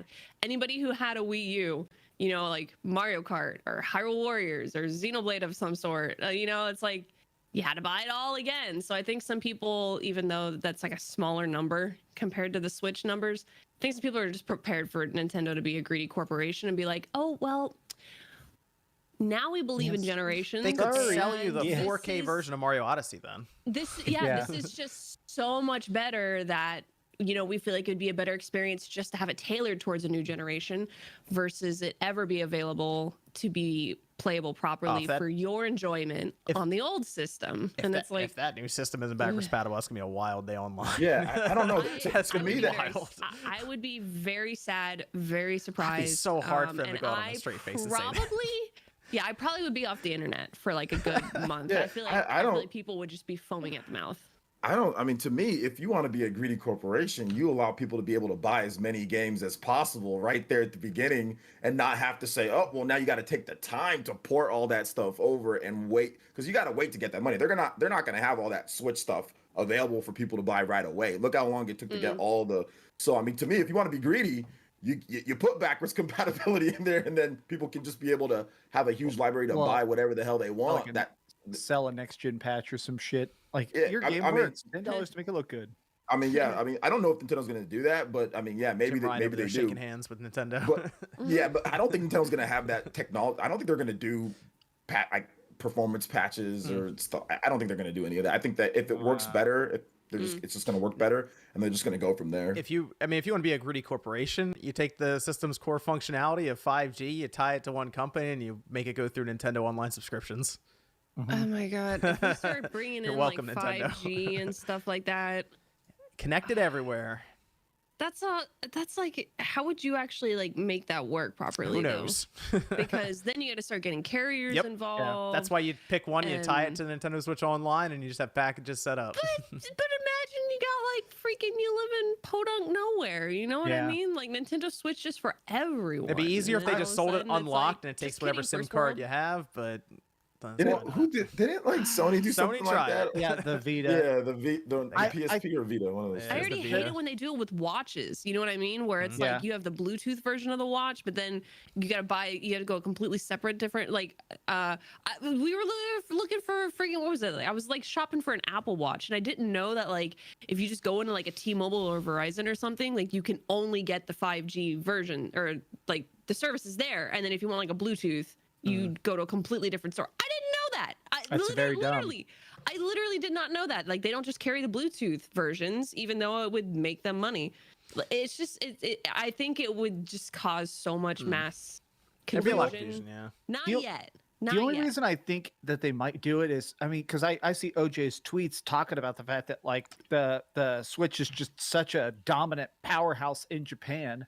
And Japan has pretty much 100% cell phone coverage. So if they did partner and start to make a service, especially because imagine if it was $20 a month or something, I do feel like there were Nintendo fans who mobile $20 a month is incredibly popular in Japan. So that's I'm sorry, did you say it's $20 a month? People can barely handle $20 a year. I know, but I'm saying like for like if there is a premium version of like now you can connect and play it anywhere and it'll work.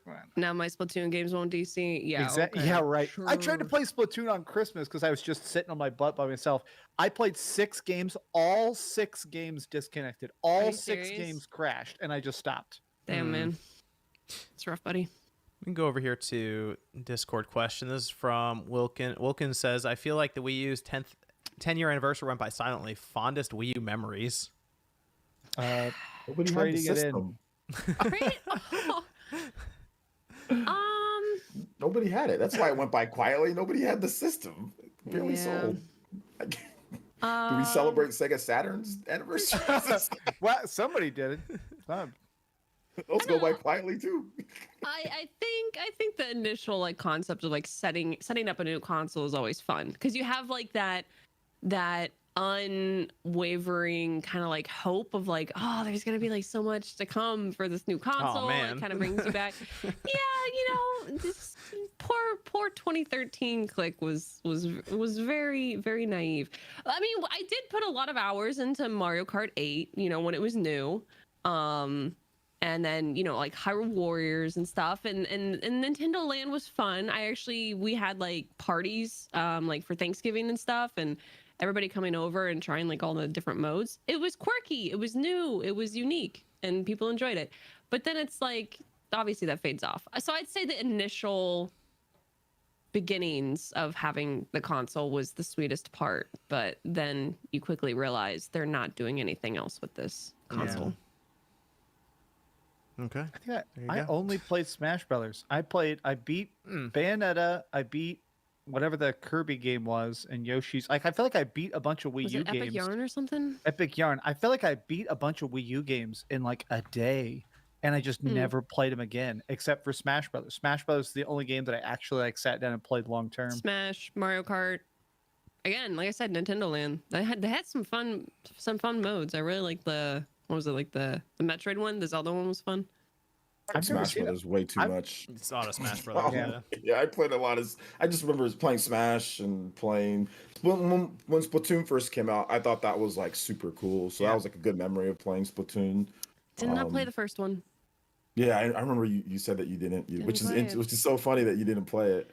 Considering how big of a fan you are of the series. People literally they call me like the biggest fangirl of Nintendo, and I was one of those people where I was like, Splatoon looks cute. It looks quirky. It looks like kids will have fun. And I like literally he was like 2 or 3 years older than me. He's like, yo, you gotta get Splatoon so we can like play. He was one of my coworkers, and he was like an avid gamer. And I was just like, you know, that's really cute. I wouldn't take you as someone who likes a game like Splatoon. Bro, I eat those words. I regret saying that to him, and I had to tell him like, yo, I'm sorry for judging you because I love Splatoon now. So it's from Dan. Says, has anyone had the chance to check out Sports Story yet? I checked it out some. Yeah, there's some weird stuff going on with the game. They apparently they're working to patch some of it, but there's some. For some reason, tennis doesn't count points right. I noticed that. That was a weird one. That floaty game at the beginning is. Did you play that floaty game at the beginning, like where you're on like the? What is that thing? I don't. There's some weird stuttering going on with the game too. Apparently they're working to fix it. So I think patches have been rolling out or they're about to. But I'm probably gonna end up beating it before they even get the patches out. So I'm gonna keep playing it. I still like the visual aesthetic of it. You know, I loved Golf Story. I like the way this one looks. There's just some odd stuff going on in the game that they got to work out. I just stopped playing it. It's really good though. Like it's fun.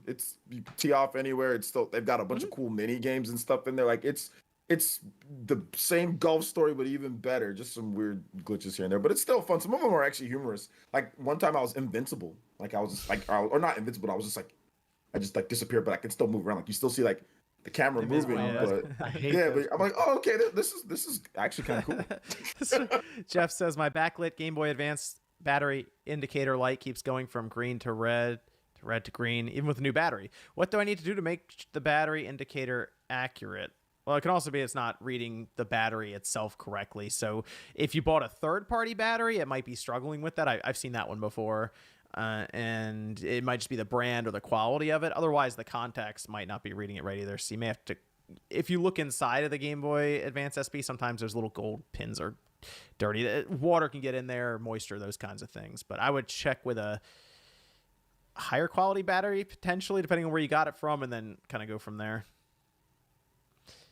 Let's talk briefly. We'll reflect briefly on 2022 for games, since this is the last podcast of 2022.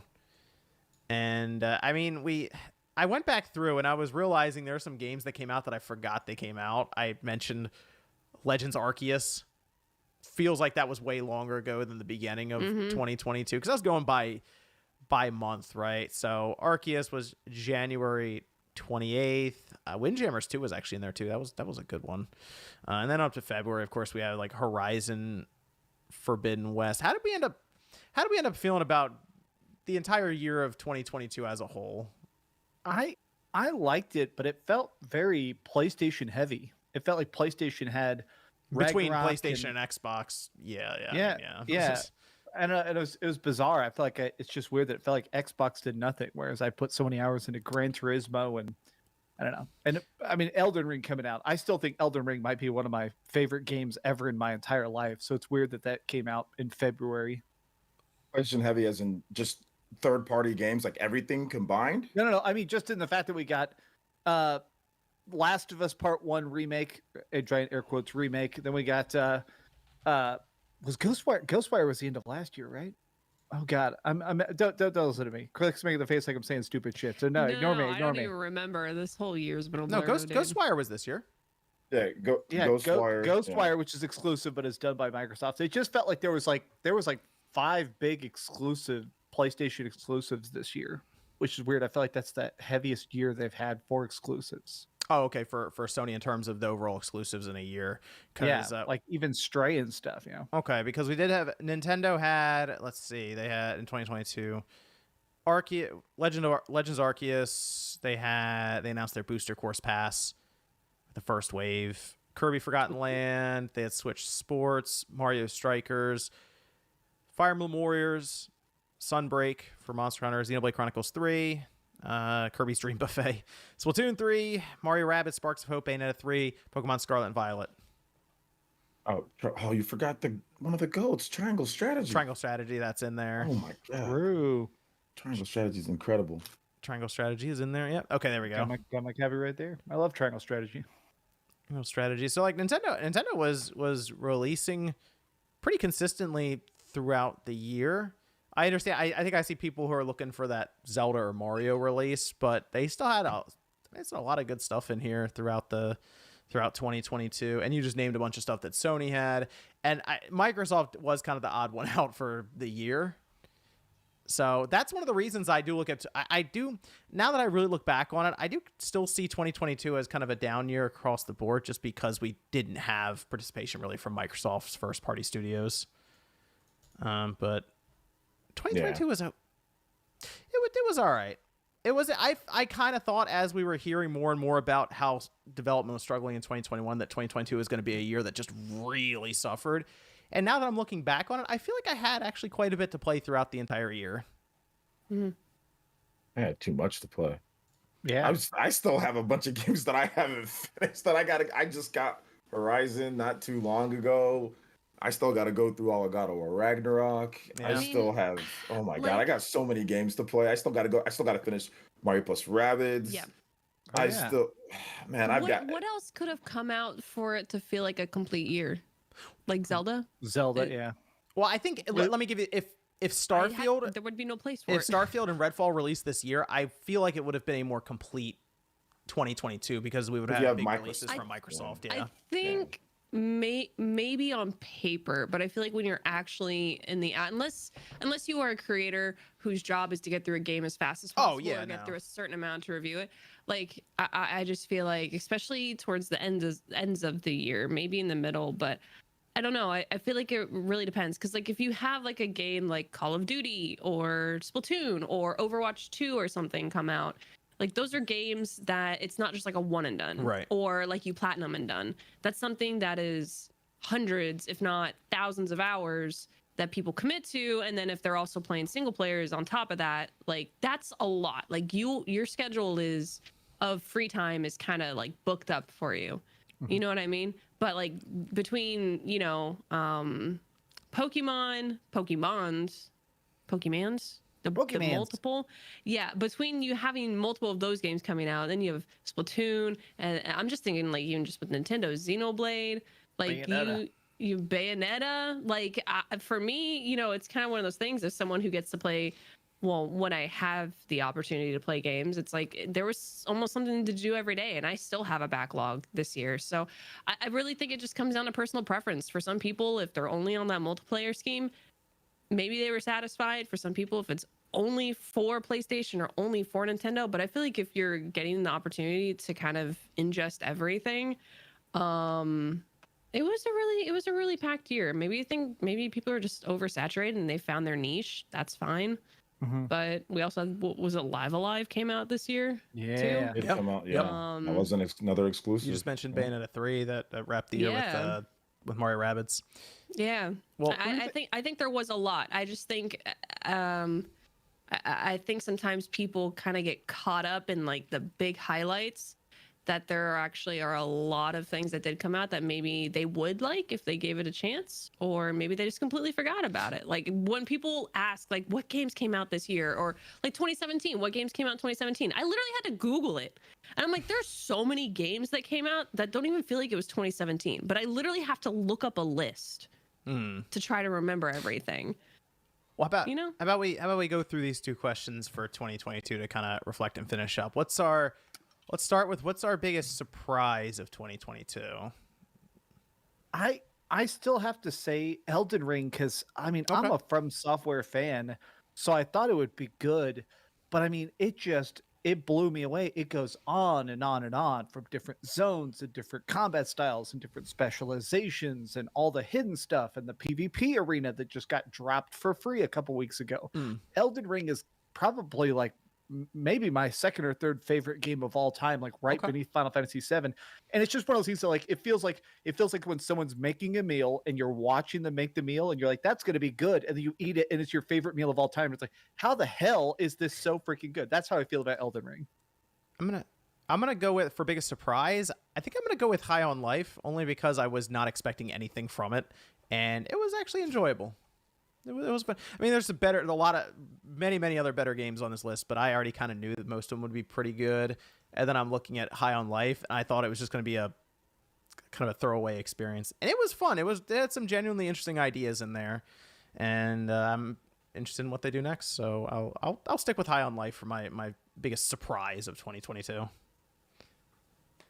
For me, I'm not into Warriors games too much. I'll play them, but I'm not into them. But Fire Emblem Warriors, it being what it actually ended up turning out being, which was like in many ways better than Three Houses in so many aspects. Not everything overall, not the gameplay and everything, but some of the mechanics they took from Three Houses and actually made them fun and not tedious and not activity points and not all this weird stuff that Three Houses has that keeps you pushing forward. So I was thoroughly surprised at how good Fire Emblem Warriors was. I think it's best rated one too. I think it's like 80 something, which is Warriors games never get that high.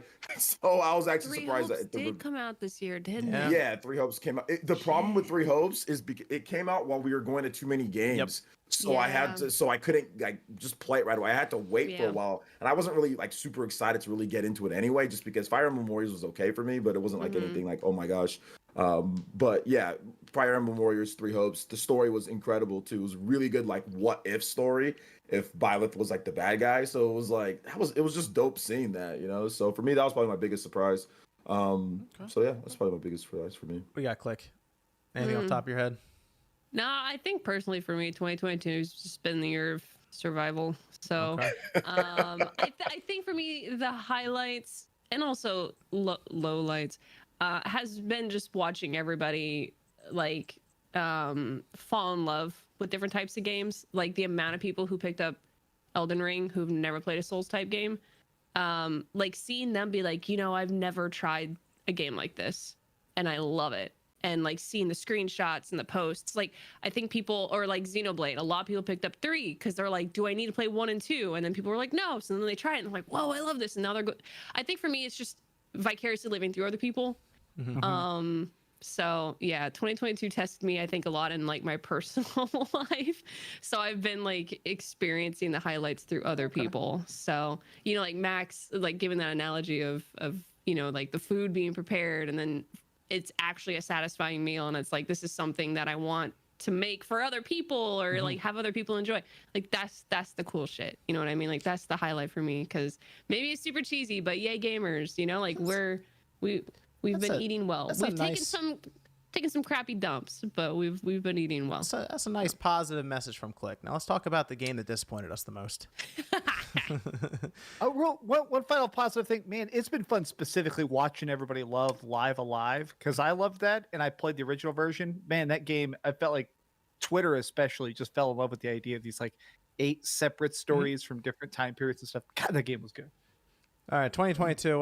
We just talked about our biggest surprise was. What's our biggest disappointment? For me, Callisto. Like, even though Callisto was not the worst game, I rebeat it a couple days ago. I fully played through it again. And I think it gave me an even deeper understanding of how bad it is, of that it's beautiful and it's interesting, but the story is so, I mean, it's one of the worst video game stories. The ending didn't really do it for me, unfortunately.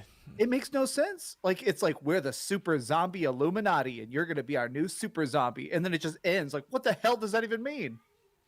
Okay, so Callisto is your, okay. For me, Pokemon. Like, I felt that Pokemon, it's so good, but then it's also bad. Like, the battles are incredible. The Pokemon are great. The structure's fantastic. And there's so many good things about the game. It's actually my favorite new gen Pokemon game and since the 5th generation. But then the performance is just also like, man, it's hard to get through some of the parts. Imagine if they just had it where it was just normal, just like the other Pokemon games. Like, it would have been, even the performance of Sword and Shield would have been just so much better. So it's like one of my favorites. It's fun. But I like it. But then it's also disappointing because of, man, this could have been so much better and not went through all the situation if they would have been able to just get it right from the launch. So yeah, it's my disappointing. But then it's also my favorite new gen game since the 5th. It's been new gen Pokemon game since the 5th gen, or since Black and White. There you go. Since Black and White, or since Diamond and Pearl, 4th and 5th gen. So it's like, oh man, it's great, but then also it's really disappointing because of the reasons that I listed. I had a bunch on my list, but I think I'm gonna go. I did. I think I gotta stick with Mario Strikers, though, unfortunately. Oh, yeah. Yeah. And it really just comes down to the potential and I mean, that might be one of the biggest fumbles I've ever seen, because it's just, if you just have 4 people playing together in a room, matchmaking, man, that'd be a fun game just to kill some time with, but you can't do it. So it's so close. It's right there. And I had a lot of high expectations for next level games because Luigi's Mansion 3 is an awesome title. That still, I think, is one of the best looking games on the Switch. And then they go from that, and then they drop Mario Strikers was lacking content, but was just missing the fundamentals for a multiplayer game that's what they relied on. So unfortunate, because they've done their last patch. I don't think they're going to figure it out, and I think they're going to move on from it. So I think what we have now is sort of it. Unless they surprise people with a paid battle pass, but you can't put the core fundamental of the multiplayer where you can play with 3 other people in matchmaking behind a paid DLC. So I think that's just kind of the way the game's going to be.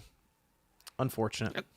They've only had 1 or 2 updates too, right? I mean, in the meantime. In terms of content updates? Yeah, characters and maps. I think they had 2, but they released 2 each update. So I think they've had 4, and then they released some stages and some extra gear and stuff so I think it's been a variety of things, but it's been spaced out. At least they said that they're done for this year. I don't think that they said they're done overall from what I remember, but I think this year they're done. They might add some more stuff, but I'm not 100% sure what their messaging was with that. Yeah, so that'd be the nice thing if they came back and did it, but I'm kind of thinking next level's on to the next thing. So unfortunate. It looks so lacking in features. I'll be honest, if I had a free copy of Mario Strikers, I probably still wouldn't play it. It just looked so bare bones. It's fun. The game's fun. I like the concept that they had. I like some of the stuff they added with ball control and shot selection and all of this. So it's there. There is legit strategy you can have. And I think they even patched the goalie so they weren't so just bad at everything. Yeah, they did. They did patch Boom Boom. I actually played it a little, not too long ago. I did play it again local, and local, it's incredible. So if you got buddies around just playing local, it's dope. But the online play, like you said, John, was definitely lacking. But yeah, local play is incredible if you have friends. I don't have any friends to play it with normally, so that's why if you can get 4 people into a room, you can have 2 Switch systems. Well, if 2 people can be somewhere, 2 people can be somewhere else, and you can get 2 people on each Switch, then you can do the matchmaking thing. It's just you can't connect 4 Switch systems. That's the part that is weird. I think you can even do 8 players local or some type of crazy thing. You can do 8. Yeah, local. It's oh cool. If you get everybody there, it's great. But yeah, if they could have replicated that online, that would have been the ideal thing. Set up a whole that would have been it. Do the whole that would have been it because local, I played it with 4 people, and we were like, "Yo, this is lit." We had Evan make jerseys. Yeah. Yeah, we had a tangible stuff to go along with it. We wore those jerseys to too many games, bro. Yeah. Like we were so excited that weekend. Well, there you go.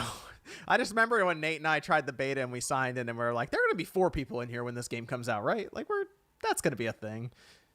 And then Nate was like, "I don't know," and then that was it.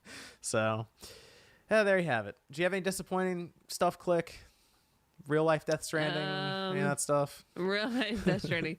I mean, other than literally all my belongings getting stolen or broken. That would be disappointing, yes. No, I probably do have to say Strikers, because I was incredibly excited for that when they first kind of just showed the trailer. And then there was just so much of nothing. So, again, like it's kind of like what OJ was saying about, like Pokemon. It's like what works, but there's so much that also doesn't work that it kind of is like could have been more. Yeah. At least Mario Strikers runs good. It does work well. I will say that it runs well. Again, I told Nintendo like thank you but no thank you for a copy of Pokemon, and that was just mainly because it just didn't seem that intriguing to me, like to get into right now with all the other games that I had on my list. And then to also find out it just wasn't running. Like it ended up being fun, but it wasn't running. That was to me. It was like, how did this even get approved? Yeah, because they needed to get because of money. They wanted to get the game because they wanted to get the game out. Anime's launching in April. Money. Getting back to like that backwards compat. That's why it's like when people are like, I can't believe you would think that they wouldn't do backwards compat. I'm like, yeah, but they also like let Pokemon come through the way that it did. So I'm not gonna be surprised at people who think that they're just gonna push something out on you and expect you to be okay with it. Maybe Pokemon will run well then. New Switch. I know, right? I was going into that one town with the big windmill. The worst shot in all of Pokemon is when you come over that hill to the town with the windmill and all the sunflowers and the windmill. Like 2 frames. It literally runs at 2 FPS. It looks so weird. It's like, what the hell? That is a game that I will probably put in the new Switch the first time if everything is solid PS4 just to see. No, they need to fix it. Like they need to. They can do better with the current Switch. I don't think that should just be they need a new Switch for it. Like that's what I was about to ask. Is do we even feel like they properly use the potential of the current Switch to where if something I can't more imagine powerful, they did. No. It wouldn't be just not even. We're gonna brute force this thing. We're gonna get the Switch up, and it's gonna be 4 or 5 times more powerful, and we're gonna get that windmill to 15 frames. And considering how Xenoblade turned out, Xenoblade Chronicles 3 turned out with a bunch of enemies just roaming around. I mean, you can't catch them and all that. Get someone to help Game Freak, man. Bring someone else in to help. It doesn't even make sense. Like I've put so many hours into that game, and I'm just every single time you're ever going through an environment, you're like, what the hell? Yeah. Time for Game Freak to buy a support studio. Hire some people, damn it. Cross/ asks, most people would say that the top 2 games of the year are Elden Ring and God of War Ragnarok. If you agree, what would you say is the 3rd best game of the year? And if you disagree, what's your top 3? I would go Elden Ring, God of War, and then Xenoblade. That'd be my top 3 in that order. I've come around on God of War to where I am seeing it as more of a PS4 game. So, that's kind of where I am right now with those top 3 for me. I'm looking at my own top 10 list here. I edited this a couple weeks ago. Let me see what I put as my 3. Mine were Xeno Triangle Bayo for me. I haven't finished God of War Ragnarok, so I can't necessarily say it's one of, but it's in my top. It'd probably be in my top 10. I've played like 10 hours. It was close for me between Horizon and Xeno. It was like right between the 2. I haven't played enough of Horizon. I have too many. I have too many games to play. There's just too many games to play, man. Horizon's one of those games, man, where it's like you're enjoying playing it, you're enjoying doing the quests, but the story just the story is they're trying to tell this interweaving narrative, and you really have to kind of seek out more information. You can tell it's the second of a trilogy, though. Yeah, you know what I mean? Yeah, like they're that's the only thing. Setting up for that third one. You kind of get to the end, and you're like, oh, really? Oh yeah. Well, and that's the thing is, I kind of liked the story, especially because the acting is so good until that last 5 hours, and then all of a sudden you're like, they literally get like a magic tire to like diffuse God. Like, what the hell does this even mean? So I put. For my number 3, I put Shredder's Revenge, but I also gotta say, for me, Horizon Forbidden West is really up there. Horizon Forbidden West, it's so beautiful. Especially, I have this clip of gameplay I put into videos sometimes where I hacked one of those hawks and I flew super, super high up and I jumped off and I just parachuted all the way down to the ground with your laser parachute at night. So it's just like flickering off like everything. It's like, oh my gosh, it's incredible. Yeah. And then finally, Dark B. Andy asks, what was the biggest blunder that happened this year that impacts you in gaming? Ignore the Microsoft Activision buyout. Biggest blunder. Oh, it's Pokemon. Yeah. That's the fumble of the year right there. Yeah, that was some. I mean, there was a lot of talk around Pokemon when that whole thing happened with the performance issues. Which is crazy because like they're not financially fumbling. No, but I just mean the they're not performance. getting punished for it whatsoever. Actually, it's one of the most embarrassing things I've seen from Nintendo. And like, I mean, you can be a we don't care. You can be a team like the Raiders and make money, but then you still have to go out and be the Raiders. So I mean, like, the Cowboys, they're the most valuable franchise in like the world, I think, and they've had just some seasons. Dude, they haven't freaking made a freaking playoff. They haven't made a damn. They haven't made a Super Bowl they have a since TV 25 show, years. They have a TV show. That's why. No, they don't have a TV show anymore. Well, they did. I think it was stupid. It was a stupid TV show, though. I think that the Pokemon fumble is so interesting, and I think it's going to be talked about for a long time because in gaming, typically, if you fumble a game, it's also a bag fumble. Like it bombs so hard that you lost money. I don't think I've ever seen a game that everybody universally says sucks, but sold 20 million. It sold like 10 million in 3 days or something in Psycho, right?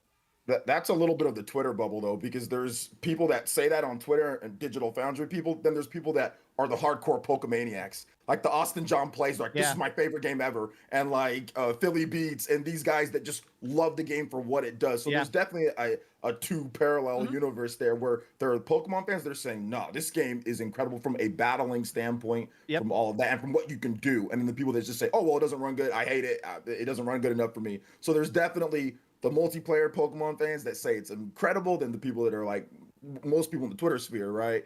So there is that. So I mean, it's not universally hated. There's a lot of people that really like the game. The content, in terms of like, if you watch like people talking about it, like you see like the shiny hunting, people are watching this crap. Like it's blown up, and it's still to this point, it's going more. The terror raids, dude. I think Philly Beats had like 6,000 people watching his terror raid, like Charizard terror raid. 6,000 people watching that. That's nuts. You know, like 5,000 or 6,000 people watching that. I mean, you would have never saw that with Sword and Shield. You know? But I think imagine how much more it probably could have reached if it just ran the way it needed to. I think that's the big thing. Is like it's good, but it could be better. Like it's the best ever for Pokemon. So well, I mean, technically, it's the worst rated Pokemon game ever released too, like mainline. No, I'm saying like in terms of its reach. Yeah, it's the worst rated. So that's where like Dreamcast guy is saying, this sucks, and I agree with that. But then it's also with Pokemon fans and people that are it's like the greatest thing ever. You know what I'm saying? So it's the best. It's the fastest selling Pokemon game, and right now it's actually in Japan. It outsold the entirety of Pokemon Sword and Shield. That's crazy. Like, which has been out for a while. Yeah, which has been out for years, and it outsold it in its entirety. It sold another 350,000 copies in Japan this past week. Like it's just, it's so, the parallel universe of this game is I've never seen it in my life. It's like, you're right, Jim. Guys, it sucks. People say that I have my issues, but then it's like, damn, everybody loves it too. I mean, it shows how good the gameplay is. I've played so many hours of it, and a bunch of my real life friends have been playing it. Some of my friends that are like office workers love it because you can just play it on the lunch break. You're like, yeah, this game looks terrible, and I'm like 800 hours into it. That's why it's so disappointing. That's why I put it as my most disappointing. That's so funny to think about though. Like, there's literally people being like, "This game pisses me off for a lot so much." Fuck. Well, one of my friends rage quit the other day because they found out that Pokemon spawn in the walls. They've been shiny hunting and they clipped the camera through the wall and they saw like 50 Pokemon sitting behind a wall and they were like, "That's not real. What am I doing with my fucking time?" Well, that's our episode for New Year's Eve. Thanks everyone for tuning in. I'll have everyone's links down in the description for their channels. Make sure you check them out. We got Player Essence OJ, we got Dreamcast Guy, we got Misclick, all down below. Thanks everyone for tuning in. We'll be back next Saturday night, 9 p.m. Eastern Time, for our first live show of the new year. 2023 is here, so I think we got a lot to look forward to this upcoming year. Excited for it. We'll see you guys then. Ladies and gentlemen, welcome to the Spawncast episode 298. Bit of a shorter one here, and we're also pre-recording it because we have Christmas this week.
weekend, so Christmas Eve would have been for the Spawn cast, but we still wanted to have something up for you guys here. And I realized because they're a week apart, next weekend we'll be pre-recording because that'll be New Year's Eve into the New Year's. So technically we've already had the last live Spawncast of the year, and I didn't even realize it. But we'll still have another pre-record for next weekend as well. Let me go around to everyone who was able to join in today. Bit of a spur of the moment thing, but we got together. We got MVG. How we doing, MVG?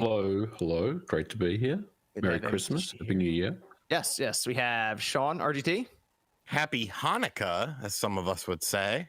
Okay. Thank you. Okay. Calm down. Jeez. We have OJ Player Essence. Happy Kwanzaa, as some of us would say. Okay. Shout outs to Kwanzaa. Got Max, Dreamcast guy. Yeah, happy Festivus. Right? No, that's the only thing I can think of. And we got Evan. Yep. Okay. Any plans? Any plans for this weekend though? Anything good happening? I have no family, so I'm going to sit on my butt. I'm rebeating all the Final Fantasy VII games. So, and I'm having a blast because, there's nothing coming out for a couple of weeks. I'm just going to 100% all the Final Fantasy VIIs again. Are you just starting with Crisis Core and then working up from there? Yeah.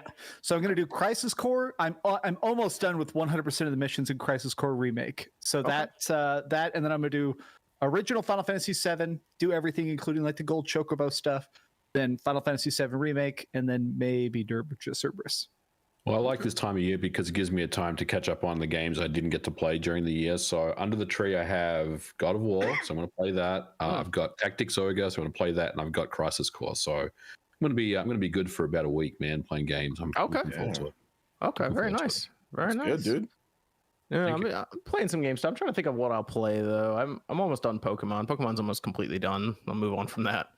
But maybe I'll just finish running through Crisis Core. I'll just marathon through that thing a bit. But let's start with a Discord question. Evan, what do you got for us? Do you plan to go to Nintendo World? I mentioned this in a video. I think it'd be fun to go over there and get some people from the Spawncast to show up. I would go.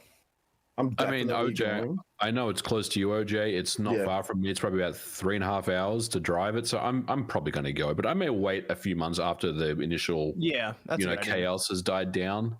I might head out there though. Those lines are crazy. They make sure all the rides don't just stop randomly. Yeah, right. A lot of the content creators are planning. The ambassadors are planning to go. So they want to have a big meetup. So I was definitely gonna go if they were gonna go. Oh, that's cool. Yeah, and then if you guys want to go, of course, Yeah, I like MVG's idea. Yeah. Give it a little time to settle because I assume. I'll go again. Yeah, I assume the first month is gonna be packed. I mean, the first week is gonna be wild there. So that's a good idea. It's going to be nuts. So. Then they'll have it open. Then they'll have one open in I think down in Florida, Orlando. I think they'll have one. Yeah. So that'd be another one to check out. But obviously the one in Japan a little difficult to get to. So, but over in over in Hollywood, that's not too bad. Mm-hmm. Oh so, man, that's about an hour something. Hour 30 from me. Yeah, it's pretty close. Seems like the move. All right. Maybe we'll check that out. That'd be fun. Have a meet up there and just check out some of the stuff there. Get some video and make a whole vlog or something about it. We just got to somehow get Sean over there. Let's pass the gas station. I ain't going West Coast. Y'all nuts. I'll go to the one in Orlando. I ain't going on the West Coast. Well, what's wrong with West Coast, bro? What's wrong with the West Coast? Sean hates the West Coast for some reason. With it. Mm-hmm. You have a rule, don't you? What's your rule? Don't cross the Mississippi. Okay. Look how sunny it is where I am. Look how dark it is where you are. Come out in here, a basement. What are you talking about? Sean. It is cloudy and rainy, but I'm still in a basement. It is actually raining outside. You left the East Coast. Well, you was kind of East Coast, weren't you? What do they call where you're right in the middle, right? I was in the Midwest. Dude, I was right in the middle of the country. Yeah, okay. And look at it now. Vegas is. I don't understand why Sean wouldn't like Vegas. I think that's your perfect. That seems like the place you'd really like. It seems like your perfect city, and you're like, I won't go past Mississippi. It's like, dude, Vegas is calling your name. Oh no! Actually, if Sean goes to Vegas, he's never coming back. Oh, true. Yeah, he'd visit it and be like, well, time to sell my house. Vegas is totally Sean. He would love Vegas. I know that'd be like your city. Huh? I'd probably end up dead in Vegas. Yeah, that's what we said. You'd never leave. You gotta You have an open invite to come through anytime. I've got a spare room for you, man. Make it happen. Let's go. There you go. What size bed is in there? It's a queen size bed. Okay. Yeah, I like. You thought it was a twin? You thought MVG would put a twin in that new house? You never know. It's Motel 6? Come on now, right? Okay. What's another Discord question, Evan? Have you guys thought about speedrunning any of the games you really love? No. I feel like that's something where you have to go through it thousands of times. I don't know if I have that kind of like to place on the leaderboards, especially for the platformers that I would probably try to do it on. I don't think it would be very fun. Although Max, you're a Resident Evil speedrunner there for a while, so that's the biggest thing in there, right? That you have to beat it hundreds and hundreds and hundreds of times. I beat Resident Evil 2 before I did my world record attempt on camera, which is still on my channel if you search it. But the week I set the record, I ended up beating it like I think 100 times. Before I pressed record for the world record, I beat it 7 times in a row back to back, and then pressed record and then my attempt. So yeah, you have to really love one game. Yeah. Hey, back in the day when we were kids and you only had 1 or 2 games, that might have been the time to take a shot at it. But even then, like I never wanted to beat games fast, because now I'm like, man, like, that I don't have anything else to play, because I couldn't afford games like that. So I always liked, stretching the game out. I didn't want to speedrun, and I wanted to get everything, Yeah. I feel like I looked around a lot more when I was a kid in these games. Like like if it was an open world game, or even like a faux open world where you felt like you were actually had a whole town to explore, like Link to the Past, yeah, something like that, or Mega Man Legends, where I felt like I was in an actual town, and you just kind of look around the corners and all those. But yeah, now you just breeze right by it. Yeah. My friends and we got obsessed with the original Fable, which is really not that big of a game, but we literally talked to every person and glitched through walls and everything. I talked to everybody, did every quest in Fable. I did I 1,000,000% did that game. Yeah. I had a little bit of money at that time, but not much money for extra games, because I was still in college. So yeah. Okay.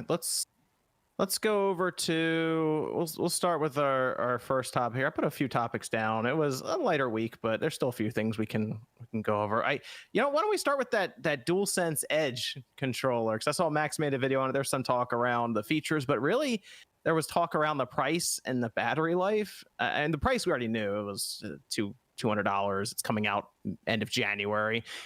I'm looking at the features for this controller, and I really just I mean, the Xbox Elite controller, people use it for the macro buttons and the hair triggers and stuff, but that kind of takes away from the DualSense's big feature, which are those triggers.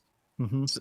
And the battery life, they said, is moderately shorter than the current DualSense controller. Now, I did pose the question, do people have issues with the battery in the DualSense? And more people than not said they don't run into an issue with it. But I think it definitely comes down to how long you play games at one given time, or if you remember to charge your controller consistently. I've run into issues with the DualSense battery before. Same. Oh yeah. I do constantly. Yeah. Okay. So it's not, because I think the battery life on this thing, 5 or 6 hours, maybe. I think it might be 8, because you could turn down the brightness on the bar and stuff, and I do that. But even still, what I do now is I have one of those double charger stations. I have one of those. PS5. And I feel like if I'm gaming all day, I feel like I swap it. I feel like that is a very necessary accessory. It is. Really, yeah. I mean, it's not an expensive one either. I think you can find it on sale most times for like $23 or something. And that's one that I would get. It has slots for 2 controllers, but really you just sit the controller on it. It gives a nice place for it to sit between playing sessions and all this, and it charges it. Because if you forget to charge that PS5 controller, like I'll forget to charge my Xbox controller at times between like Warzone and all this stuff, High on Life or Halo, and I feel like I would have to charge this thing maybe once a week, if that, the Xbox controller. The DualSense is every time. When I finished playing God of War Ragnarok the other day, I played it for like 4 hours. I was on.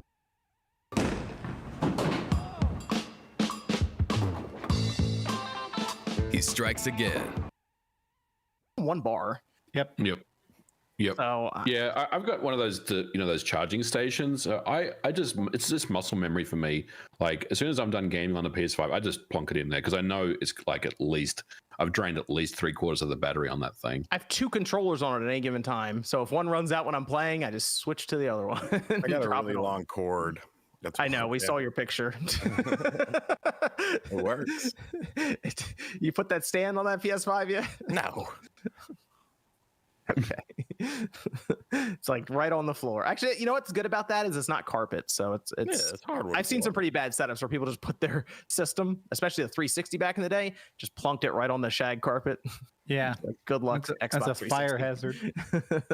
So hey, you know what? It's on hardwood floor. It's upright like that, Sean. It's actually not terrible. It could be worse. Yeah. Good ventilation. There you go. That's a good way to look at it.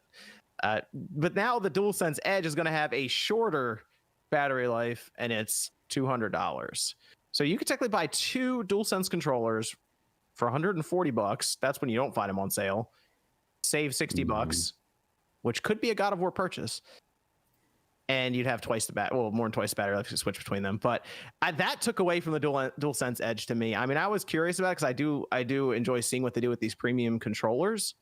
But that price point and then the shorter battery life, I was like, oh, if I wasn't doing YouTube stuff where I'm looking inside the controller, and I'd probably pass on it because I like the regular DualSense as it is. I'm not wanting for something different for it, but a shorter battery life? Is this thing 4 or 5 hours long? I don't even know I'm not even sure what's in the controller that makes it do that. Like, well, yeah, that was the weirdest thing. So I pre-ordered it already, and I'll be honest, yeah, it's cooled my hype quite a bit since Sony's official statement is moderately shorter. So I'm like, man, if PR speak is already preparing us for a shorter battery life, I think 4 to 5 hours is probably a good guess. And I'm looking at the features list right now. I mean, it just has pretty much back buttons and replaceable joysticks. It's like, what part of this is going to sap the battery? Yeah, because they have hair triggers. All that is just stoppers for the controller not having to pull as far for those triggers on the back, which works well for in shooters where you have like semi-auto weapons. You can fire the gun faster technically, but that doesn't require sapping the battery life of the controller more. I'm not sure what would cause moderately shorter, which could be 10 to 20% even in terms of battery life. So I mean, there's already a small market for these controllers. Like, I don't know a lot of people who are running around buying the Xbox Elite controller, like the Series 2 Elite controller, versus people who just stick with what they have. I feel like that percentage, it's like, it might be 80-20 or something, and that might be high. Yeah. So you get news like that with the DualSense, that's tough. They could have definitely dropped the bigger battery in there, I feel like. And that's unfortunate they didn't. The Xbox Series 2 or the Elite controller, that does have a better battery life. It's sealed, but it gets 30 to 40 hours versus apparently they say up to 30 hours for 2 AA's. I don't believe that. I think it's like 20 hours. But yeah, there's no way it's that much. That's really good still though. I don't know. I'm at a point where anything that holds charge over 15 hours, I'm very happy with. Like if it lasts a long road trip, an all-day road trip, to me, that's pretty much infinite. Like the Switch Pro controller is like 40 hours. I never really think about that. I need 80 hours. The Wii U Pro controller. Give me 80. I need wafered GameCube battery life where I change the batteries twice in its life. I beat Xenoblade Chronicles X on 1 charge. Yeah, that controller was pretty ridiculous for battery life. I want that. If it ain't that, I ain't buying. Even the Switch Pro controller, like I said, is like 40-hour battery life. I didn't buy that either. No, I'm joking. But I don't even think about charging. I'm generally surprised when that thing is low on battery. I'm like, oh, really? Huh. Right. I guess I'll plug it in. It's like once a month kind of thing. All right, I'll plug it in, whatever. Because I have like 2 different Pro controllers that I'll go between. But nice flex there. Hey, some people have like 8 Switch systems. How many Switch systems you got over there, Sean? Oh god, that wasn't the question. It's not that many. It's only like just because it took 2 years to get you to buy a Pro controller. You bought it for me. Yeah, and then you take it out of the box and you're like, this is incredible. It's a good controller, man. This guy used that dog face controller for so long with those Joy-Cons. It worked. That will actually make you play worse. I guarantee that actually travel on the worse. Just bad. I'm almost positive that you would have played better in certain circumstances with the Pro controller. I played just fine. I bet you anything you play better now. With the Pro controller, yeah, absolutely. Let's go to another Discord question. Evan, what do you have for us? John, will you take apart the PSVR 2? Mm-hmm. Yeah, I will especially if I can get 2 of them. I had to be because one of my I'm gonna have for myself, and then the other one I'll probably just I can just destroy if I have to get it apart. But I guess I am curious the disassembly for that one because the Oculus Quest. Did you take the original PSVR apart? I thought about it and I looked, and there weren't as many people interested in it because it was kind of a small market when it was like first coming out. And then I looked at the disassembly, and it is a pain to get that thing apart. So that's why I'm looking at this one like I wonder how this will end up being. But I'm curious. Yeah, I'm curious because I don't know if there'll be a lot of disassembly instructions for it. So it might be an interesting thing to explore just to see after I've had some time with it and got some the couple of experiences that'll be there, which is mostly going to be Horizon 6-hour game. Beat that and then we'll take it apart. Yeah. What else do you have, Evan? Favorite NES Mega Man game? I mean, it's got to be most people are going to say Mega Man 2. 6, I liked 6 though as well. You got the little robot dog, you transform in Rush, you got the robot dog suit, transform into him, you have a little punching arm, and I think I like 2 and then 6 and then 3 then 4 then 1 then 5. I think that's where I'd go in. I haven't played that Anniversary Collection in a long time, the originals. Maybe I'll look at that again at some point. I played the X Collection actually quite a bit still. Yeah, I played the X Collection like 3 days ago. Need X9. Need the next Mega Man X game. It ain't happening. I know Capcom is really weird. They're a weird company.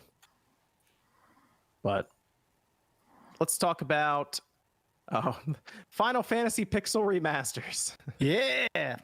So this is we've been talking about this happening for a while. I know Nate mentioned it forever ago that this was going to happen. It was going to come to consoles because if you remember the reception for this game when it was first announced, everyone was really excited.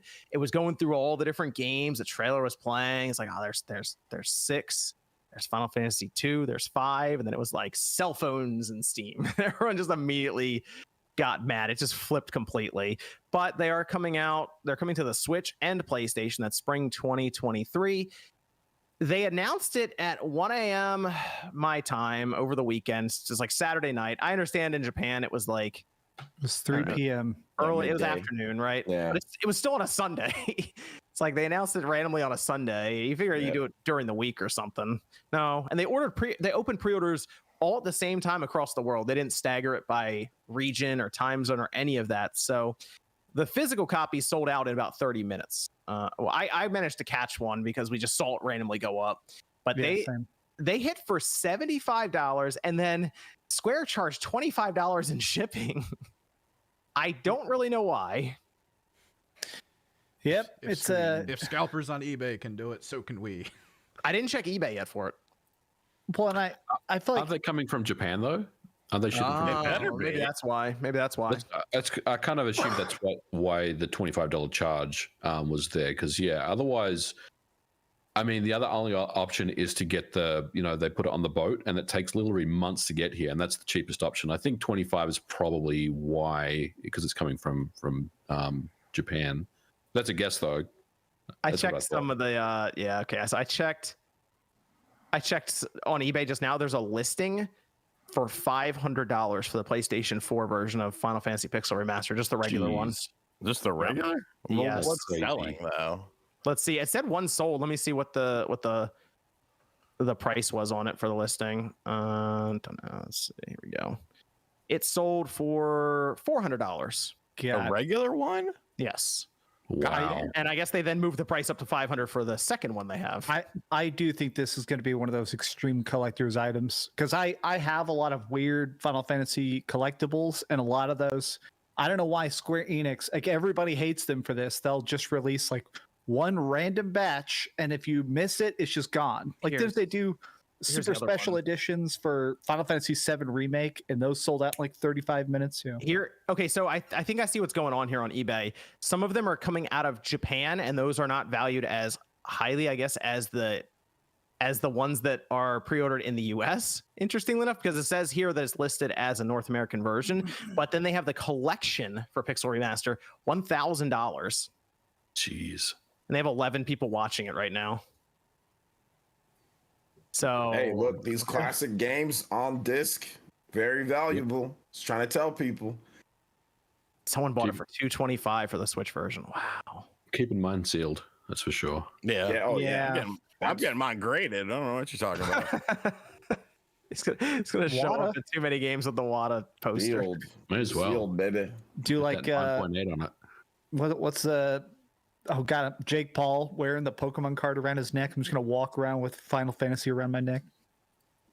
Yeah, so it's that what a strange reveal and release for that one. But I'm looking forward to getting it in, checking it out. I'll open the thing up. I'll take a look, see what's going on. There better be reverse cover art. There better be a manual. There better be a really nice looking cartridge. Thing $100. There better be stickers in that. I need it all. Yeah, there better be stickers. There'll be a lot going on. The $75 price, by the way, was brought up by a lot of people as like they were very confused on it, and maybe that's one reason they ran it through their own store, because that seems like a very strange price for a physical copy of a game like that to show up in Walmart or Target. That is the price though of them on Steam, like the bundle, all of them. Yeah, so I assume that's what they reflected it. They're like, this is same price as that. Same price. So you're saying on the eShop we're going to pay the same amount for all of it, $75, like a digital? So. Yeah, I would assume so. I think it's I think it's gonna be 75, because if you bundle them all together, what they had on Steam, it was $93 or $94, but they had it discounted down to 75. So I think they're doing that thing where they put them together and they're like, "Hey, this is how much it's supposed to cost, but we got you. Don't worry, we're the good guys. We'll give you a discount down to 75." My one thought is, I'm curious as a trophy hunter if each of these games is going to have a separate platinum, because it would be cool. Because some of the Resident Evil re-releases did not have a platinum at all. So that's my thought, is that if we get all 6 games sold individually, it would be cool if you could actually do 6 platinums. I can look to see if they have Steam achievements. Okay, so Final Fantasy 1 and 2 are $12 each, and then 3, 4, 5, and 6 are $18 each. Let me see. It does. It does have a Final Fantasy 6 has Steam achievements. Yeah, I've beaten all of them on Steam. I bought them all individually and beat them all. So I have all the achievements on there, but sometimes trophies are a little bit different. Yeah, I would assume that because each one's going to be viewed as its own SKU.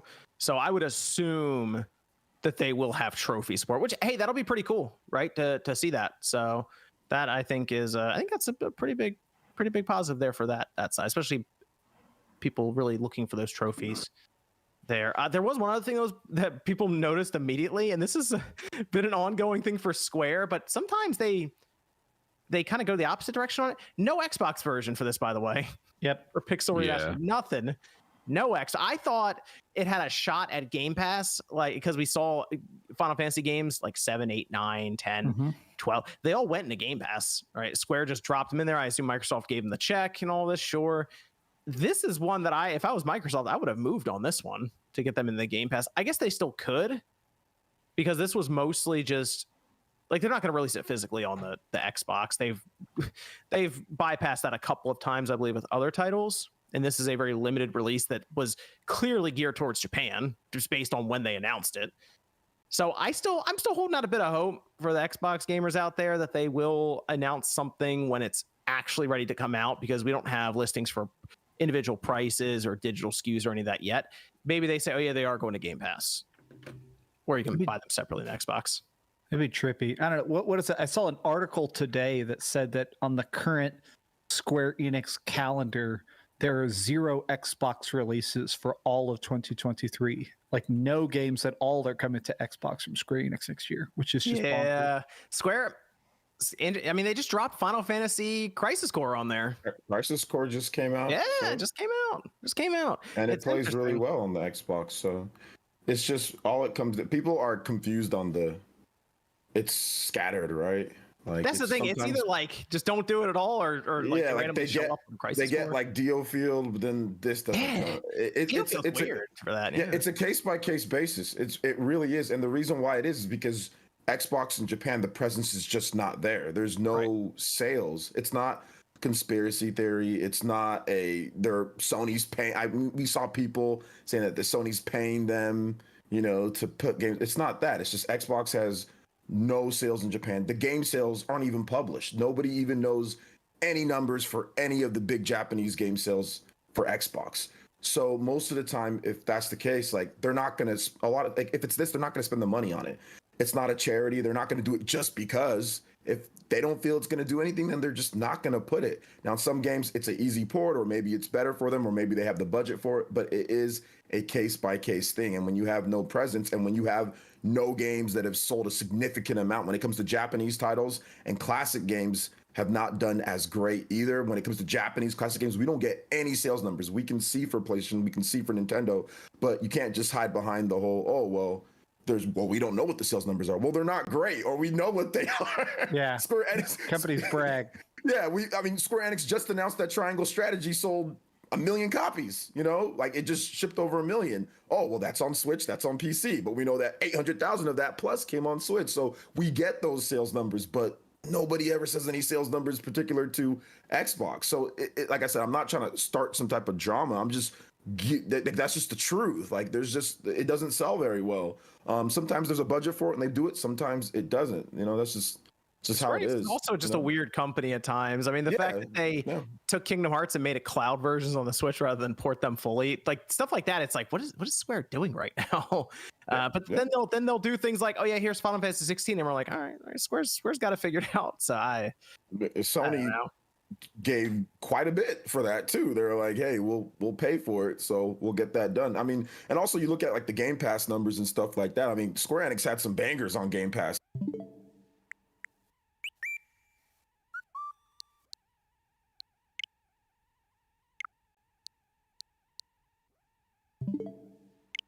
And those barely even climb. Here's the interesting thing, and I saw this talk quite a bit over the last week, and I think it's because Digital Foundry mentioned it in their video. They had brought up the fact that sales collapsing on the Xbox when it comes to games, and they had take on the day. With Taltz, up to 90% of patients saw a significant improvement. Had talked about some of the sales that we're tracking, and I assume it's because if you look at like the UK sales charts, we'll get some of the breakdown from games industry as things happen week to week.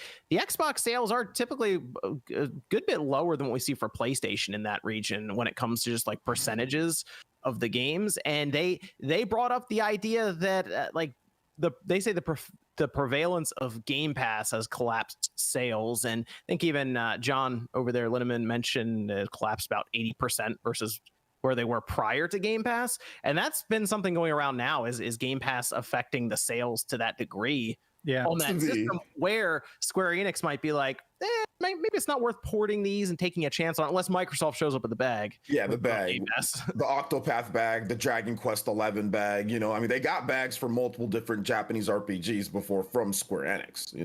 Yeah. I mean, we don't have the numbers or anything ourselves to be like, oh yeah, this is definitely a thing. I mean, Microsoft has them, but it is interesting that comes up, and it comes up quite a bit for Game Pass, because I guess in that case, if you're someone who subscribes to Game Pass, you have plenty of things to play, and you don't necessarily need to go out and just buy games as much as you might if it didn't exist. It's kind of true, though. I mean, you would think that Game Pass... it makes sense. Yeah, it makes sense. And the digital sales aren't accounted for, too. So Xbox has a high rate of digital sales and has a high rate of Game Pass. So those two things are absolutely, it shows in the physical sales charts, because Japanese games never chart in Japan and on the Xbox. Right. And then you look over here in the US, like it's always, in terms of what they're announcing, it's always like digital sales are really high rates on Xbox and Game Pass. So yeah, that has to affect it. The Xbox Series S doesn't even have a disk drive, and that's the most popular is that. Exactly. So it's hard to track that on physical sales charts, but it is something that was brought up, and I'm like, something to think about, I guess, with Game Pass and what it could do to their ecosystem with third-party games. But hey, we'll see. Crisis Core is out. Plays good. I bought a copy on it. I bought an extra copy on Xbox. So pick it up, Xbox gamers. Pick it up. It's a good game. It's a good game. Absolutely. Evan, you have a Discord question over there? I know some of the members of the Spawncast have been playing Warzone / Modern Warfare 2. Have any of you had the chance to check out the raid? No, we looked. We looked at that, didn't we? On the main menu, the raid that they have. It needs like 3 people, and you need to have certain requirements met. I haven't tried that yet. No, I haven't tried it yet either. What are the requirements? We can run it. What do we need to do to finish in the top 20 of Warzone, which we've done a lot. Done that a few times. Yeah, we came in second place a couple times the other night or last night, and I think that's it. I think they said that it doesn't have a matchmaking. So I've heard, funny enough, part of the problem with it is that we have to, like, as a party go into it. You can't, like, find people online. You need 3 people total. You can't have more or less. Basically, it's like you need 3 people. I've heard some people just can't find 3 people because they're antisocial. I don't know what it does for you though. Like, what would you get out of the raid necessarily? I don't know if you get experience guns, but I don't probably get a pink gun skin and double XP. You get I think I read it's operators. I think the main thing you unlock is it's like new character models for the multiplayer. Yeah, that's fun. Okay. Do you have another one, Evan? Who's everyone's favorite voice actor? Oh, Planet Taylor. I got real answer for me, Steve Bloom. So I was waiting for that. Okay.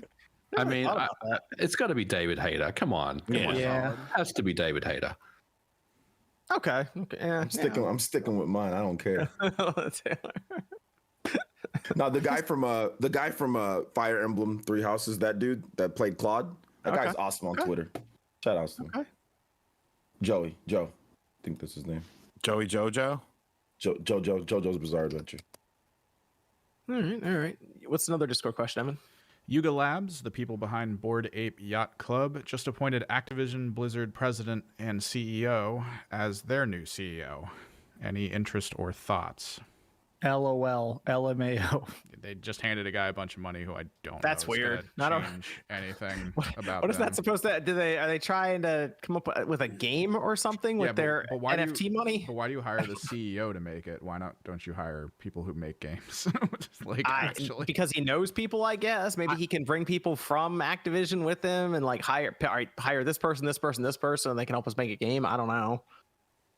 That's all I can think of is that they have knowledge as to who to hire, and the thing with those, a lot of the crypto companies, they tend to just overspend on everything. They probably spent this CEO probably gave him way too much money to pull him, but they would then probably try to poach people and just give them way too much money, and most likely it would eventually implode anyway. I feel like if you're going to do that, you might as well just snipe someone out of the HR at one of these companies who has the list of names of people that work on this stuff. Could do that too. Could do that too. Much cheaper. That's fair.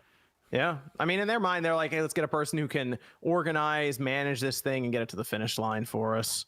So that's all I can assume now is that I guess they have enough money to try to do something like that. All these crypto games look just terrible from the outside side. I don't know. And maybe they want to make a Call of Duty type game and have crypto in it or something. Who knows? Most likely it'll implode in like a year, if that. So we'll see. Let's talk about there was an article that popped up that got a lot of people talking. It was about the Switch and its age over the last year or so. That was the whole thing. But there was something that was brought up in there. This was from the Verge. And I had to stop and think about it for a minute. And I'm like, you know what? I get that comparison a lot whenever a game like Pokemon or Alan Wake or whatever have issues. One game always comes up to kind of show people that the Switch is capable of a lot. I feel like most of you guys know what game I'm talking about. The Witcher 3? No, like the Breath of the Wild is always brought up. Oh yeah. Why? Right? Because it's the game that looks and runs and does so much on the Switch. And it's like, hey, Pokemon should have been a lot better because we have games that do it like Breath of the Wild. I think some of the third-party ports are more impressive than Breath of the Wild. Yeah. Okay. Sure. Well, that was my question. Breath of the Wild is a Wii U game. No, still the most impressive Switch game. No, I don't know. Launch game. What third-party ports do you think is? I'm not arguing. I'm just asking what third-party ports do you think are better? I think Doom is better. Yeah, we're just talking about strictly performance or visuals or stuff like that. Because we got to remember the whole core. I would say scope of the game too. I definitely got to put my. I just think The Witcher 3 is an impossible port. The Dying Light, I think, is super good as well. From a technical standpoint, Alien Isolation is super good from a tech. I mean, as far as open world games are concerned, I mean, you could probably argue Breath of the Wild and Witcher 3 to some degree or something like that. But I mean, if that's the technical benchmark for the Switch, that's just kind of sad considering that's a Wii U game. That was what was brought up in the article, is that was a launch game that was technically moved from the Wii U, and it's still for a lot of people, the most impressive Switch game. I could actually, I could look at Mario Odyssey and be like, that's impressive because it did run at 60. Yeah. It was a 60 FPS game that was a very, very well done 3D platformer, and it had a lot of variety to the levels and all the different things that you would expect to kind of stress the Switch a bit, big dinosaur and stuff, and it was still 60 frames, which is great.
But Breath of the Wild, just based on the scope of the game, the open world, and the interactivity with the world, which, by the way, whenever these guys over here playing Call of Duty, they're mad because they can't shoot the soda can off of the desk or something. I mean, I could in previous Call of Duty. It's lazy. Okay. You can, in Breath of the Wild, you can chop down a tree and just kind of roll it around and put it in the water, have it go across a bank or something for you to make it easier. There's so much interactivity in that game and the physics and all of this that even from like a design standpoint, it is extremely impressive. But that is also a launch game for the Switch, and that basically, without imply, is that was the ceiling for the Switch up until this point. It was also a Wii U game. I mean, it came out on the Wii U. It did come out on the Wii U. Yes, it did. It did, and it wasn't compromised or anything. It does. It's not. I don't think it quite runs as good, but yeah, it literally looks the same though. So yeah, I think it's a lower resolution mostly. Like it's 720p or something there, and then it's